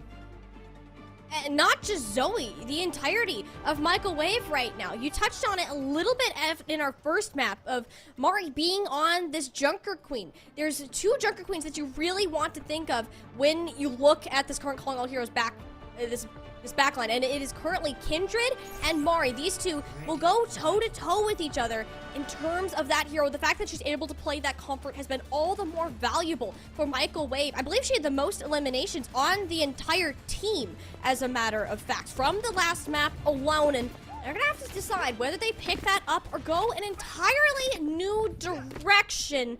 I'm not sure how I feel about this. I'm just gonna let it ride. I don't expect Zoe to come out here on a Junkrat. Yeah, no, this is a little bit more like it. Microwave. This is about what I expected. Kunoichi, though, they are on their composition, their signature with the Wrecking Ball. Eve gonna go for a wide angle there, way up towards the north side of your screen right there. Gonna loop back around with SK. I don't know if Barcode's gonna be in position to pinch on this, but she's gonna get into position real quick. Who's the target gonna be? Likely AJMR. And that's going to make it all the more difficult for Mari to hold space.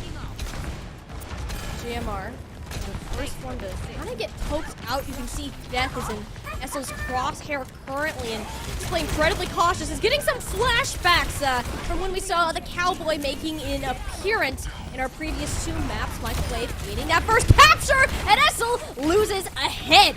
Ooh, that's a big yikes. You have to be respecting that space, and I'm not going to be surprised, CB, if we see that immediate swap back over to a Junker Queen form composition. That's the 3K for Death, and yeah, that should be the death of this composition for Kunoichi. And something I want to point out for Death, by the way, is they're not playing around cover. They're just kind of playing out in the open where they don't have to respect any space that Essel wants to take. And so Kunoichi can't really play forward. Essel has to continue to play safe. It's her that's forced to play behind cover, and Death that stands fearless in the face of their namesake.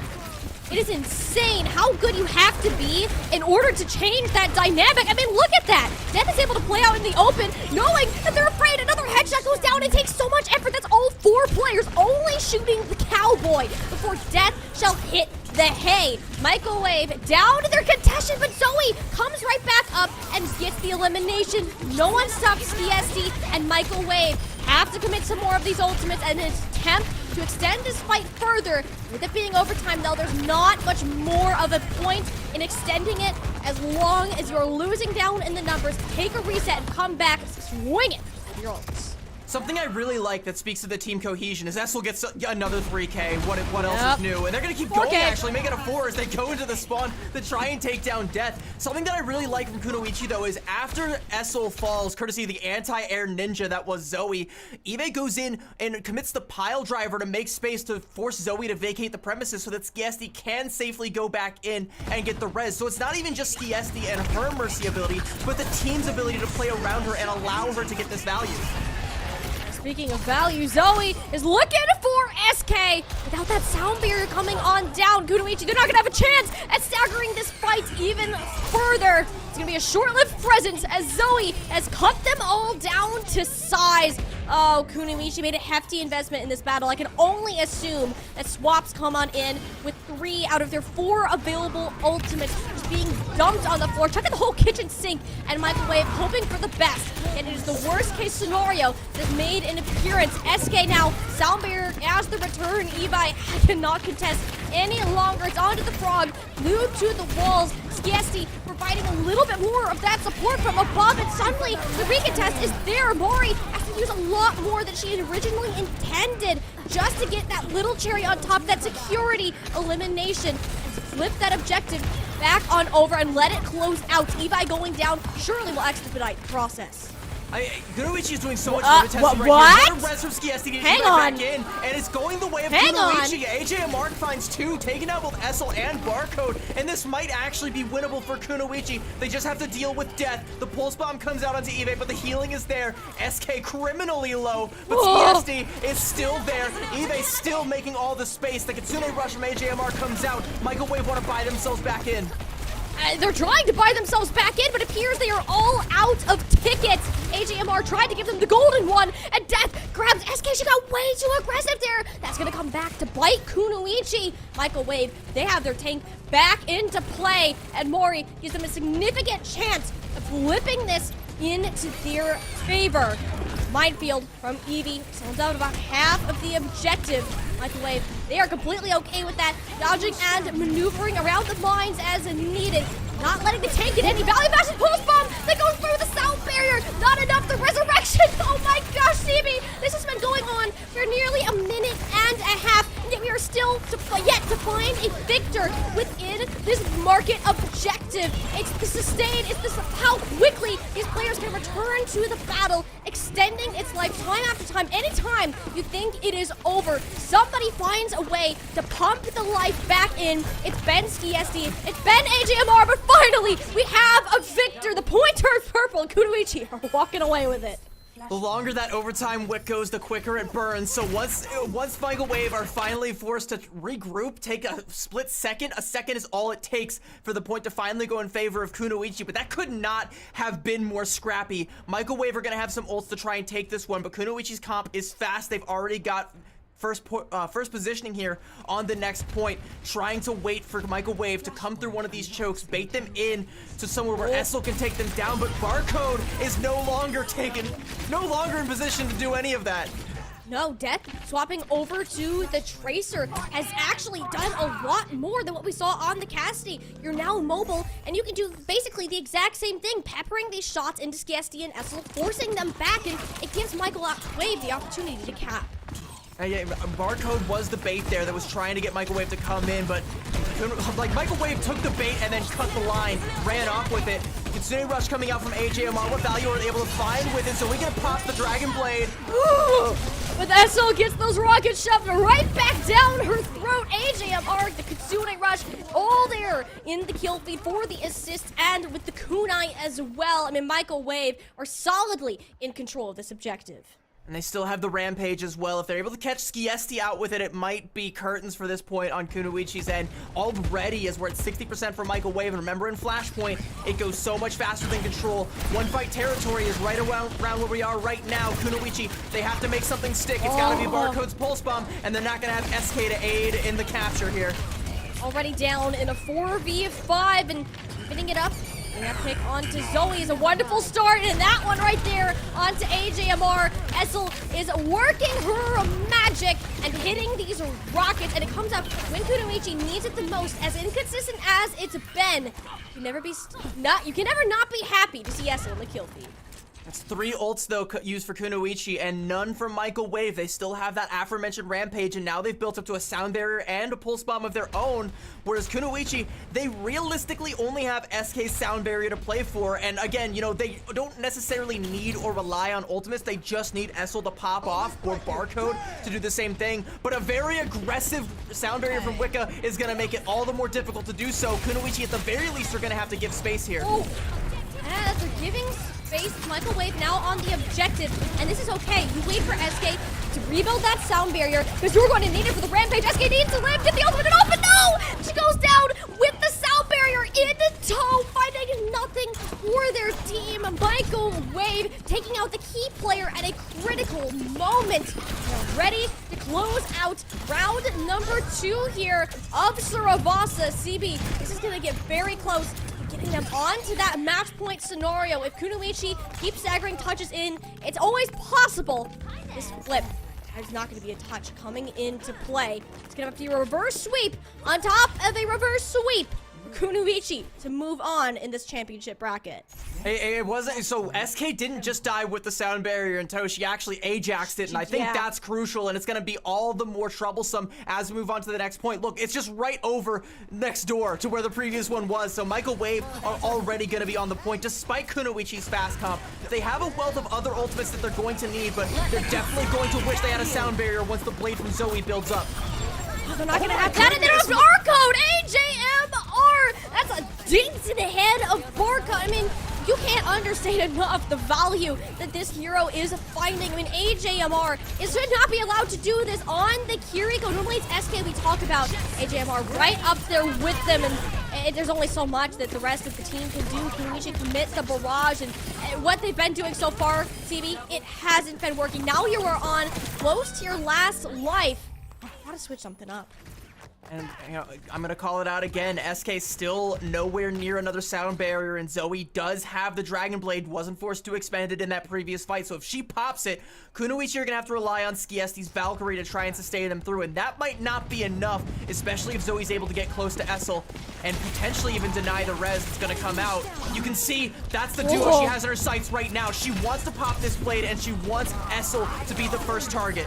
Essel isn't gonna let her pop the blade out. Every time Zoe thinks about it, she gets too loud. Eventually, she's knocked over like a bowling pin. Kunoichi CGL, they have the health. Skiesti within this Valkyrie form. She can choose to go for the resurrection or not. Michael Wave at this time don't have a win condition to play off of. Going off the map is a bit of a yikes, and that has to be made up for. And Skiesti isn't the player to do it. There's now no healing on Kunoichi's side, and only the hamster to stall it on out. And that's not going to be enough. Kunoichi, they bled the resources way too thin and will end up collapsing in the final hour. They still have one more hour. It's 1-1, but there shouldn't be another touch here. SK does come in and get a late kill there, but because she dies so late, and that's your Lucio, one of the faster heroes that would typically be the one that you send in to go for the touch there, it's just not gonna happen. All of the fast heroes died way too late to be able to go for a contest here, so it's match point, map point for Michael Wave, and look at the ults, still holding on to the Dragon Blade, plus a Rampage, plus a Kitsune Rush. SK might have that sound barrier I've been talking about, but she can only use that to counter one salvo that's gonna come out from Michael Wave out of potentially 3 that are gonna be coming Kunoichi's way.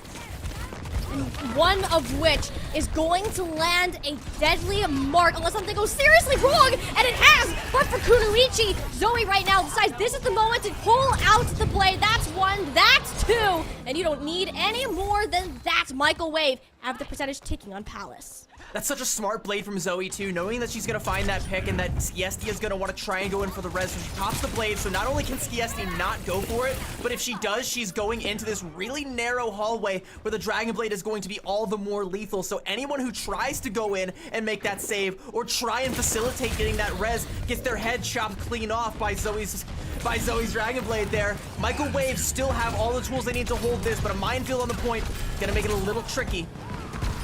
Minefield, you're able to dodge and weave. Zoe, though, way too low. That call out came through, and Kunoichi decided now's the time, unleashing the barrage of rockets on Mari's head, and soon others to follow. With this flip coming on through, notice the sound barrier is still being held on to. I mean, they haven't been forced to use it. SK's holding on to it. Death, late death there. That might be pretty big for Kunoichi. It's a Tracer. Again, you know, Death will be back relatively quickly, so not the biggest thing in the world. But because SK still has this sound barrier and Michael Wave has cycled through a couple of their ultimates, now the mission is clear. You use the sound barrier to counter out the Rampage that's going to come out. Since you don't have the Suzu on your side, that's going to be the way that you survive this next salvo. Death has to find a key pulse bomb somewhere to negate that. Death has done it before and very well can do it again now. Sound barrier lose a lot of value if you don't have all of your players there to get it, or if again it's just to get SK. She'll be able to scooch her way on out, and now Death is chased down. SK isn't the support. No, she's the one giving Death back into the grave. Kunoichi CGL, that is the only pickoff that they need. Michael Wave would be crazy to commit more ultimates into this, knowing they still have one more lifeline to fall back onto. This objective of Palace belongs to Kunoichi CGL, and it's gonna go all the way to 5 to decide the outcome of this series. SK is not just a Reddit Lucio. She's practically a mod on r/Lucio mains. I don't know if that's actually true, but she should be. So I'm going to reach out to the mods and have a talk with them and say, you know, get SK on the team because she knows what she's talking about. She goes in and wins the duel with the Tracer. And Death and Zoe actually going to flip-flop now. Death onto the Cassidy. I think, again, to try and pressure Essel out. And that might be a doable task here on Gardens, this last point here, where the skies are a little bit more open. If Death plays as boldly as they were before, it's looking like they might be able to put the punishment out onto Essel. SK with the sound barrier, though. Kunoichi want to push go. Kunoichi pushing go. The pulse bomb goes a little bit wide, and Eve is out of the fray. The resurrection, though, it's in, and the Cassidy is out. Oh, everything is going right for Kunoichi CGL. SK proving the Mercy's worth. We haven't seen her nearly show up as much as she has in the past, and yet this game in Surabasa, when it matters the most, the Angel flies high. But it's so costly for Kunoichi. They used everything with the minefield there. It's costly for Michael Wave as well. You know, they used 3 ults as well. I actually don't know if Mari used her ult, but she definitely doesn't have it now. She's made the swap over onto the D.Va, and this is a very not Pharah-friendly composition that Michael Wave are playing. Zoe's going to be constantly hunting for Skiesti. Mari and Death are going to make it so that Essel is purely suffocated in the sky. Can't even poke her head out without feeling the pressure. And right now, SK's feeling the pressure from Zoe. SK under a ton of pressure. Not as much as Death. I mean, Death being on this Cassidy, you have one roll, and how's that gonna save you? Well, I can tell you, it's not. Kunoichi takes you down at purely the cost of nothing, and now it's SK's name next on the chopping block. Get that trade, you'll be back in the matter of seconds. Yeah, and that's a lot of resources pulled away from the point to try and get the kill into SK, but that's the big one right there is Mari taking down Skiesti. Now the door's been busted wide open for Michael Wave to try and make a play here, and once they get all of their players in tow, safe for Death, who's gonna fall courtesy of Essel yet again. The trade going on through. Kunoichi won't be able to regroup though. One fight territory seems to be where this is landing. Eve is gonna stall this out until eventually rolling off the objective. And now it's gonna have to be a full 100 cap from Michael Wave to walk away with Surabasa. You can kind of see how much Kunoichi is prioritizing Death, though, noticing that they're on the Cassidy. Death has a bullseye on their forehead right now, and everybody is trying to look for ways that they can catch Death out, while they're trying to look for an angle where they can catch Essel out. It's like 3 games of cat and mouse all going on at one point, or at one point in time. Yeah. Michael Wave, though, 5 ults, they can stagger this out, get themselves to 99 quite easily. Kunoichi have to look for a way to crack this. But the Deadeye up first was looking for the Pharah. Yes, is going to be sneaking away behind the corner, and it's just another 7 seconds off the table. This is where things start to get crazy, and SK is crazy for standing in front of Death for as long as she did. Michael Wave now, sound barriers, bull support ultimates committed. That is going to be difficult to come back from. Kunoichi CGL will have one final regroup and a bunch to work with. Gotta be looking for Essel to make a big play with this barrage. She's done it countless times, but it hasn't been enough to secure a win for Kunoichi yet. But if it comes out now, it will be the win. If not, it will be Kunoichi going home, set packing. As Michael Wave takes it, the pulse bomb gets eaten by Mari. Zoe's goes a little bit wide, and now Essel looking for a play, looking for someone with this barrage. One final explosive on the field, and Mari gobbles that one on up 2. The trades are even, and Zoe is finding 1. That's 2, and this pancake and SK, Michael Wave are just clawing their way back up. They're saying, no, Kunoichi, this is our map. We are one of the best teams in the Calling All Heroes circuit, and we will not be knocked out here, not today. And that's Mari, one of the best tanks in the Calling All Heroes circuit. In my opinion, the best, easily the most flexible, and she understood the assignment so clearly. Just as I said, you had to be looking for Essel with that barrage. Essel goes to try and pop it. Mari, like you said, gobbles it right up, swallows all those rockets wholesale, doesn't even have to stop to chew. And then, also eats the pulse bomb from Barcode, so another win condition taken out before that one even comes out. Gets the remech kill onto SK, and then then just cleans everything else up with the self-destruct remake, clears out the mines, clears out Eve, clears out everything, clears a path for Michael Wave to take it 3-0. They're still alive in the lower bracket. We have not seen the last of this dog and this team that's got that dog in them, but we have unfortunately seen the last of these tricky foxes over on the side of Kunoichi.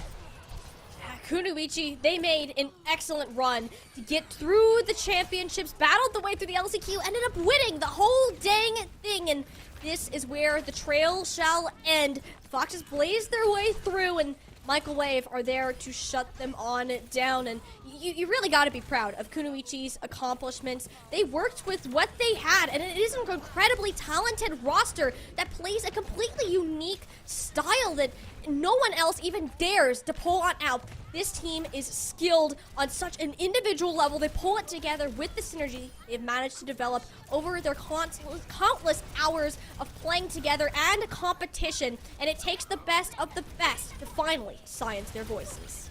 Yeah, like you said, the best of the best. Michael Wave is easily an A or S tier team, depending on how you look at it here in Calling All Heroes. And, you know, yeah, it's a 3-0. Michael Wave win this 3-0, but every single map was close, and there was never a moment where you felt like there's just no hope for Kunoichi, where they didn't have any options, where there wasn't somebody ready and willing and able to make a play. So they made Michael Wave a top tier team work for it. There's nothing to be ashamed of if you're Kunoichi for coming this far and falling in such a grand fashion against a team like Michael Wave. But Michael Wave are just so hungry. They want this. They want this so badly, and there's only so many teams that really show how much they want it. Michael Wave is one of them. They're one of the few that might actually be able to have it. Top 3 team easily within this current bracket. Their run shall continue. We need to talk about what went down during this game. Christopher and Ash will be coming back on the desk to give us a bit more insight on what went down. Don't go anywhere. We'll be right back.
The LCQ champions fall in the lower bracket. Kunoichi knocked out 0-3 in this matchup against Michael Wave. And I mean, Christopher, we know that Kunoichi, they're able to bring out these cheese compositions, very much so circulating around Skiesti, who is that hard lock on the Mercy. And it can work for against some teams, but up against a team like Michael Wave, where they're so adaptable, that's not going to fly. Yeah, as an expert of cheese comps, I really respect it.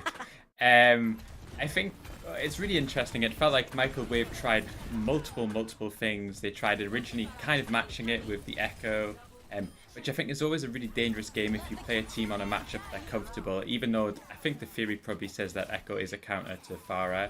It felt like once they figured out the Cassidy comp, that felt like the best counter. That's where most of the success came from. I think it also allowed Zoe to play Genji, which is clearly her best hero.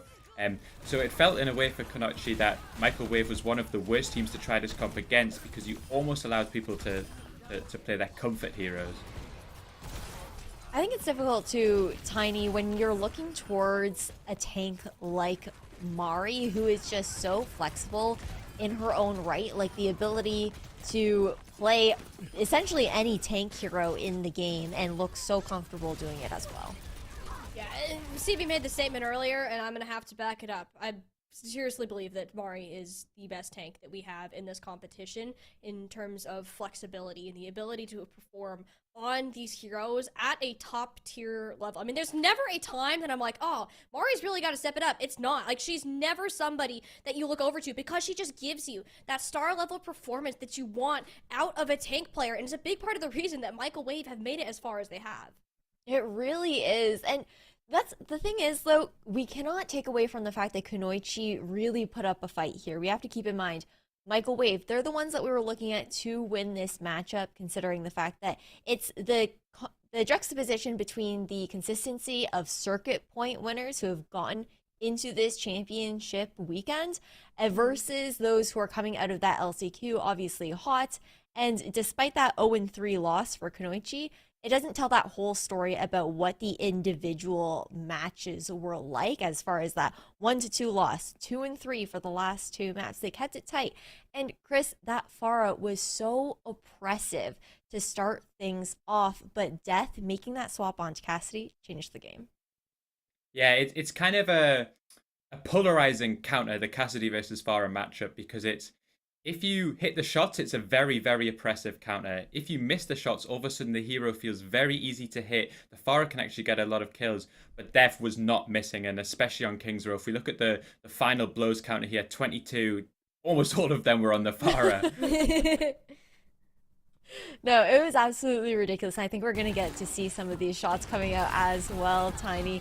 It was pretty insane. Like, we saw how well the pharmacy was working there for Kunoichi at the beginning, and they were really oppressive in blocking off a lot of like the narrow hallways that Michael Wave were looking to push through. But the adjustment really was everything, and like Chris said, it allowed Zoe to also flex onto that Genji. Kunoichi, Chris said it earlier, you put Michael Wave accidentally on their best composition, and it was to their own detriment. I mean, Zoe, the best Genji that you are going to find within the Calling All Heroes scene, you have Death absolutely popping off on the Cassie. I mean, there's just so many things that went right for this series, and honestly, if Michael Wave could play against a composition like this, I guarantee you they are the only team that would ever want to do it again. Well, we're gonna have to see how that ends up going as this competition goes even further. But again, big kudos to Kunoichi for the fact that they are able to try and take this the distance. It did get tight at times, but the comfort of Michael Wave was just a bit too much. We do have an interview on the line, though, so I'm gonna say goodbye to my analyst desk and say hello. AJMR, how are you? Congratulations on your win here in the lower bracket. I'm doing good. I'm happy with our performance in our last match, but the one before, we shouldn't have lost to Timeless. We made a lot of silly mistakes, honestly. So I'm feeling okay, but I would feel better if we won our first game. I mean, that's understandable. But as far as, are you able to maybe talk me through how you and your team were able to kind of come back from that mentally, just knowing that, okay, it's tough to drop down to that lower bracket, especially in a matchup where you felt confident that you should have been able to take. Shit happens, and I can't say that word. Oops. It's okay. It's okay. No swearing. You're good. I've gotten in trouble on broadcast before from doing things, so I gotta be on my best behavior. Anyway, the match versus Timeless, that's really like what we've been prepping for, because they're clearly the best team in the tournament. And as the analyst said, we're so flexible that like we can play versus any cheese comp and just beat it by playing something normal, because we can all play what we would need to. And I know you can't give away too much. Obviously, there's another day to go. We're going to continue on, hopefully seeing you guys make that lower bracket run. But what was the preparation?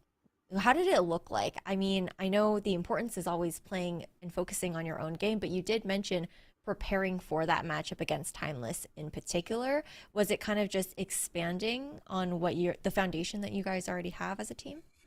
Well, before this tournament, after our placing in like the last major or minor, I don't remember what it was, honestly. After our last placing, I decided for my team, like, we're going to be scrimming pretty much constantly and reviewing after every scrim.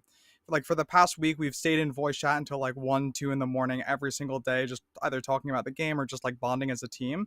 So we've been putting a lot of effort into trying to be better going into this like tournament and these next few matches, really, where it actually all matters. I mean, it really is paying off from what we're seeing this particular weekend already. Just you guys have leveled up throughout the entire season.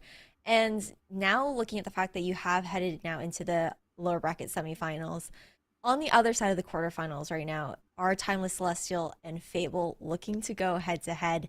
And I'm curious actually if there's a team between the two of them that you in particular want to face up against again. I don't mind who wins. I have friends on Fable, so I want Fable to win, but I have friends on both teams, really. So no matter who we play against among the two, I feel like my team's winning, though. Michael Wave on top. Okay. We love hearing the confidence. Michael Wave on top. Can we get those W's in the chat for that? And is there any last like shout out, thank you, anything that you want to say on stream? It doesn't have to be a shout out or a thank you, but your opportunity to speak your truth. Shout out to Molly for being the best tank in the tournament. Hey, the analyst desk is raving about her. It's undeniable, like the flexibility that she has. But AJMR, you popped off in this last series. Your entire team did. Congratulations again to you and Michael Wave. And thank you again for taking the time to do this interview. No problem. Okay. Such a sweet interview there with AJMR. They were absolutely lovely, and I can't wait to see what then their team are able to do tomorrow. But we do have to continue on with the lower bracket quarterfinals. We're going to be seeing Timeless Celestial versus Fable coming up next.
Michael Wave have moved on in 3-0 fashion to the next portion of the lower bracket. Now we've got to see who's going to be facing up against them. It's Timeless Celestial versus Fable coming up next, and a bit of a preview of how today panned out. We already just did have to say goodbye to a fan favorite there in Kunoichi, CB. Yeah, a lot of fans are going to be kind of heartbroken to see Kunoichi bowing out, but making it that far with a Mercy-centric comp, something that a lot of people would have assumed to be a limitation but ended up being an asset to the team, is definitely an accomplishment in of its own. Unfortunately, not enough of an accomplishment to keep their lower bracket run alive, not enough to topple Michael Wave, and Michael Wave keep going a little bit further. And by the way, watching that last match almost has me wishing that Cassidy Genji was like the DPS meta again. Like, I yearn for that era of Overwatch to make a return. I got just a little taste of it, and I'm hungry. I want more. She's looking for the juice, the juice right there, the DPS juice. But as we head into this matchup now, Timeless Celestial versus Fable. This is a different story. Tiny, the matchup that we just saw between Kunoichi and Michael Wave was a tale of a team that had consistently been playing at a high level within the regular season versus the LCQ champions. But now this time around, I think the competition is just a bit tighter, considering the way these two stand in circuit points. Circuit points, maybe, but I do want to talk a little bit about the individuals itself. Timeless Celestial, we got to see them play earlier on in the day today, ended up falling down to the losers bracket to face Fable. One of the things that they noticeably work on is that they are incredible at pushing the tempo. Snozzler can set up with these Maywalls. Street can follow in on the Ramatra, but their biggest weakness came about when we started to see these flanks. They were getting completely wrapped around and outpaced by Wisp Embers in so many different regards, which is why I think Fable is really going to push them here in this lower bracket match. That's something to consider as well. That was a Timeless Celestial that didn't feel quite like themselves, and Fable being the ones to push them in this matchup here. CB, do you feel like Fable has a little bit of an advantage knowing that that momentum isn't behind Timeless Celestial after the earlier match today? And on top of that, Fable having kind of just been chilling up until now, obviously looking to warm up into this matchup, but it's not like they're playing off the back of the loss. It's their first matchup of the day. I think both of these teams, I'm looking at them right now, and they both feel like teams that have a lot to prove. I mean, I even, had like fed you the question for Avery for the interview yesterday, and I wanted you to ask them, how badly do they want to prove themselves? Well, it feels like players like Arya also have a lot to prove as well, because she has been popping off. We've seen a lot of flashy Sojourn play all throughout this tournament, and Arya has been no exception. Definitely one of the names that comes to mind. On the other side is Timeless Celestial, and I highlighted them saying that at least 3 members of their starting roster have Calling All Heroes trophies to their names, some of those under the Timeless Ethereal banner, being integral parts of their success, and they want to prove that they still got it, that they are just as good as the team that gets all of the attention, and they have to do it at Fable's expense. Both have a lot to prove, but only one can prove themselves. That's the thing, only one can, because the other one is going home after this best of 5 series, and we're heading over to Antarctic Peninsula coming up first here, Tiny, and I feel like this is no surprise. I think for Control, we very much so have leaned on Antarctic throughout this COD championship. Antarctic Peninsula has been more of a fallback as of lately. It's the map that you could say is the most conventional to play with this meta comp, and arguably one of the easiest to do so on. You don't have to worry about any oddball picks with Lijiang Tower. Nobody's even picked Samoa with how new it really is to the entirety of Overwatch in general. So Antarctic Peninsula has been the happy medium for any team that has been approaching the meta more conventionally. Well, I'm looking forward to seeing if Timeless Celestial are able to pick up after that tough loss earlier today in that upper bracket, or if Fable are the ones that are able to take the narrative for themselves and write their own story. I'll leave you guys off into the server and see you on the other side. Final game to round out the day. We've said goodbye to 3 teams, and a 4th will be joining them after this matchup. CB, Fable and Timeless Celestial. This is one of those matches that you can go in and not exactly have an idea of who is going to come out on top, as they both have some incredibly strong attributes that need to be looked at.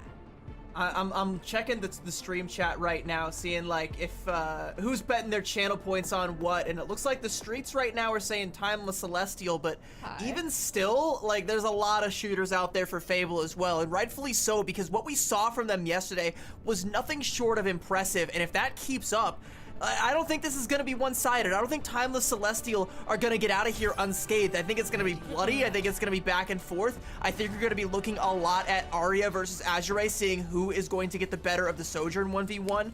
You know, Mini versus Snozzler. Which May is going to be setting their team up for success the most? And of course, we've got the tank matchup, Avery versus Streetlord. Streetlord was super impressive on the Ramatra yesterday. Does that pattern keep up? Is Avery able to match that despite being known more for their Sigma?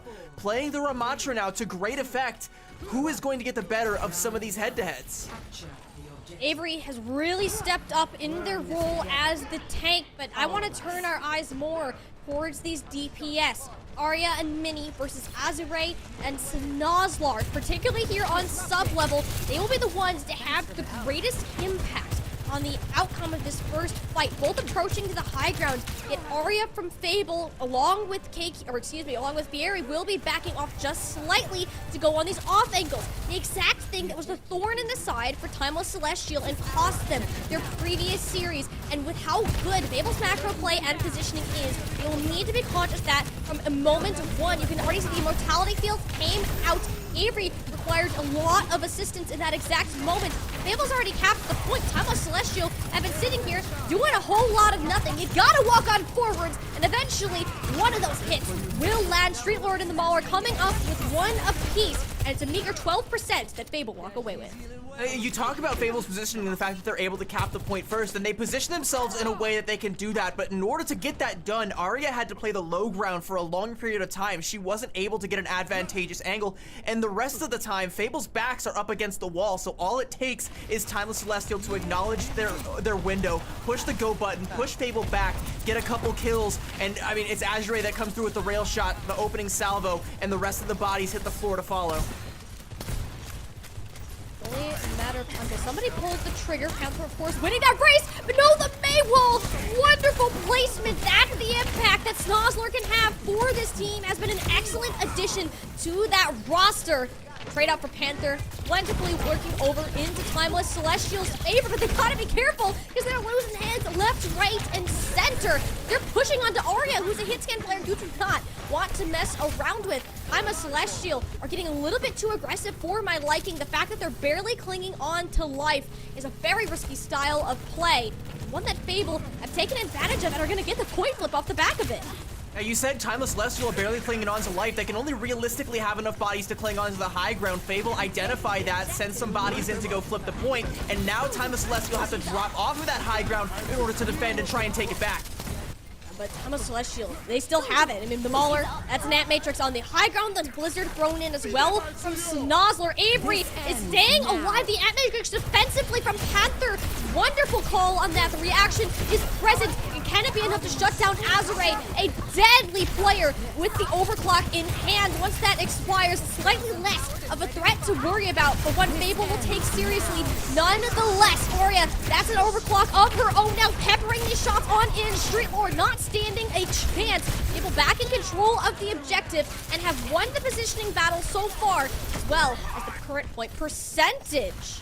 They've also won the war of attrition, but it doesn't seem like that's going to last much longer. Snozzler with 2 kills towards the tail end of it, still alive. She's going to drop down and try and pressure out Avery, and there's realistically only Fiery to try and help Avery out. And oh, yeah, there's a lifeline if ever there was one.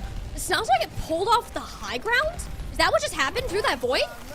No, she dropped down to try and find a wall onto Avery there, I think. I didn't actually see a vortex go out, but regardless, she does give up the high ground, makes herself vulnerable to Fiery, and Fable have capitalized. They're at 80% and ticking, one fight territory, and Timeless Celestial don't have any ults to try and break through this.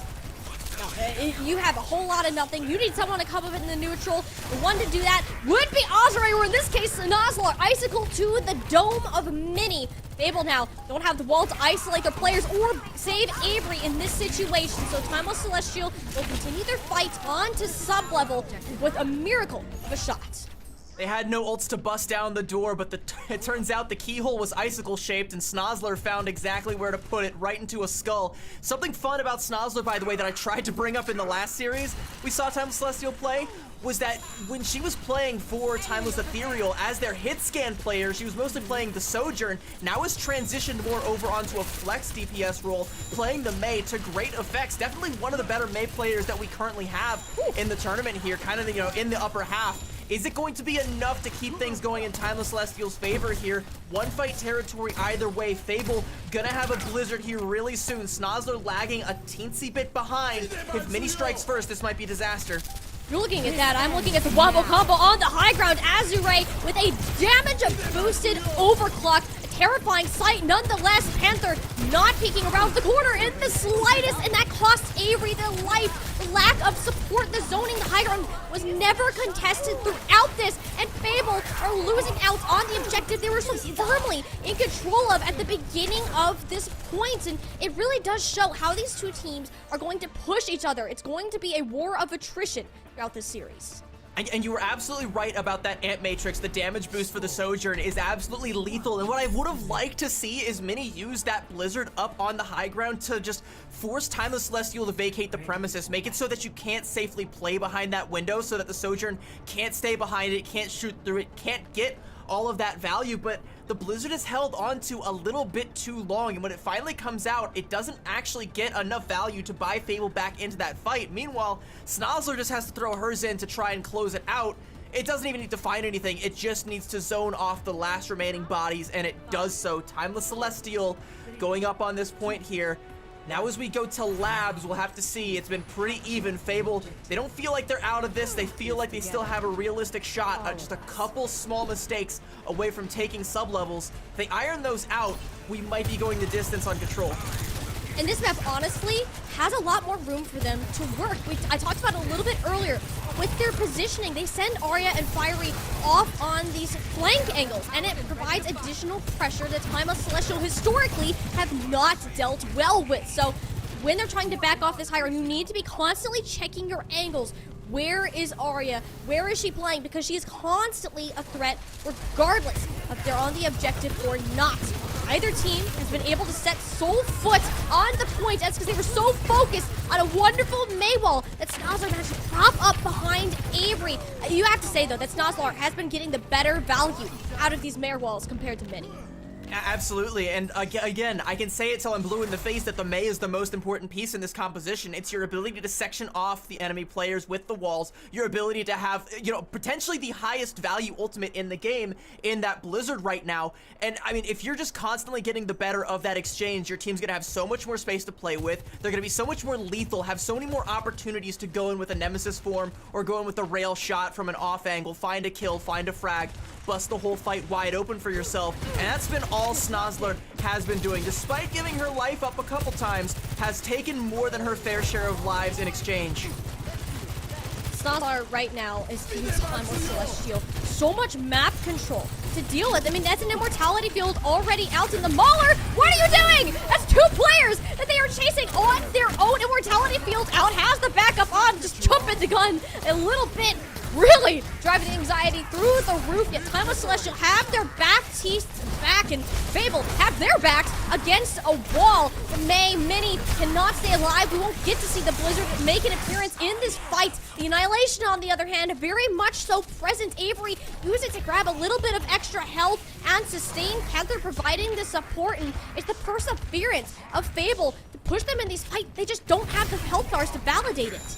They don't even, I mean, Fable don't even have the resources to validate it. It's one of the things I don't like about that Annihilation, but they do have the overclock, though. KQA feeling quite annihilated now, courtesy of Arya going in with a Disruptor shot, takes down the entire backline for Timeless Celestial. Street Lord gonna go 6 feet under with them, and that's Fable finding LaFlip there. But again, you know, I go back to that Annihilation from Avery. I wasn't a big fan of it because it also drew out the Immortality field from Panther. It drew out so many resources just besides the Annihilation to try and keep that presence there, but it ended up being just enough to create that opening for Arya to seize, and she does so, but not at the cost of any ultimate save for the Sound Barrier from Timeless Celestial. They nearly have 4 big ones to flip it and take this whole map.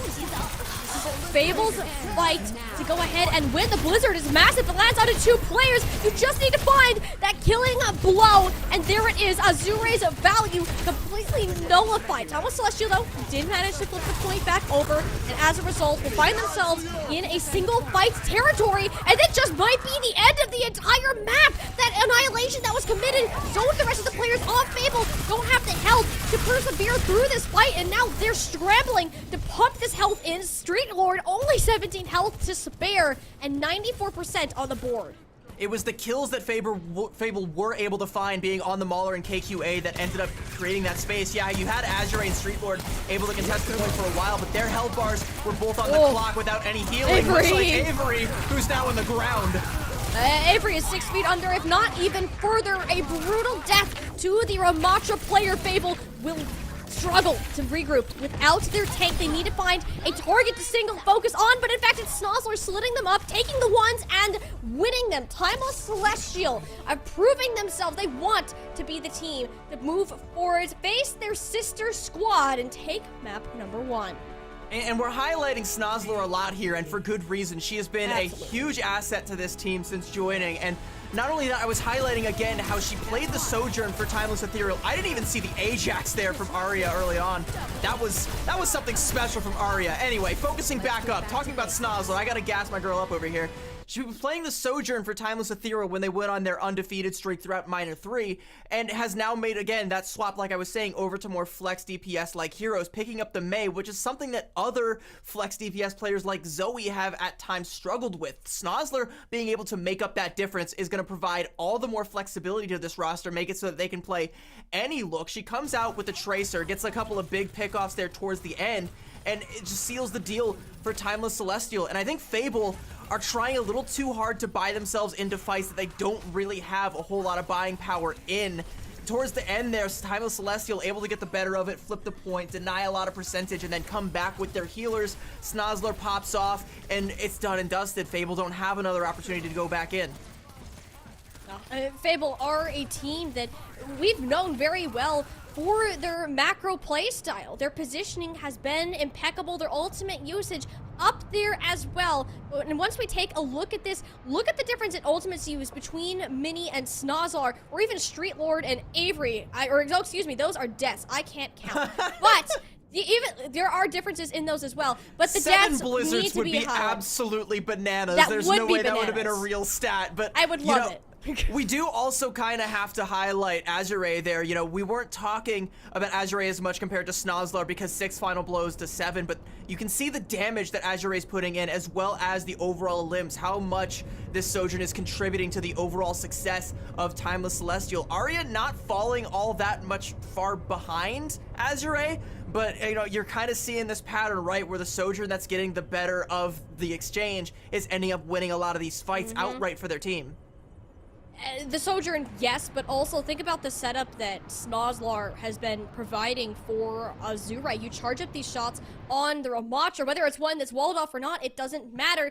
You're able to keep pushing that on through and then take even more players down as a result. So having this advantage within that initial phase, you're forcing all of the cooldowns out of Fable, the very important ones, the Nemesis form, that Immortality field. Suddenly, they don't have the resources to keep pushing on forwards, allowing the rest of Timeless Celestial to push on in and just stomp on them. It kind of speaks to what I said earlier, though, that both these teams feel like they have something to prove. They both feel hungry. That's why they want to try and buy themselves into these fights that may or may not be winnable, but in some of these exchanges, it is Timeless Celestial that are coming out ahead. We'll see if that pattern continues as it's Fable's map pick. They're taking us to Midtown. We finally get a break from King's Row for the day. Midtown does exist, chat. We have seen another hybrid map for the first time, and I think Fable did take us to this map when we saw them play yesterday, and we theorized that maybe Avery Sigma would come out, and it didn't actually, and I don't know if it's something that Fable want to do, but one thing I do want to bring up is earlier on in the winner's bracket, when we were watching Michael Wave play up there, Mari did bust out the Sigma as kind of a counter to a Orisa composition, and I think that might be something that Street Lord might try and come out with at some point, is the Orisa, if, you know, Timeless Celestial don't feel like they're getting as much mileage out of the Ramatra as they really need to. So, you know, we might kind of see that rock, paper, scissors exchange. Again, it's optimism, it's copium, it's me trying to set Avery up for success so I can hype them up some more like I have been since I started casting them. But it's still, Midtown is where you're going to be able to get away with that if it does start to happen. There are always those options, yet with how like just solid these teams have been on the Ramatra Brawl compositions, I don't really see Obey where that's necessarily going to change. I do want to see more from Fable though. Those glimpses with Arya moving on up and taking these off angles and getting at least one elimination off of it, even if it ends up in a trade. That's where they were able to win. That's how they were able to win their series yesterday against somebody as good as Persona. While Persona was getting incredible eliminations, Arya managed to get the most important ones because of that positioning. And in Antarctic Peninsula, we just didn't get an opportunity to see it. I'll have to see which team is on the defense first and if they're able to lock down the choke and deny some of those angles that we saw Arya taking in the previous series here on Midtown, because we know that's the win condition that on Fable's attack they're going to want to try and leverage, is getting her all the way in to that little building right over there on the side of the point. And trying to rotate through the laundromat to make that happen. If the other team's able to lock that down and not let her get that deeply entrenched where she's going to have a shot onto your backline, then you're good. Or you try and punish her making that rotation and just collapse on the rest of the team as they try and make it through the choke. Either way, you can't leave the door wide open for everybody. You have to stop the valve at some point in time. Like you gotta be like, all right, we're at full capacity. Fire Marshal's gonna shut us down if you all keep coming in. Hey, no fires here. We actually are operating outside of the fire station and the fire truck, not a fire hydrant, that will be keeping everybody safe. And that's kind of the big playing point that you'll see. Once you move past this initial choke, it's all kind of this ring around the rosy, around the good old fire engine to decide how this ends up playing out. Arya historically has gone towards this high ground to the back right off screen that you see, or closer to that subway car sitting on the stairs. And Timeless Celestial need to be watching all of their angles as they rock on out. No compositional changes as we expected to, even if the option is still there. So it is actually going to be Fable on the defense first, looking for the way to lock Timeless Celestial out. It was something that they weren't able to do against Inarizaki yesterday either, so we'll have to see. Azure going to go for the rotation all the way around the alleyway here. Still just kind of holding the angle. We'll see where they end up actually going. They've got an angle on Avery, and I think they're just trying to bully Avery back so that everyone from Timeless Celestial can get through the door. Now that KQA is there, though, Azure can go around through the alleyway, take this angle, and put the pressure out onto the back line of Fable. Azure, though, not committing to it fully, understanding the risk, and in fact, we'll be moving as a full 5-stack, because we did touch on that a little bit on the analyst side. It was Christopher that brought up how all of these players, they're playing so closely knit together. While it's great for packing one big punch, it's oftentimes these off angles that provide the most value in terms of elimination. So Azure poking her head out a little bit more is helpful when you're trying to make this rotation on in. Now inside the fire station, but Snozler is cut off. A wonderful mole from Minnie, who we haven't had the opportunity to talk about just as much, but if she keeps doing things like that, CB, that's gonna change. And we talked about how careful Azure was, just kind of like dipping their toes into the water, not ready to fully commit to this off angle. That patience did allow for the rest of Timeless Celestial to catch up, but Snozler getting caught out and cut off is going to be really bad, because it's going to be so difficult for her to get back with the rest of her team, because now Fable can just focus her down every single time. They still have to watch for the other four at their backs, but not having the Mei with the rest of the formation is really bad.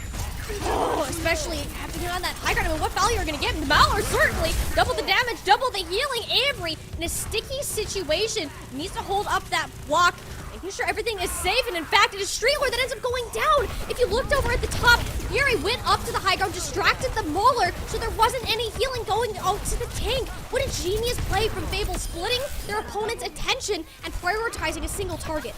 And Timeless Celestial, going back to that fight where Azure was over there on the flank, they needed to be so much more swift because it all just kind of falls apart from there. Because again, Snozzler wasn't there for any point in time in that fight. Mini had the wall to try and block off that window. The Ant Matrix does come out for the side of Timeless Celestial. That's all well and good, but then Panther goes in with an Ant Matrix of their own, and Fable, they don't have to worry about Snozzler coming through with the wall to block it off. They get all that damage, and it all just goes right into Street Lord's face. Street Lord falls. Timeless Celestial can't maintain presence. The push dies. Azure, as if to illustrate my point, goes for a push, dies. Oh, that's one eyeball, that's two eyeballs, and Azure is down. Fable not getting value out of the Blizzard. Excuse me, Mini is. It was the other side. Timeless Celestial ended up committing a sound barrier to this. This ultimate management is completely bonkers, and you're just chucking them into the abyss, essentially.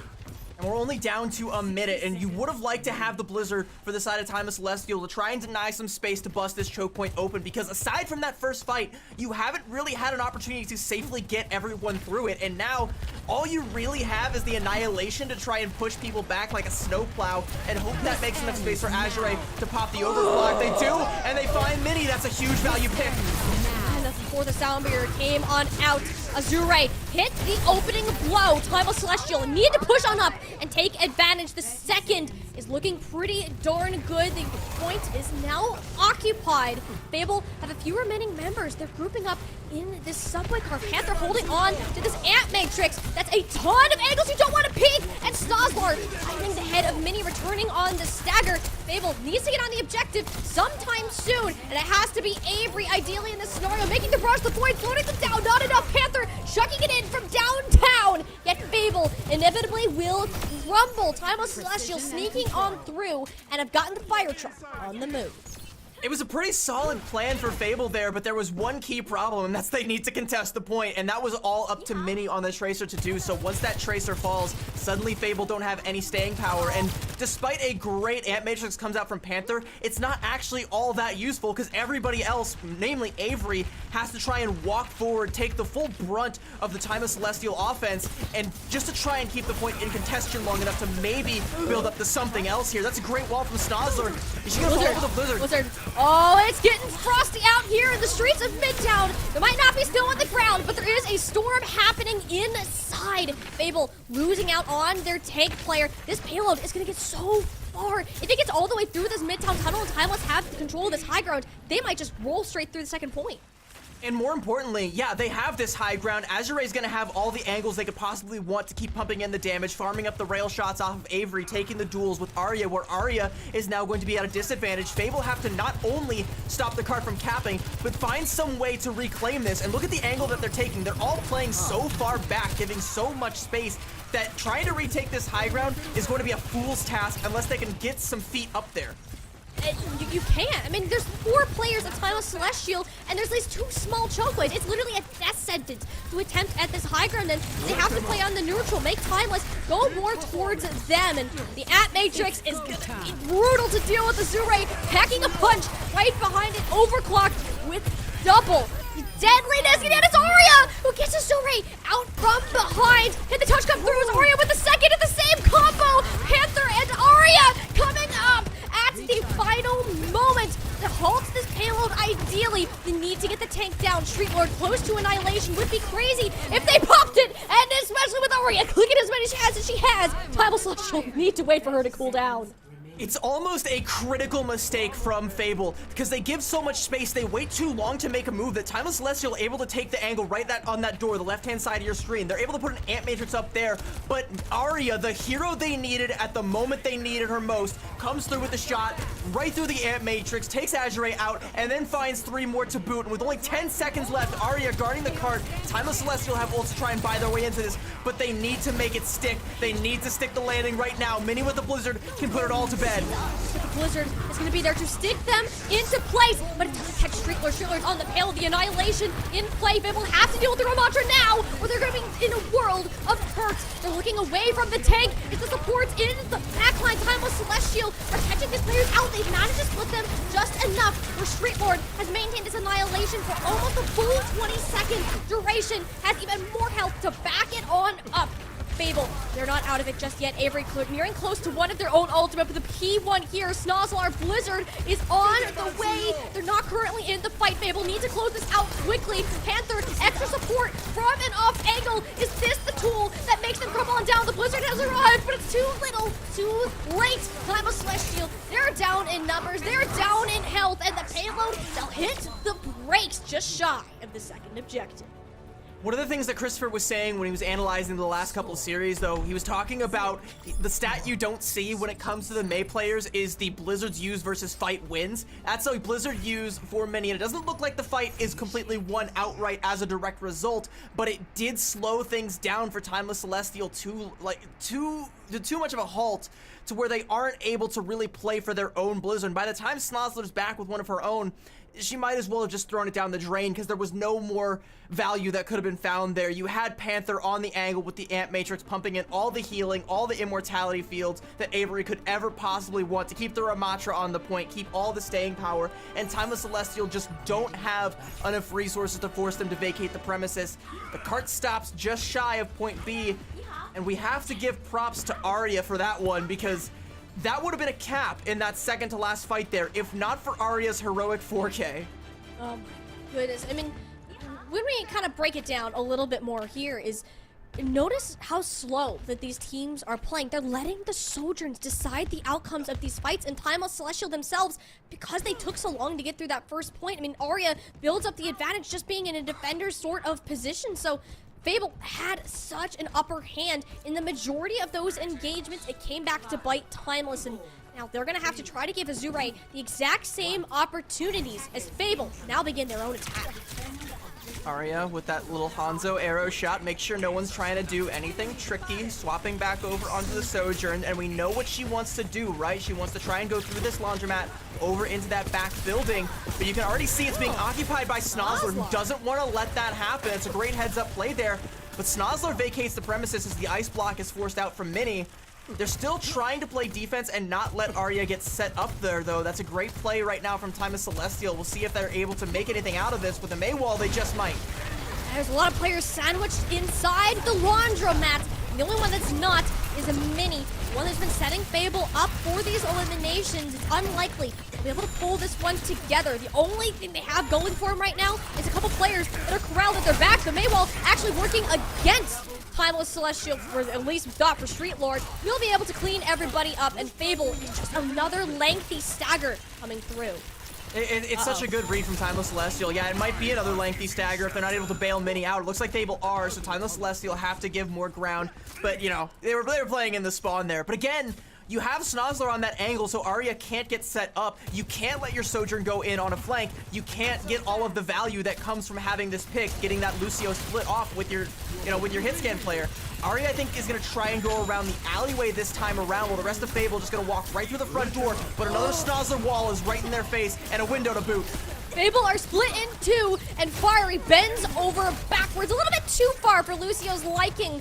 Fable, I mean, every single time they try to get a rotation off, they lose somebody at a critical point, and it's because of Azure's positioning. And if you're going to keep losing fights off of that, you need to be conscious of where all of Timeless Celestial are. If you keep getting split off and you're not finding the value out of these Mei walls, something needs to change in your playstyle.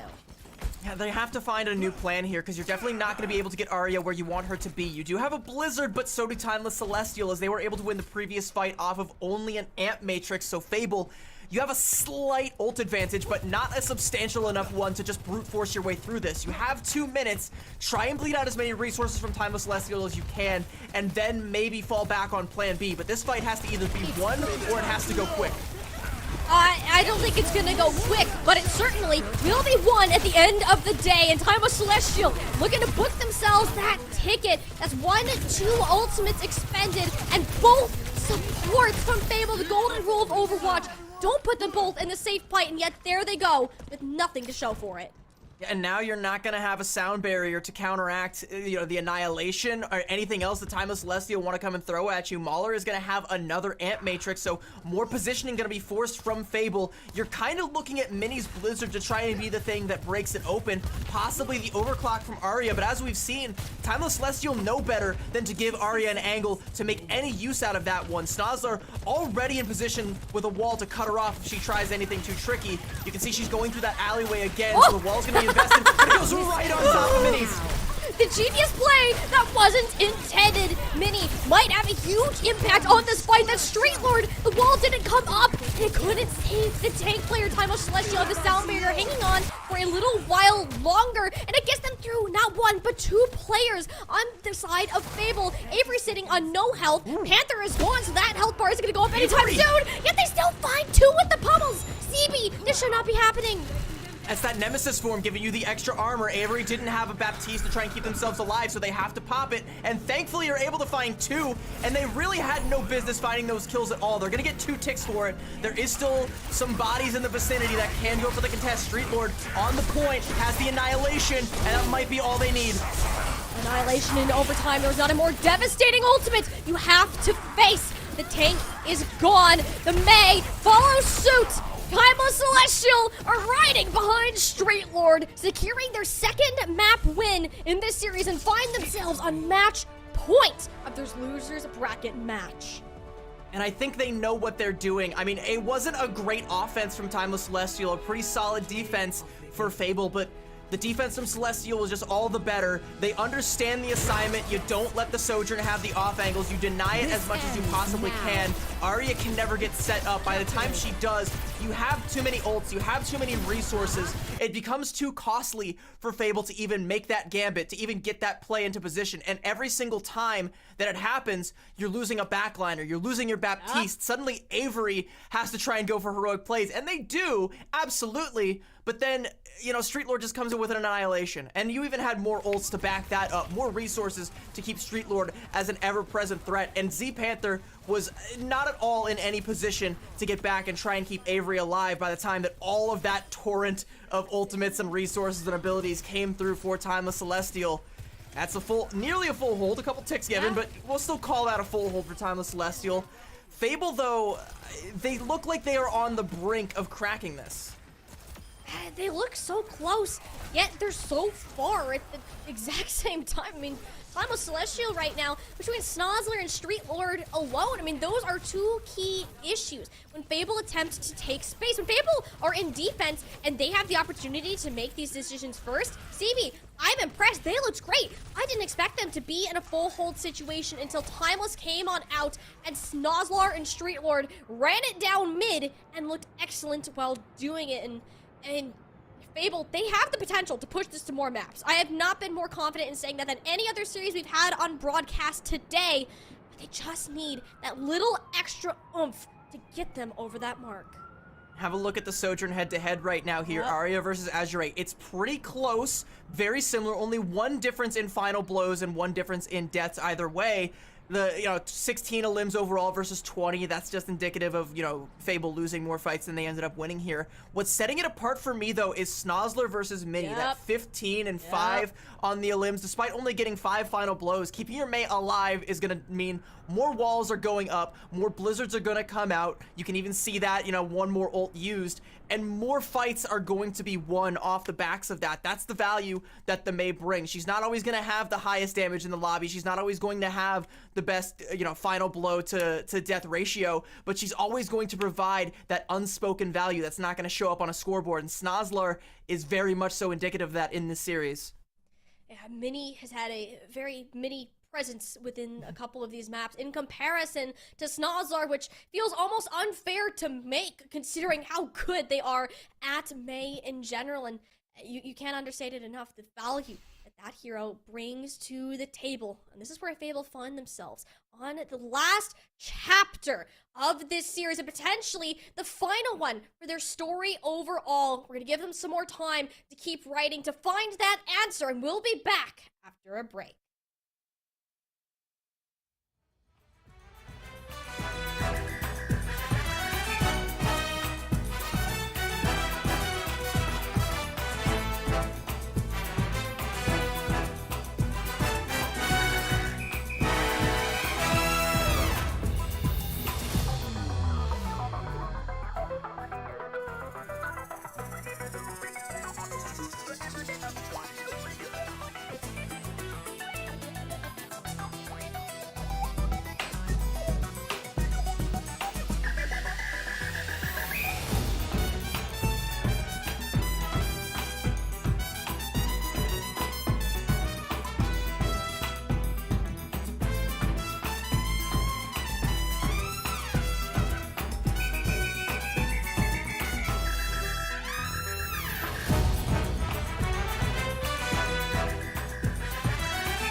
teams looking to write their own history. One in a fairy tale book, the other in the stars. But one of them, Fable, facing elimination as Timeless Celestial are on match point here, 2-0. It's Fable's map pick. Where are they going to potentially write their final chapter? Well, there's only 2 options for you. Flashpoint, New Junk City or Saravasa. We've only seen New Junk City, I believe, once in our entirety of Calling All Heroes at broadcast so far. So I'm assuming we're going to go over to Saravasa unless we decide to shake things up a tad bit. Nope, Saravasa back to the beautiful gardens of India. Perfectly fine, and there's not too much of a difference between these maps unless you're fighting slightly more close quarters in some points of New Junk City. Saravasa is where Fable believe that they'll be able to write themselves a successful story. And Saravasa is kind of an interesting one because, like, the Mei is still very valuable here, but, you know, on Flashpoint where some of these things are a little bit more wide, she's not as much of a threat as she is on, like, a hybrid or a control, so you're going to be reliant a little bit less on Mini to try and match up with Snozzler, and you're going to be looking for a lot more of these flank angles where you can set Arya up for success on the Sojourn, which she has been lights out on, but just not quite enough so to carry the entirety of Fable, as, you know, Mini has fallen behind in the Mei head-to-head, and some of the backliners are getting caught out where they don't really need to be. This is where you can really let your Sojourn shine, and potentially you need to let your Sojourn shine. And also, where, you know, you can really change things up as well. Maybe have either Avery or Mini make some hero swaps onto something they might be a little bit more comfortable on, a little bit more dominant on. Somewhere where Fable can kind of wrestle control away from Timeless Celestial here. Fable, right now, they gotta come up with something. There's a couple ways in which they can step up, but can Timeless Celestial really be stopped? I feel that the more that they play, the more their confidence grows, and confidence is a dangerous thing for both Timeless Celestial and Fable themselves. Take more fights when you're confident that you can come out on top of them. And Saravasa is a game all about ultimate management, the positioning, the decision making. And so far, both teams have proven to be excellent, and it comes down to the smallest of errors that decide fights, decide maps, and what could be our last. You mentioned confidence being a dangerous thing. For my money, there's a difference between confidence and arrogance, and the difference is whether or not you are able to back it up. And right now, Timeless Celestial, they are not arrogant, they are confident, and they have right to be, being on match point here, and we're sticking on the same compositions we've been on the whole time. No major change-ups so far, but we gotta keep an eye on where Azure and Arya are looking to play. Right now, Azure just helping the team lock down this choke point. Arya, though, might be capable of finding a little angle here with the aid of Fiery. Yeah, look at that. See, this is the angles that we're talking about. Flashpoint, leave this open, and Azure is caught by surprise. You have to turn around to look at them at some point, and that's the immortality field going down. Arya has already gained significant value for your team. Fable have the point essentially for free. They don't have to worry about the Mei wall, and you don't have one of your own, so there must be some other way to win this fight. Arya still in the back line, grab Snozzler. She's the one that has been stepping up for this team, and it's still not enough to make it happen. Mini falling so soon was too much of a detriment. Yeah, props to Azure for that one. By the way, that rotation from Arya and Fiery actually almost won Fable the point, because it made it to where they were able to get through the archways, because the rest of Timeless Celestial had to pull back to try and deal with Arya the threat. But unfortunately, she missed the rail shot she needed to hit, and the immortality field was there to prevent any sort of cleanup damage. So despite Fable being able to make it through the archways and get onto the point, they don't actually find enough kills, enough purchase to actually give themselves any staying power on the point. And Timeless Celestial come back. But now that Azure has been dispatched, though, the wall comes up from Mini. Now it's time to go. And not really. You don't want to walk into the Ant Matrix and the Mei wall down. It's defensively useless. And Timeless Celestial are going to hold the space despite being down a player, and rightfully so. Fable haven't had a good opportunity to push themselves. Panther having an Ant Matrix of their own online will surely change the tide of that fight, but Mini has to stay alive. Thankfully, they'll manage to skate their way back over to where Panther and Fiery are located. And now this is the fight that Fable wants to take into Street Lord's. Annihilation has way too much damage to deal with. You can try to kite it out, but you can't do it in an overtime situation. Testing the point is all that matters, and you need to get there, Fable. Barely letting that overtime lick stay ablaze. Arya now with the overclock. That's one down. Looking for the second support. Doesn't even need to find it. The rest of Fable able to collapse and recover this objective. But it's a little bit sketchy there for a second. I really don't like the Ant Matrix angle that Panther put out there, because it wasn't able to get a whole lot of healing onto Avery, and it forced Fiery to be able to need to invest the sound barrier as well. So you've burned both your support ultimates. You also had to use the Blizzard and the overclock there, and you kind of like forced yourself to have to do that to be even be able to cap here. You're only going to have the Annihilation. Timeless Celestial, thankfully, aren't going to have the Blizzard to try and freeze it in its tracks, but they will have the Overclock to just chunk it down little by little. And Azure is going to have the opportunity to pick their way in. Where do they want to come in? Overclock coming in from behind. Fable have to turn around. But they don't! Panther gets stuck off on the corner. Thankfully, Avery walks on in. The Mauler is trading his team on an even playing field. That is until the Soundboy, the ultimates, make a mark, and Azure makes Arya's head roll around the marketplace of Saravasa. Point looking to be flipped back on over, and with that overtime about to go down, Timeless Celestial guaranteeing themselves a nice start on Saravasa. And it kind of goes back again to burning both of those support ultimates, but not only that, losing Panther first once that overclock gets popped, that's again all of your staying power, everything that you need, all of your healing to try and keep the Ramatra in play, gone, off the table, no longer a factor, and Timeless Celestial don't have to respect your space anymore. They can walk right in, kick their feet up on the coffee table, take it for themselves, and also take an early position on the next point here, and Fable don't really have any tools, any keys to try and unlock this. Whereas Timeless Celestial, have a look at Snozler with that Blizzard. Gonna go in as soon as she gets it. Timeless Celestial, they're pushing the advantage, and Avery's the only one not covered under the umbrella of the Immortality Field. Oh, you love it when Timeless Celestial takes this initiative. They know when they're in control, and they take any opportunity given to him. An inch becomes a mile, and Fable set back so far. And they're even committing the Blizzard into the CB. Oh, they're so staggered out. That's two ultimates that everyone from Celestial is able to get far, far away from. Yeah, they just kite it. They just use KQA speed boost. Now there's the Ant Matrix that comes out from Mauler. Arya falls as well. Fable are investing so much into this, and I don't see any way that they're going to make it worth their while. It's sunken cost fallacy. They keep pumping in more and more when they really don't have to. They feel like it's winnable, but it just never was.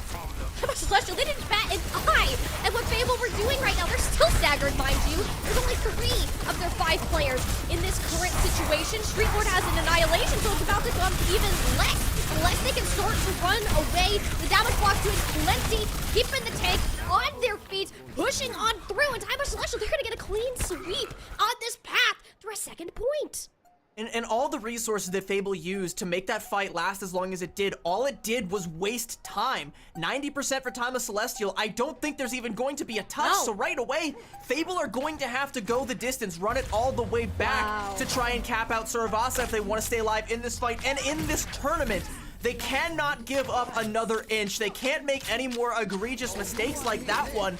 No more fights where you're sunking in every ult into a lost cause and just burning out the clock, because the clock is not on your side. There's not a whole lot on your side right now, as Fable are once again taking an early position on the point. Fable, they have the overclock, but Azure can match it. KQA has the sound barrier. That's the big difference maker for Timeless Celestial right now.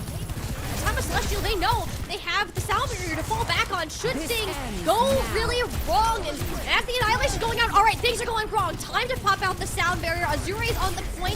Won't fight too much on the overclock value. And this positioning of the Ant Matrix, I don't know how to feel about it unless, all right, could manage to find a sightline. Zazlar on your head still does peek over that staircase, mind you. Fable, expensive commitment, one that they shouldn't have managed to squeak away with. They're definitely going to need it considering the start they had on this map. That overclock angle from Azure was just kind of bad. Like, they go in from the low ground while Fable's playing up on the high ground, and they're not able to get a whole lot of value out of it. And they also invest the sound barrier, which means now look at Fable's DPS ults. You'd love to have a sound barrier to cancel out any of those. This is Fable's opportunity to swing it back in their favor. That little mistake from Timeless Celestial, Fable can now capitalize on, and Mini has to be the one to do it. Now on to Fable and to Mini, but Mighty, but Mini and Silent throughout this fight. Does manage to get one on the Blizzard. It's not a great trade. Fable, I mean, you got the sound barrier at your backs. You can try to push on up, and all right, we see you now. They're gaining a little bit more of that momentum back and are slowly snowballing it into consecutive fight wins.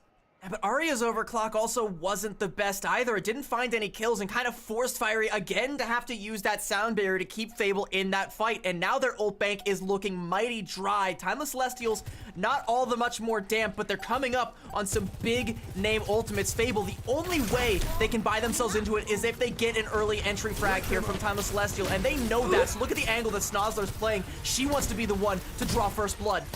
Which is interesting from a May. You do want to have a zero behind the Ant Matrix, so completely understandable, but you don't have the same amount of setup.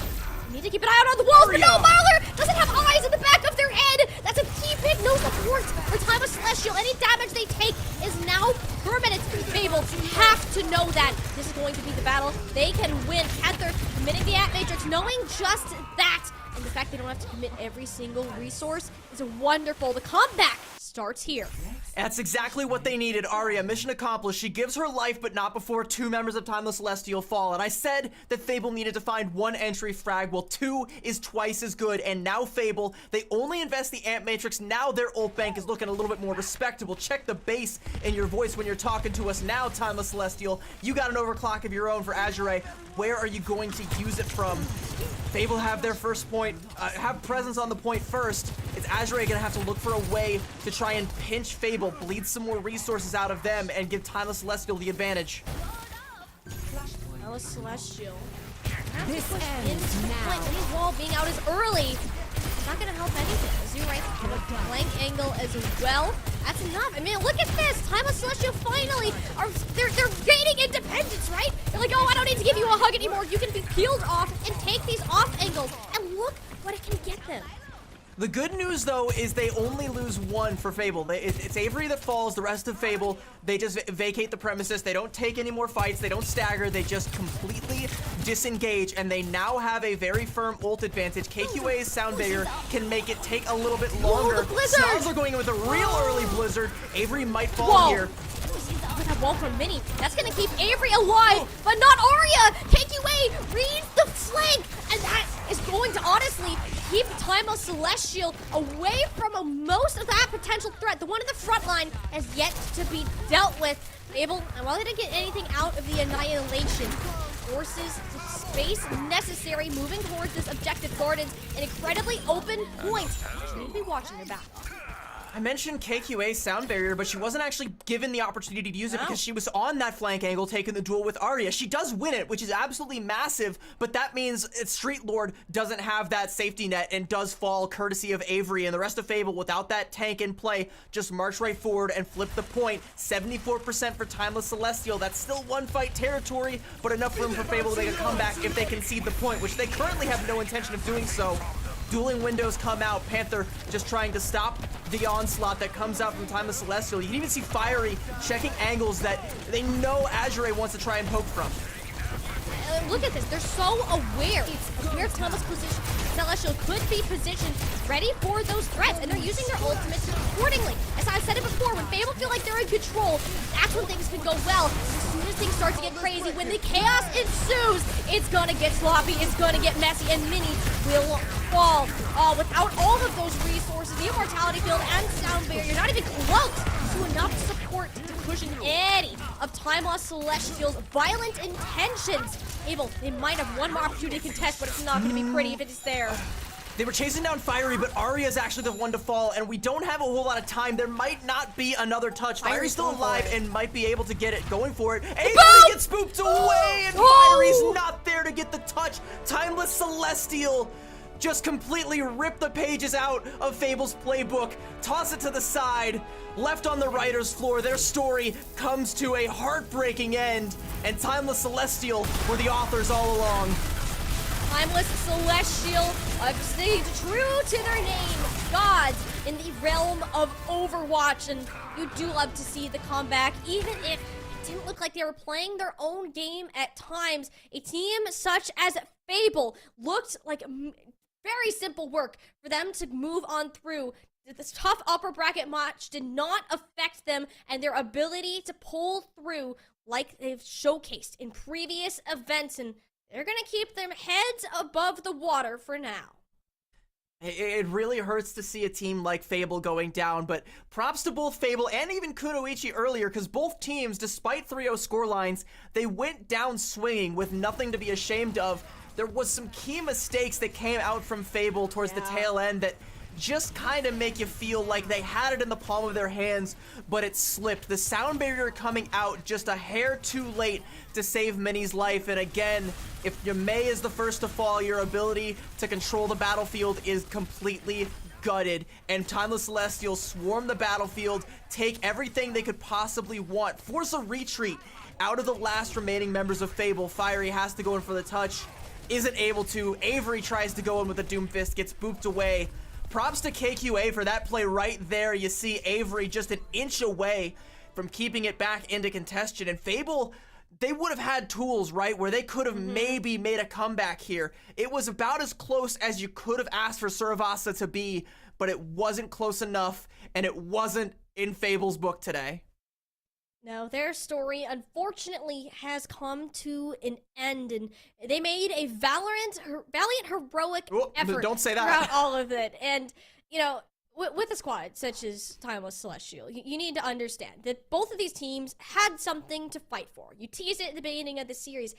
They had to prove themselves, and only one of them could actually have the opportunity to win the day, and it was Timeless in this regard. And given their team play, their ability to communicate and regroup around the Street Lord, who dominated the space throughout the majority of the series, and you have to hand it to them for that skill.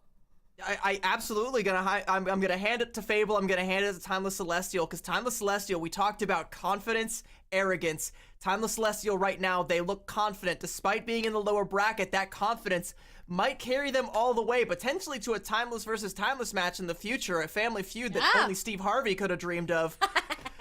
And that's kind of what we want to see out of them. And if they keep playing like this, what we very well might see out of them. So congratulations to Timeless Celestial for continuing their run. But again, we have to give our hearts out to Fable for not being able to continue their story. Again, nothing to be ashamed of. You have to hand it to them. Players like Arya making big plays, things that we didn't expect to see, but so many flashy Sojourn plays across the board. And Arya, you know, arguably at the forefront of that throughout. Tank players like Avery that still feel like they have a lot to prove and the capability to back it up. I'm sure we haven't seen the last of some of these Fable players, but unfortunately in this tournament, we have. Heroes have been made here on today's stage. We have now bid goodbye to half of our teams within the championship, but the competition is far from over. We're going to throw it back to a break. Get our analyst desk, get Christopher and Ash back up, talk about some of the action that went down. So don't go anywhere. The Calling All Heroes action is yet to conclude.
Timeless Celestial will be moving forward in the lower bracket, 3-0 up against Fable, and will be heading up against Michael Wave tomorrow. But before we even get into that, we need to talk a little bit about what happened today here, Chris.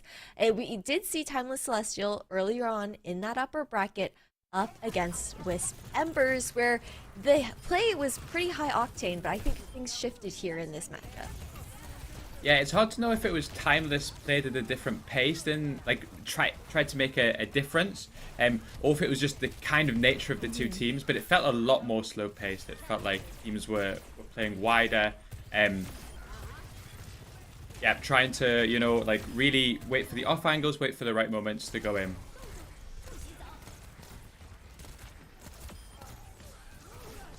Yeah, no, that's for sure. I think it's pretty interesting the way that things did shift in that kind of way. And I know that despite the fact that Timeless Celestial definitely came out with that 3-0 here, CB, there's also the fact that they did look a little bit uncomfortable. I don't feel like we necessarily saw them playing their own game in a sense that we're used to seeing, and we're maybe a little bit more cautious in their approach.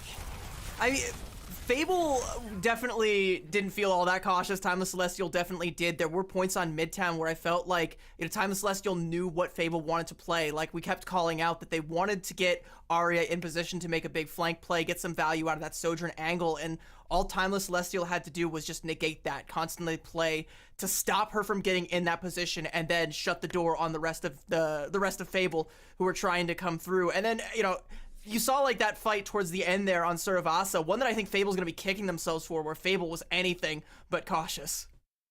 Yeah, that's the thing. I think it was an interesting balance and how both teams were looking to tip that balance into their favor either which way. But a big difference maker in the last matchup, I've got to say, we've got to look towards those tank players. You know, Avery had a bit of a slower start compared to the consistency that we saw coming out from Street Lord there, Chris. But overall, we got to talk about that utility usage too.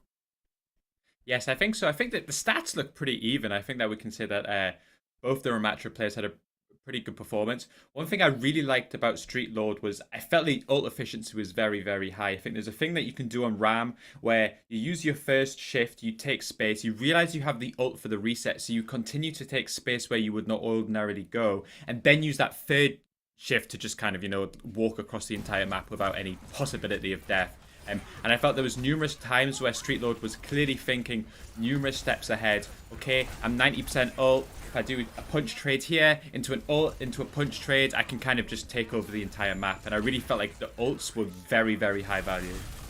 And speaking of those ults as well, just like talking about the numbers there too, CB, it's considering the fact that Street Lord manages to get 4 of those annihilations off 2 times the amount that we were able to see coming out from Avery. Yeah, and like Christopher was saying, like, it does kind of feel like whenever Street Lord is popping that ultimate, they're getting the maximum amount of value. It's oftentimes when they're deep entrenched, like right up in the enemy Baptiste's face, where you know the Bap has nowhere to run, just has to stand their ground, try and fight it out. But that's really hard to do with an annihilating Ramatra, just slowly draining your health away, bleeding out every resource you possibly have. Or it's when Street Lord's deeply entrenched in the entire enemy team, and those tendrils are just sucking up everyone's health bars. That's the kind of value, right? Versus on the other side with Avery, where it felt like they were kind of using it a little bit more just to try and extend the fight, try and stall things out a little bit longer. That's still value, but only if you're able to follow up on it. Yeah. There's a huge skill with, there's a huge skill with the Ram ult here, where if I use it 1 second too early, the enemy team runs away. If I use it 1 second too late, I'm kind of already dead. And it's very, very easy to make what looks like a really strong ult into one that doesn't really get too much value. And I think Street Lord especially nailed almost all of them.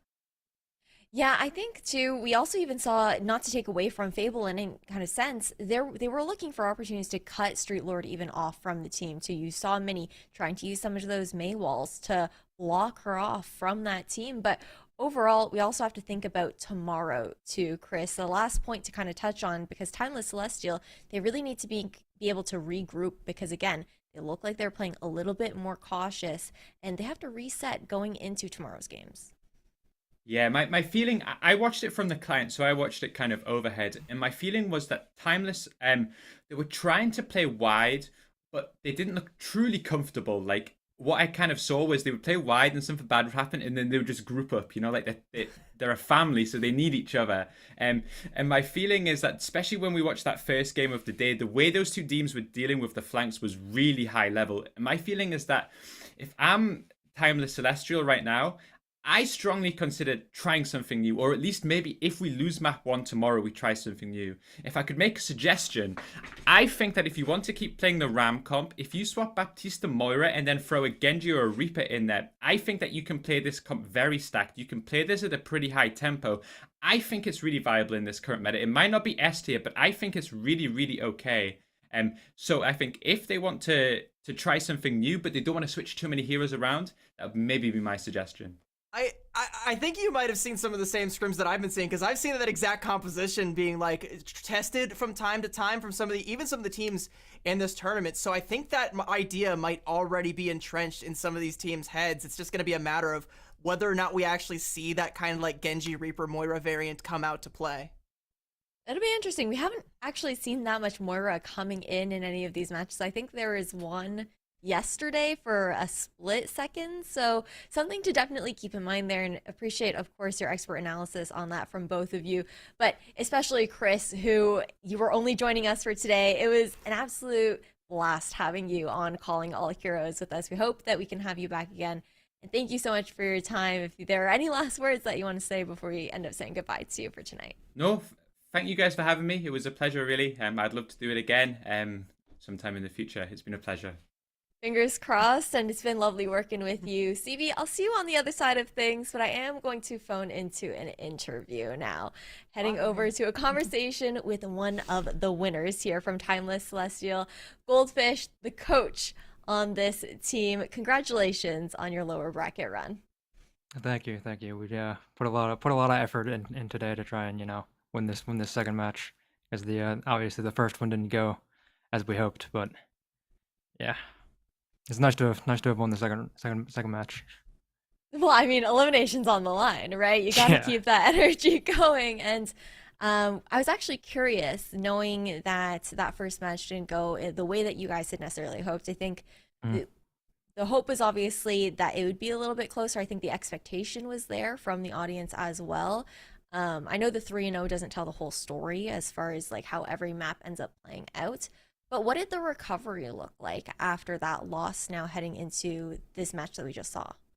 Yeah, going into the next match, we looked over like the maps, of course, and I mean, just looking at the overhead with my team, it was pretty obvious what we were doing wrong. So I just went over the basics with them and did a couple micro things with them, and it was all simple for them to understand, and because I trust all my players to absorb information and learn things really well, and they've been doing that excellently for like the past little while that I've been working with them. So I wasn't too worried after doing the VOD review with them. I wasn't too worried about this second match. I was pretty certain that we were gonna be able to pull this out, because everyone during the VOD review, I didn't even have to tell them what went wrong, to be honest, but just they all got it, and then fixed it up in the next match. So I'm really proud of them. Well, that's awesome to hear, and you love being able to hear that praise, like, and the self-recognition in that kind of sense from the entire team too. Looking also at like the changes that you guys were making from that first map earlier today into the second, was it more of a story of looking to try and play a bit more of your own game, or be a bit more flexible with the pacing that you were looking to approach these matches with? It was kind of mostly like paying attention to the pacing of the match, and things like the simple things like kind of just like playing our own game, and not getting caught off by what the other team's doing, and just being more relaxed and not being so worried about maybe if something's not going as expected, to not panic and not do anything drastic, and just be, because I have this this thing where the calmer you are during matches, the easier it is to process what's happening, and you're less likely to make mistakes. So I just drill the basics into them, and just make sure, just remind them, just stay calm and everything. You guys know how to play the game, and they'll just you're gonna be all right. And then I saw a lot better cooldown usage, and a lot better recognition of when a fight's lost, and a lot less burned ults, and good, it was good stuff. So yeah. I love hearing that. I feel like we heard from another coach earlier today, and the theme has definitely been keeping your cool, and making sure that you're grounded in that kind of sense.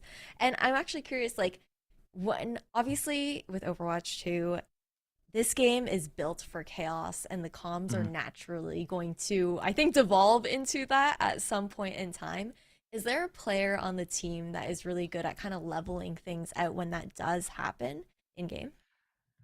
I would say it's a mix of probably Street and the Mauler. They're both pretty good at recognizing when something's going wrong. KQA is also pretty good at it, but they're my backline and Street are also they're all pretty good at recognizing when something's going wrong and calling that like we need to do this thing or we need to slow down or stuff like that. So yeah, that's also nice to have too, having players on my team that we can trust to be able to recognize and call tempo.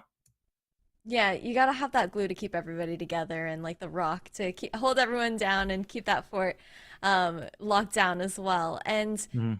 now thinking about tomorrow's matches, looking into the fact that you are going to be playing up against Michael Wave, how are you and the team feeling knowing who you're going up against? And Michael Wave, I feel like they've been making quite a splash so far this weekend too. Yeah, Michael Wave's a good team, and I'm not super I'm not gonna say I'm worried because obviously they're a good team, so it's gonna be a hard match. But I think that just maybe going over a few maps again and just like making sure my team is set on all the basics and just staying calm. I think it should be a pretty good match tomorrow.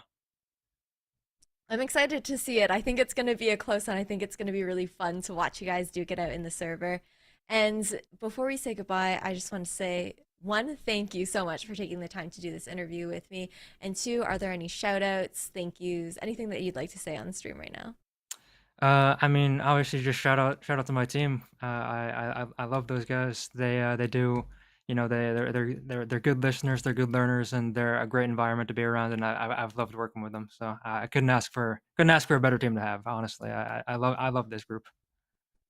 That's so sweet. Well, good luck on your run tomorrow, and we hope to see teams Timeless Celestial continue their lower bracket run and wishing you all of the best. Thank you for the time doing this interview, Goldfish. It's nice to meet you. Thank you, thank you.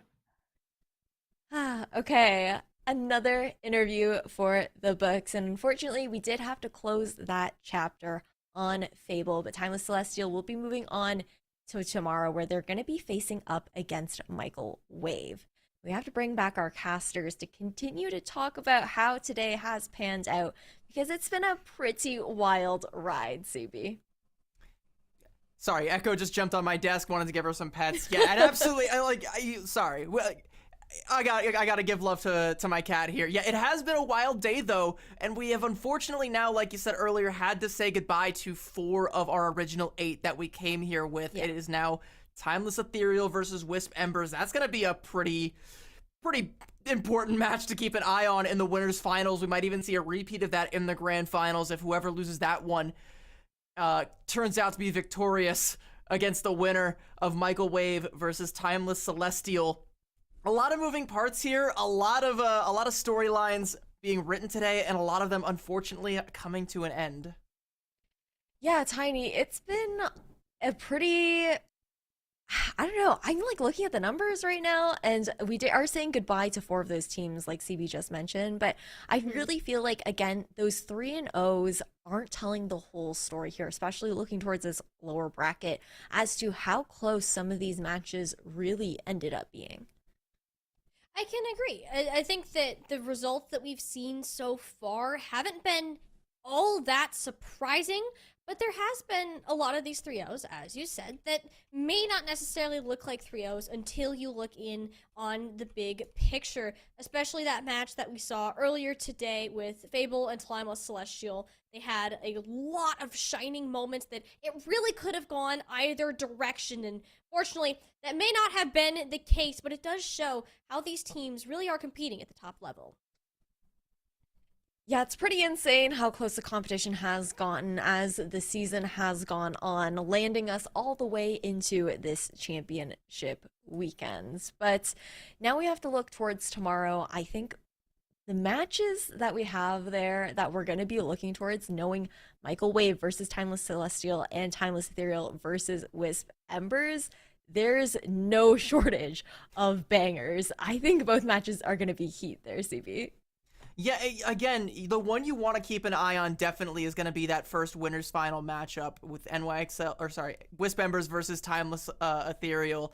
You know, numbers 1 and 2, Timeless always take in the gold, and Wisp Embers always the bridesmaids, never the bride. Second place in 4 out of the 6 tournaments, looking for looking for the one that matters to get that gold into.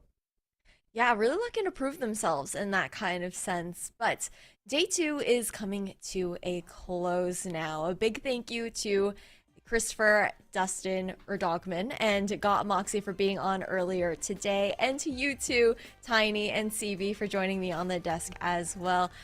Tiny, any final thoughts heading into tomorrow's matches? Buckle up.